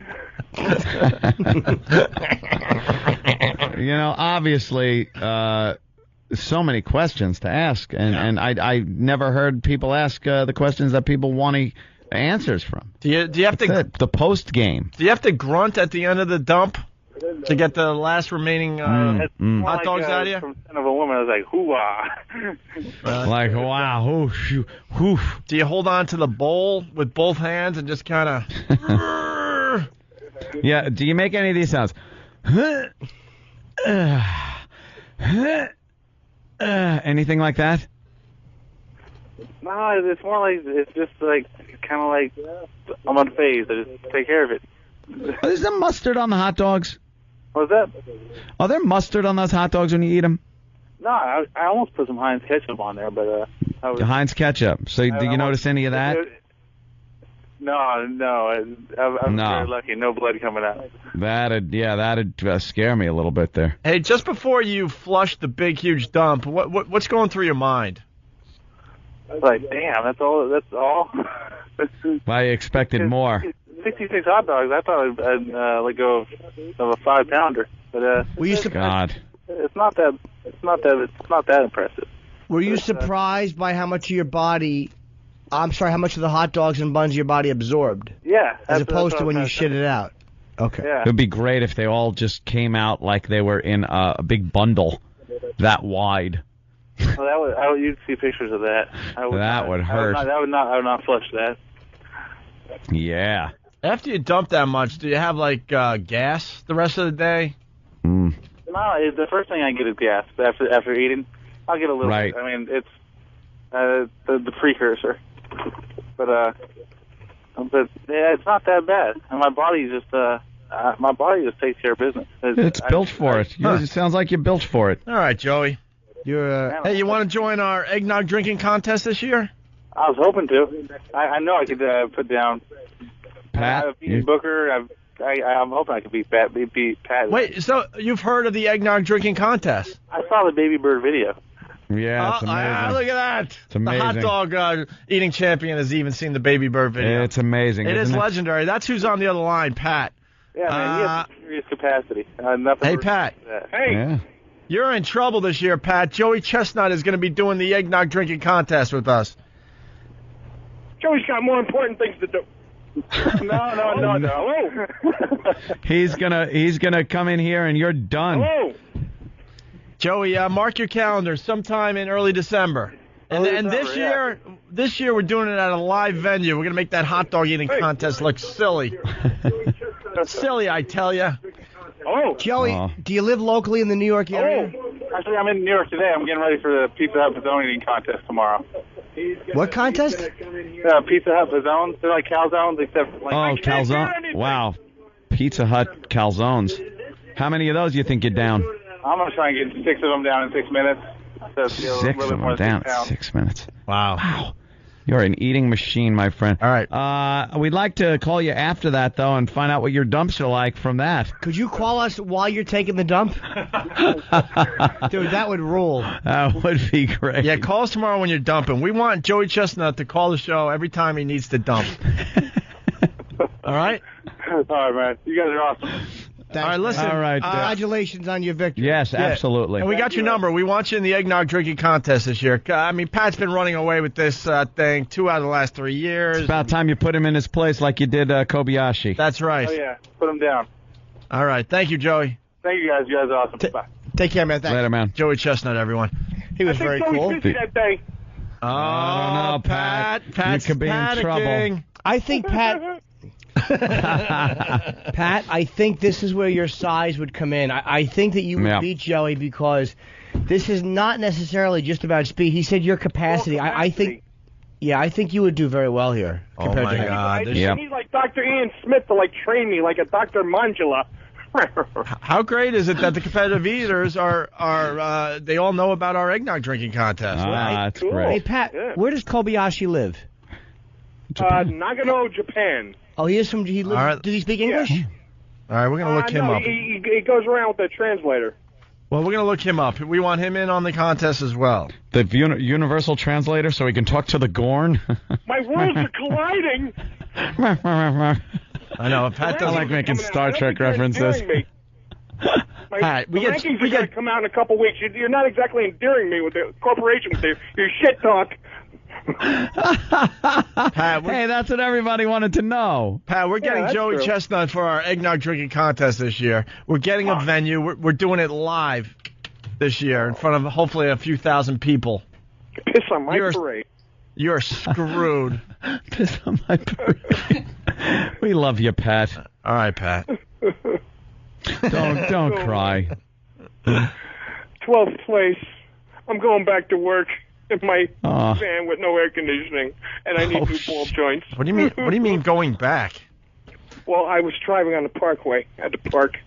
No, never mind. Didn't we and have roll up the windows and sweat. Didn't we have a fundraiser for him? Yeah, we did. Why?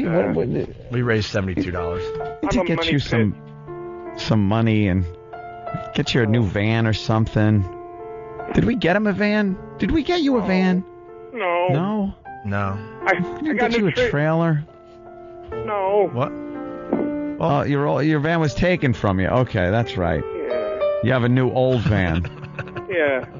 Because the other one got towed away and it wasn't worth getting out of hock, right? Yeah, thanks for reminding me. Yeah. I was just filling in the I audience. almost forgot about it. Thanks. No. We talked about getting you a new van, but we figured it'd be funnier to call the cops and tell them where the old one was. Thank you. Oh, did we get him or the listeners came up with like $2,000 for him? Is that true? That went towards the transmission of the van that got taken away. And also, oh no! Probably went for plane tickets. So you put a $2,000 transmission in the van and it got taken away, and you had to buy a shitty van? Yeah, well, it was a $1,600 transmission and something else that went wrong. These money pits. They cost You're not less the only money. one. You're not the only one who's lost money on a tranny, Pat. At least you had a Thank God. happy ending. I like that. All right, hey Pat, we got all the questions answered by the champion, so I don't know. Have a nice day. Anymore. No, not really. Oh. And now that he's joining our eggnog drinking contest, this is exciting. Yeah, the champion of the Nathan's hot dog eating contest. How would that be when he walks in here? I'm going to be like flabbergasted. Oh yeah. It's going to be like a real celebrity. Oh yeah. Not just like a wannabe eating guy, but the guy. They won't ban him. They'll ban me. No, I bet they won't. All right, Pat. Pat, They go don't back to promote work. the fatsos anymore. Oh. They retire us and rank us low and. All right, hold on. Someone is saying you made a great reference. Yeah, go ahead, Kerry. Kerry, Vegas. Yellow. Yes.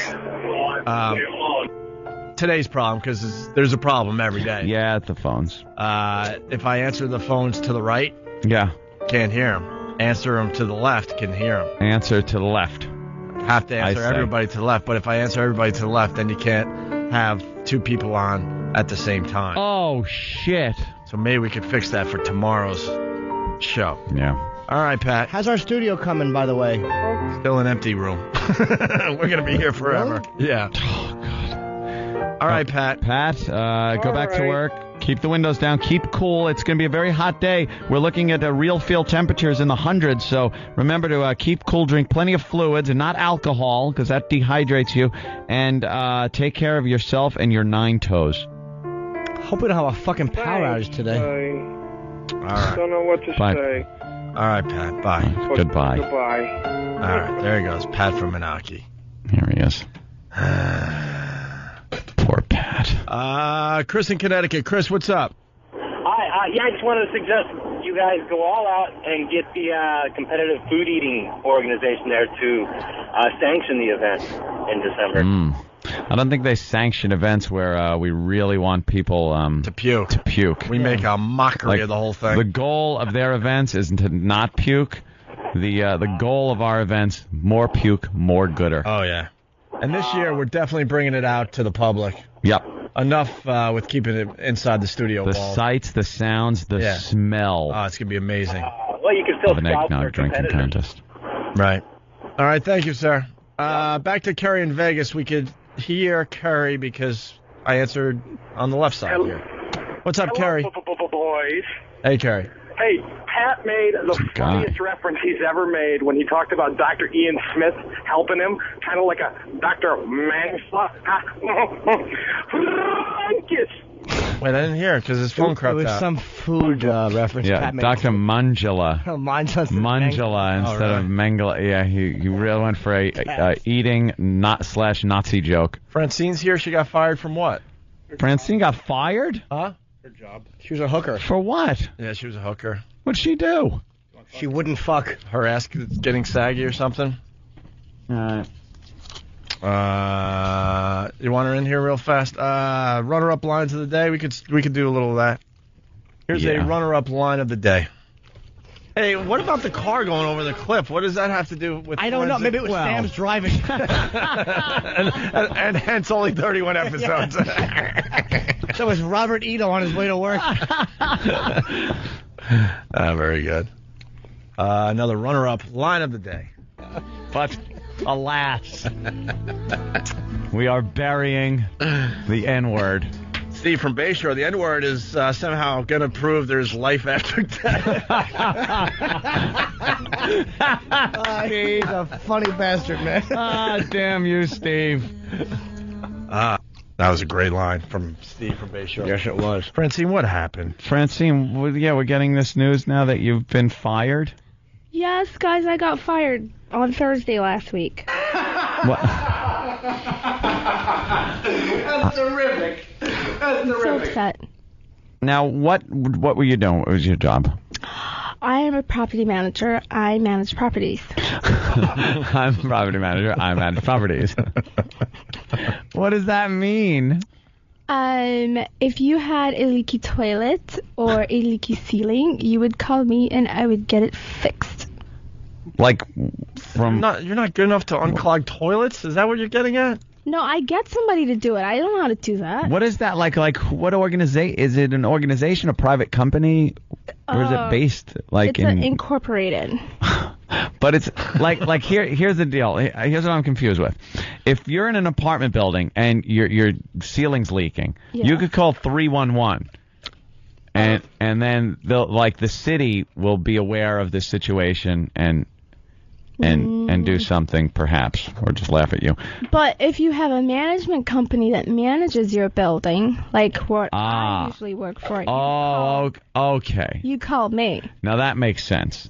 So then you get on the phone with a contractor and say send over a plumber because the toilet's broken. Yes. And you apparently asked for a plumber when there was a ceiling problem. I could usually tell those differences. Okay. Hey, by the way, I want to know how she got fired, though. Well, don't kill the messenger. Douche nozzle. Douche nozzle, yes. The douche nozzle. Of course. Francine was replaced with a hotter chick that puts out. Cock teasers don't work long. Oh. Well, that's not very nice, is it? I'm sorry. I didn't mean to laugh. I went to work looking hot every day. There you go. Okay, every day. And I have no kids. Yeah, Seriously. So you don't have lasagna belly or any of that stuff? I have no lasagna belly. What do you think of lasagna belly? I think it's disgusting. You you actually have one kid. I do? You have one kid, the one that fell out, remember? Oh, that you guys your miscarriage? He's so dead. He's in a sewer somewhere. What is wrong with her? Remember her story? Yes, she had a miscarriage. Remember her story. She didn't know, you knew you were pregnant, but you didn't know what to do about it. And then one day, it just fell out of her. I was getting my braces tightened. She was getting her braces tightened, and something else got loosened up. It just fell out of her, and instead of being sad, she was like, "Yay!" She was so happy. Seriously. You know how tight you have to tighten braces to make a fetus fly out of a vagina? Jesus. Is it a dentist doing it, or just some guy in a garage with a wrench? Yeah. Did you just go, ta-da, the aristocrats? Well, I think it was before or after the tightening. Uh-huh. I cannot remember. But after it came out and I flushed it and smiled, the lady was knocking on the door and she said, "Are you and Kay in there? You've been there for a very long time." And I was just in there wiping myself and just got on with the rest of my day afterwards. So I might have gotten my braces tightened before or after the miscarriage. Can I interrupt? Someone is suggesting, Jeremy from Ohio, that maybe she got fired because all her abortions were clogging up the plumbing in this particular building. Did you look in the toilet after? Yes. And did you see anything that resembled life? Anthony, I did not care about it. I saw a lot of red. A lot of red. But did you see anything that might have had a hand? I wanted to look, but I was kind of like...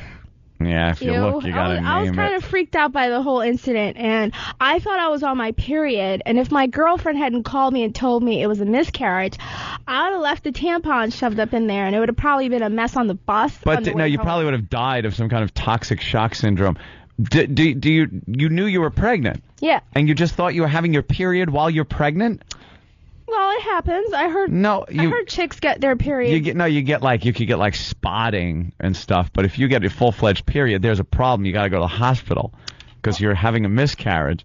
And if you plugged it up with a tampon, all that would stay in you and you would get very sick. Really? Yeah, really. Matt from Queensbury. Oh my God.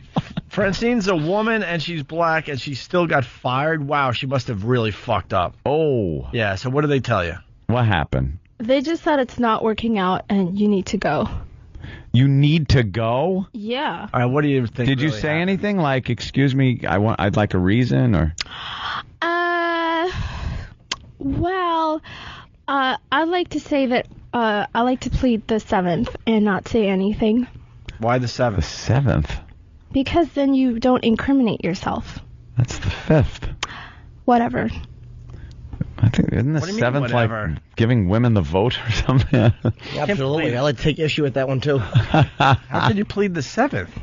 Because you self-incriminate Right. yourself Yeah, by saying stuff. That's the 5th. So there's a lawsuit. Sexual harassment. Nice. What did he do? They're suing her. He went for the poop shoot, didn't he? No. It was okay for the until old then, thumper? right? What happened? But no. But at my old job, one of my old bosses did try to drug me. Seriously. Drug you? Really? I've had problems. What, do you wave a pinwheel in front of your eyes? No, we went to a bar. That's a cheap roofie for her. No, we went Something to a colorful.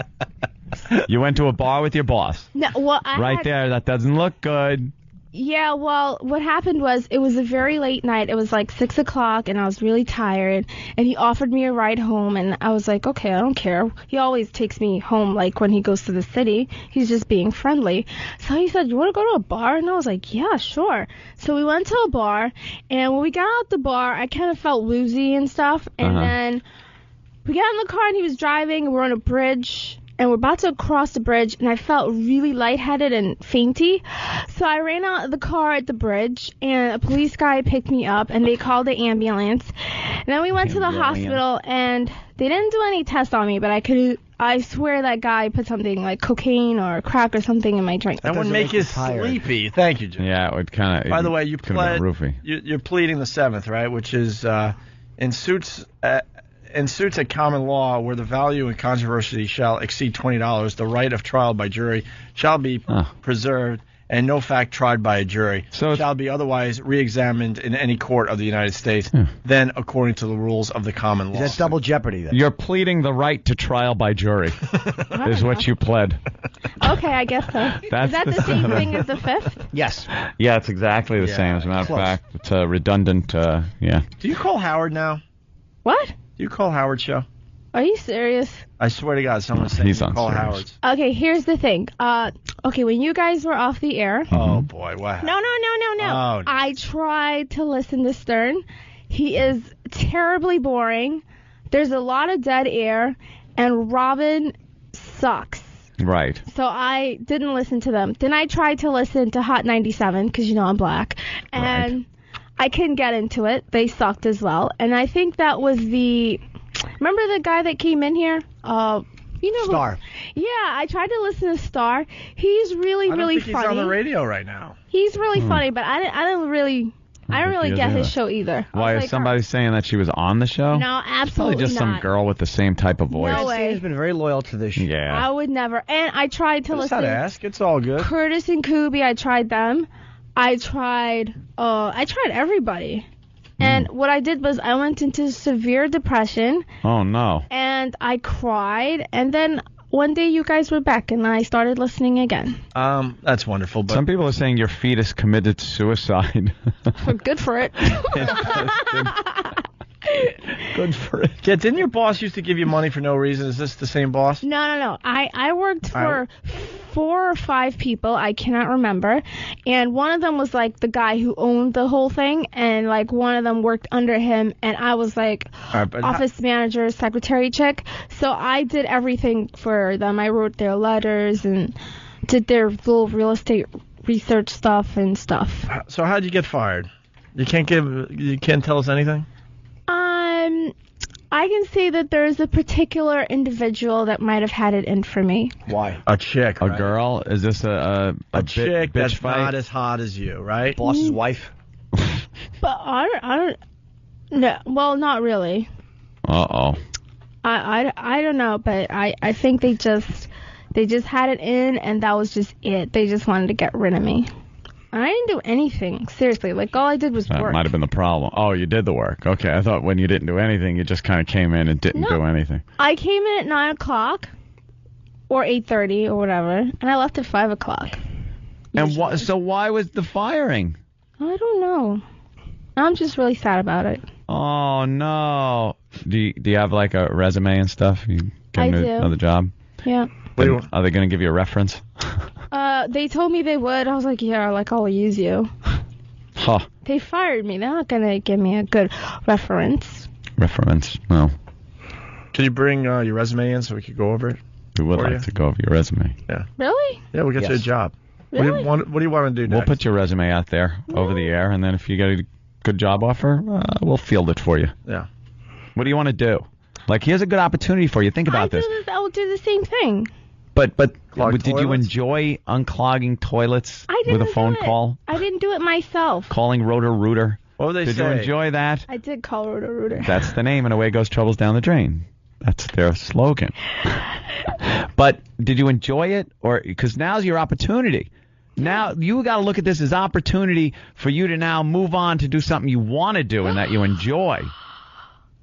Well, I did get a degree in communications, so I really wanted a broadcasting job, but nobody ever hired me or called me back. They're tough jobs to get. Yeah. What college? I went to NYU. Oh, boy. You can make a film. Tuition just went way down. And I graduated. You graduated. All right, we're running out of show, Francine. Okay, well, thanks for putting it out there. What do you think, as a black woman, I must ask you, what do you think about this whole having a funeral for the N-word? The NAACP is They get having rid of it? Yeah, they're having a funeral for it. A funeral? Yeah, they're Are actually they having going to bury it? Yeah, I guess so. Are They're you gonna. serious? Is there going to be a coffin with, like, Nigger in it? I don't know. I don't know. That would be hilarious. It would really be funny. We were thinking if there was a tombstone Aww. and that's like written on it, and you just stop by every so often and remember it. Aw. Well, I don't like the N-word because I think it's very mean and inconsiderate to say it. But in rap music, I think it makes a lot of sense and it makes the music sound very, very street. Oh, well, that's actually a pretty good argument. I think they should keep it alive. Russell Simmons, yeah. I think, said the exact same thing on Oprah. Yeah, I'm like, how are you going to be hardcore and not say bitch, hoe, slut, nigger? That's true. Somehow you saying it sounds like a white girl from Connecticut Oh, I saying know. it. Trust me, she's black. It's black. I'd say Jeez. All right. N-word stays. Yeah. All right. And you go. Oh. Because we have to end the show. Give us your resume, though. Oh, well, I'll bring it. Oh, my sister wants to meet you. She hot? Real sister or Yeah, like she's- sister? No, she's my ER, not A. All right. And what does she do? Is she hot, though? She's 15. She's hot. That's a yes. You got a picture? Yeah, she's cute. You got a She's real picture of her? pretty. You have a picture? Yeah. You got a picture? Let's see. It's in my purse in the back. All right, go get it. Yeah. Go get a picture of her. Let's see what she looks like. Why are you covering your butt, by the way? Come on. You usually show it off when you come. Gotta show that ass. Are you turtling? She probably has a log poking out. She's embarrassed. Here is your line of the day. Here comes the line of the day, line of the day.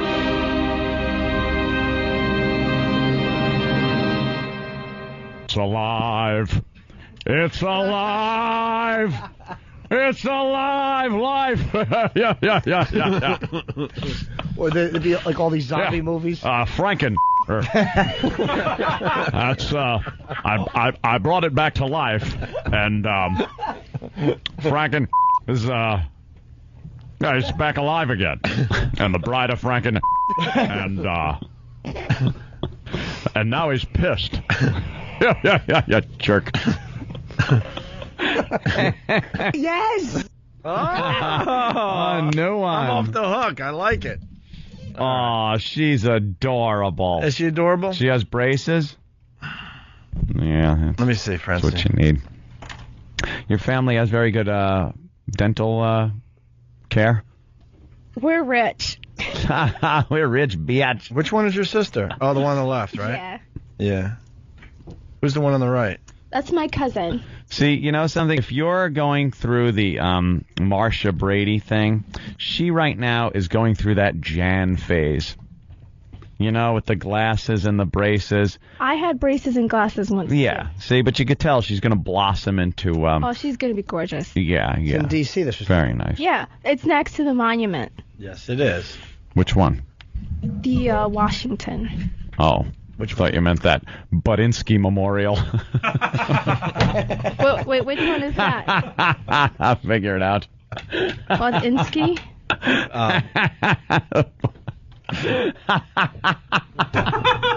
Ah, Christ. I want to get it. Yeah. Yeah. Don't worry about it. Yeah, That's okay. It's just it's another one of the many wonderful monuments that are all around our great capital. Prices of sweaters went through the roof.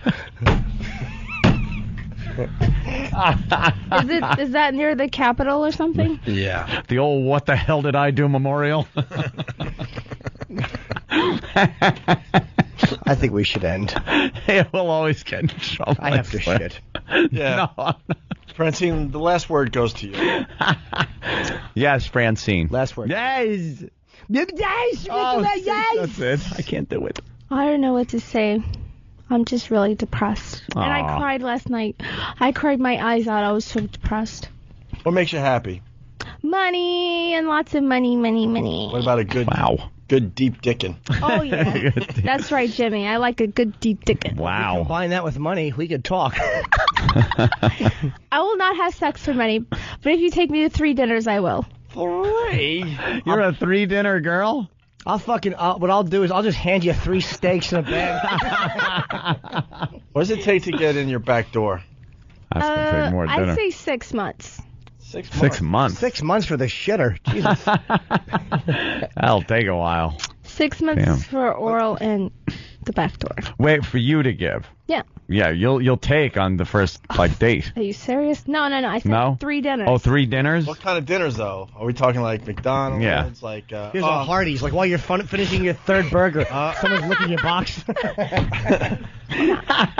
3 dinners could be okay. If One has to be Red You Lobster. just hear from the drink being done. She got the cup on the top of his head as he's fucking opening her skirt. Come on. Red Lobster? I'm not really a fan of Red Lobster, but if you want to take me to Red Lobster, I will go. More expensive or less expensive than Red Lobster? More. I bet she likes the high-end places. No. I like ethnic foods. I like Yeah. I like Iranian, and I like Ethiopian, and I like Indian, and Is that I like like bugs? West Indian. How's What? Ethiopian Yeah, I never food? understood the Ethiopian A restaurant beetle? thing. It's hot. Is It's it? good stuff. It's really spicy though. I like You know what I like? spicy food. Thai food. Of course I You like like Thai Thai? and It's the only way you Japanese. make the dirt taste good. Do you like spice it up a little? You like Indian food? Yes. Like that spicy type food? Yeah, that's good stuff. Yeah, and I like Japanese too. Japanese. And is good. Japanese, there you go. You're in. After those 3. See, so it doesn't matter as long as the food is good. But if you're good company and you withstand my horrendous conversations and You know how easy it would be to fake a good conversation with you I think Francine just is to get laid? a better conversationalist than you Yeah. think. We've spent time together at the Comedy Cellar, wherever she'll come by and hang out. Yeah, she's very capable Yeah. of holding a fine conversation. see, so all it takes is 3, but most guys don't make it to 3. Someone's suggesting, what about taking you out for 2 dinners and then you could just eat Italian? No. That's I like very the 3 funny. dinner rule. Fair Yeah. enough. Or 3 dates or whatever. Mm-hmm. But money is important for what? A relationship? Well, I think I make enough money. So No, you don't. You're unemployed right now. well, right now I'm not making anything, but I think if you're a guy and you're about my age, I'm 27. If you're pushing 30, you should make at least $50,000 a year Got for a little guy. scale. For a guy. Mm-hmm. So you should be able to take me out and like pay for everything. Right. What At least about the first 3? now? This doing you in the shitter thing. Is that from the first date? You make an X on the calendar, and then 3 months to the day.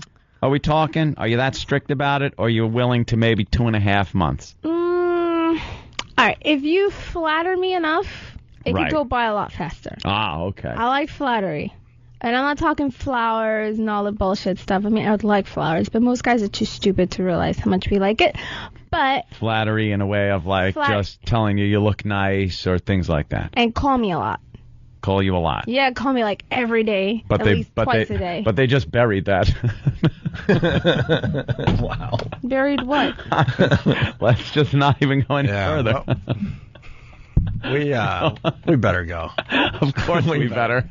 Get out of here, Francine. You're always getting us in trouble. Francine, you're a troublemaker. Yeah. We love you, Francine. Hey, I got the... Get us your resume. Thank you. Can I come by tomorrow with my sister? Yeah. No. You said she really wants to take a picture with you. No. I think that'd be a good idea. It's probably good. All right, we'll do it outside. If you never show up here again. No kidding. No, that's fine. Bring your resume. Okay, I'll... Yeah. All right, bye. You don't have to leave. I'll leave. Well, we're all leaving. I mean, we have a meeting. Yeah. Yeah. This is from Pete. Hey, guys, here's the info for the military promotion for the Boston show. We mentioned this earlier. Yes. Mm-hmm. We're announcing this for the first time. In July, there's going to be 10,000 troops in Massachusetts undergoing training from all branches of the military. Some of the bases reached out to us to find out about doing a discount for the troops to come down and see the show, the comedy show, the Onay Traveling Virus comedy show. When is it? A week from this coming Saturday. Yes. We have decided to take this a step further. In an effort to support our troops, we are offering free admissions to the Traveling Virus show in Mansfield, Massachusetts for anyone who presents a valid military ID. Let's get the word out. Hoorah! We're also planning on having a couple of troops call into the show next week to talk about it. We can figure out how to get them involved in the show somehow. If you want to mention any of the particular...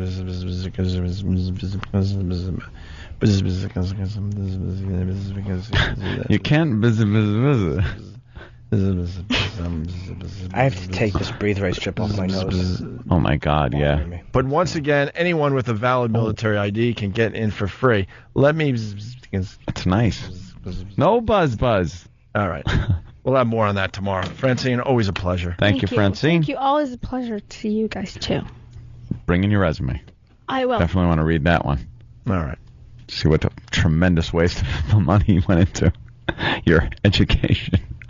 I feel like she's mocking me. No, I'm not. You're kind of laughing like... I love you. You're like my dad. Seriously. Oh, look at that. That's what you want to hear. Yeah, exactly. Seriously, Anthony's just as smart as my dad. Oh, wow. That's nice. Brilliant. That's, What do I do for a living? For me to hear that is a compliment. My dad is a cab driver. No, but he finished college. Jesus. He just can't work for the man. You know what I'm saying? Can't work for the man. Yeah. Is he really, like, angry at the man and everything? That's why? Not really. No? He just can't work for the man. What did he want to do? He's a certified tax accountant or something. I think that's what he did. He did, like, CPA? Mathematics. Yeah. Mathematics. No, because when I was in school, I was really bad at math, and he taught me a lot. Mm-hmm. Seriously. Like, what did he teach you? One. Well, there was one really big problem I had with the ones with decimals. He's a dope. Mm-hmm. And he taught me how to divide them. Her father's a dope. Oh, my God. She's so stupid. She's right in front of us. And she's so stupid. She's really, She's really stupid. She's 4 feet from me. Oh. How stupid can you possibly... Ooh. What? What happened? Your dad, cab driver. Yeah, he's a cab driver. Because he can't work for the man. Yeah. That must have disappointed him, though, that you came out so stereotypical black young woman. Well, my mom is very... She actually thinks we care about what she has to say. And she's 3 feet away from me, and she can't hear me saying this. So she brought us to the suburbs. And when they got divorced, we moved from a semi-suburban area to really suburban. Out there and living with Jewish people and stuff. Oh, so you're blaming the Jews. I'm not blaming the Jews. I just said I lived with them, and I went to school with them. Mm-hmm. More persecution. I don't know how the Jews do it. Douche Nozzle saying it's... Well, he's saying... Douche Nozzle, did you say? The Douche Nozzle. Wow. 2 in 1 day for him.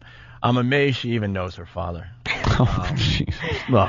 See, That's bad. Come on now. don't We're falling into stereotypes that we don't support on this program. Right, we can only do redneck stereotypes. I want to That is now right. first apologize to anybody that might have been offended by Douche Nozzle's name. Horrible name. It's offensive. All right, how are we going to end this show? We're just going to walk off. 20 minutes ago. We're going to close the Opie and Anthony show. I think Francine should close the Opie and Anthony show strong and make people want to tune in tomorrow. Yeah, go ahead. Mm-hmm. Sell tomorrow's show for everybody. Tune in tomorrow for Opie and Anthony, the greatest. Oh, and little Jimmy Norton, the greatest talk show ever. What does each person on the show do? Anthony does a lot of National Geographic comments. Right. Okay. Opie pushes buttons. All right.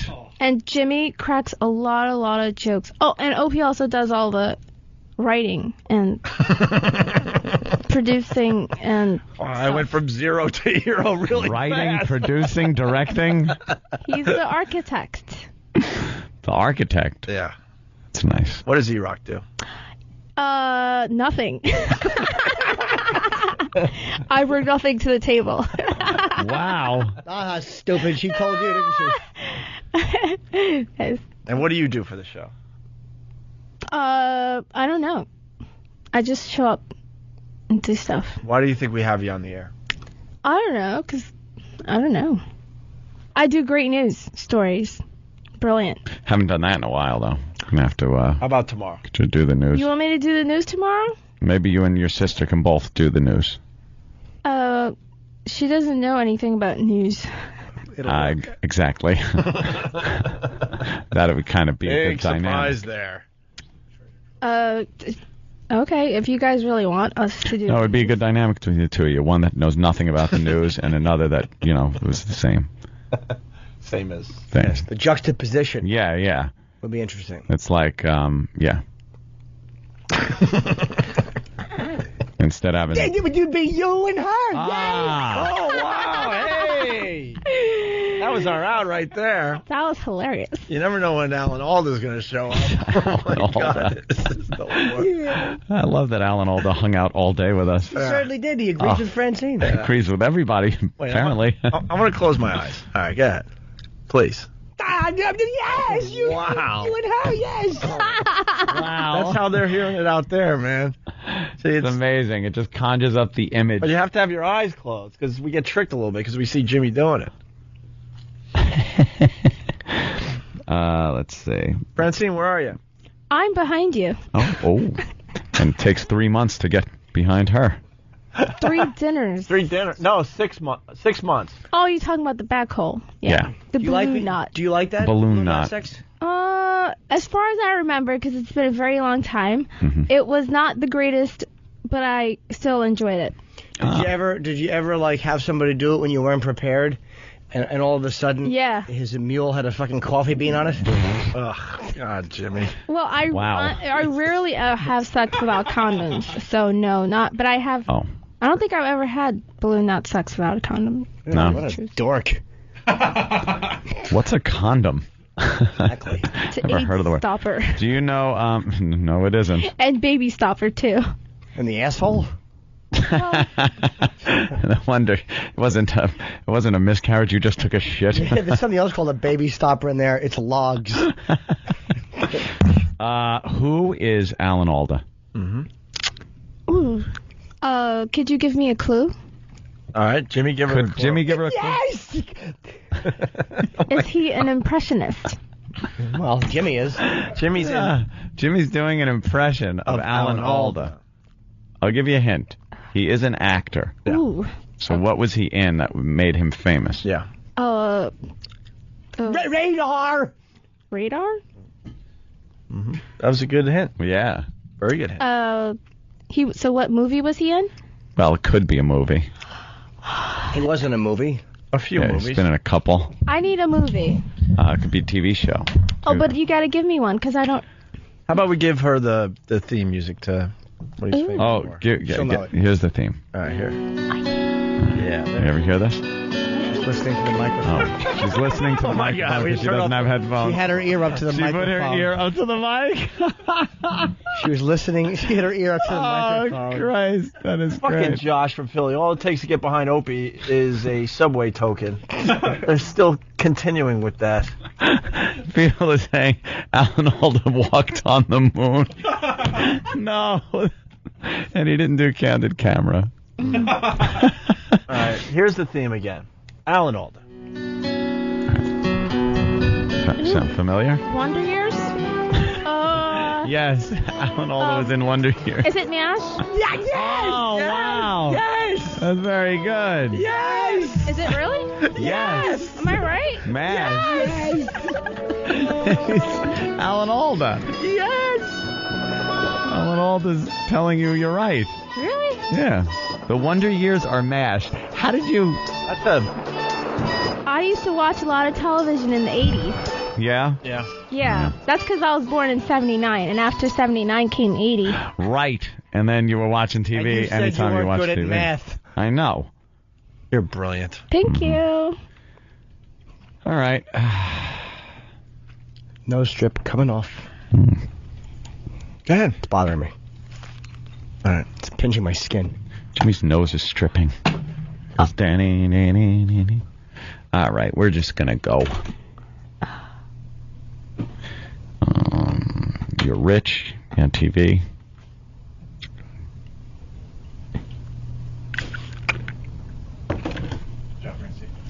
Thank you. Good job, Francine. Yes, Francine. Good seeing you. Good job. It was good seeing you guys too. Sorry to hear about your job. So depressed about it. We'll get your resume, and then And I went to Maryland, and I didn't tell my dad. I didn't tell my mom. I didn't tell anybody because I was so ashamed. you were ashamed that you lost your job. Like I've Now never what? lost my job before. Oh no. That's like so weird. That was the first time you were ever fired? Yeah, like I always quit. Yeah. Yeah. Oh. I never really worked anywhere like less than a year. Really? And you think it was like some kind of inside thing? Yeah, I think they just didn't like me because Didn't like you? I don't know. Whatever. What are you thinking? You have an idea I why. plead the 7th again. You have an idea why you think people might not have liked you. You're pleading the 7th. I'm really pissed. You're really pissed. I can understand. Sure. Because I'm so great. Well, I'm good at everything. good at everything. Everything. Was it a man or a woman that got you fired? I plead the 7th again. Can't even give us a gender? Yeah, come on. It's human. And it walks. Mm. It wears underwear. How do you know? That's a good point. I guess I don't know. Was it sexual in nature? Or no, it was not was sexual. it racial in nature? I don't know. I plead the 7th. Uh-oh. Are you going to play the race card? No, I plead the 7th. That'd be kind of funny because I like plead the 7th really again. kind of a I'm pleading the 7th. you're pleading the 7th. Yes.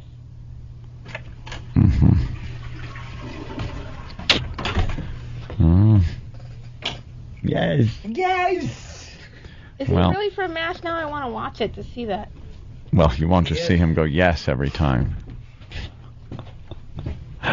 All right. Yeah, got a meeting. Oh, I'll go.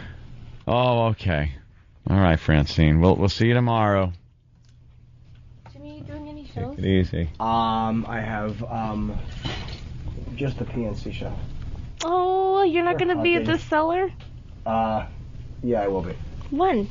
Tomorrow night. Oh, really? Yeah. Can I come? Okay. Can my 15-year-old sister get in? Yeah, I think so. I'll have to Really? tell them in advance. I got a 16-year-old cousin, too. Okay, good. Any other children you want to bring to my show?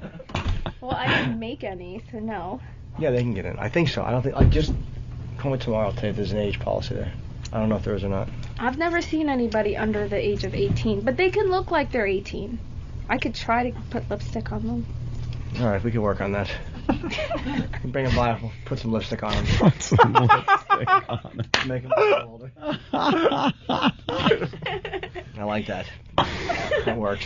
I used to look like I was 18 when I was 16. That's why I was a slut. Yeah? Yeah. I forgot that. When was it that you first 14. You first got nailed at 14? Yeah, my neighbor. Your neighbor? How old is he? He's pushing 20 or something. Wow. It was very bad sex.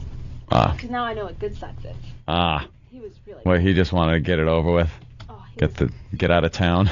Get the charges over with. He told me he was coming. Actually, yeah, there were charges pressed. He was coming off of steroids.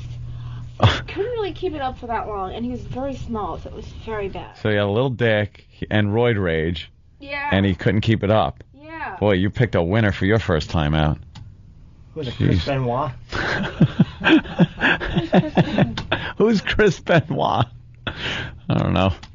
He'd make a good daddy too. Was he really? Yeah, he was also a MASH. What does it mean when it burns when you piss? Could be something as simple as a bladder infection. Could be something as complex as chlamydia. Ooh. You probably fucked the same girl I did. I did. It hurts you too? Yeah. What do we do? I don't know. I don't wear bags. Oh, Jesus, Jimmy. Mm. That's so bad. He's not getting AIDS. People like Jimmy don't get AIDS. No, we can't.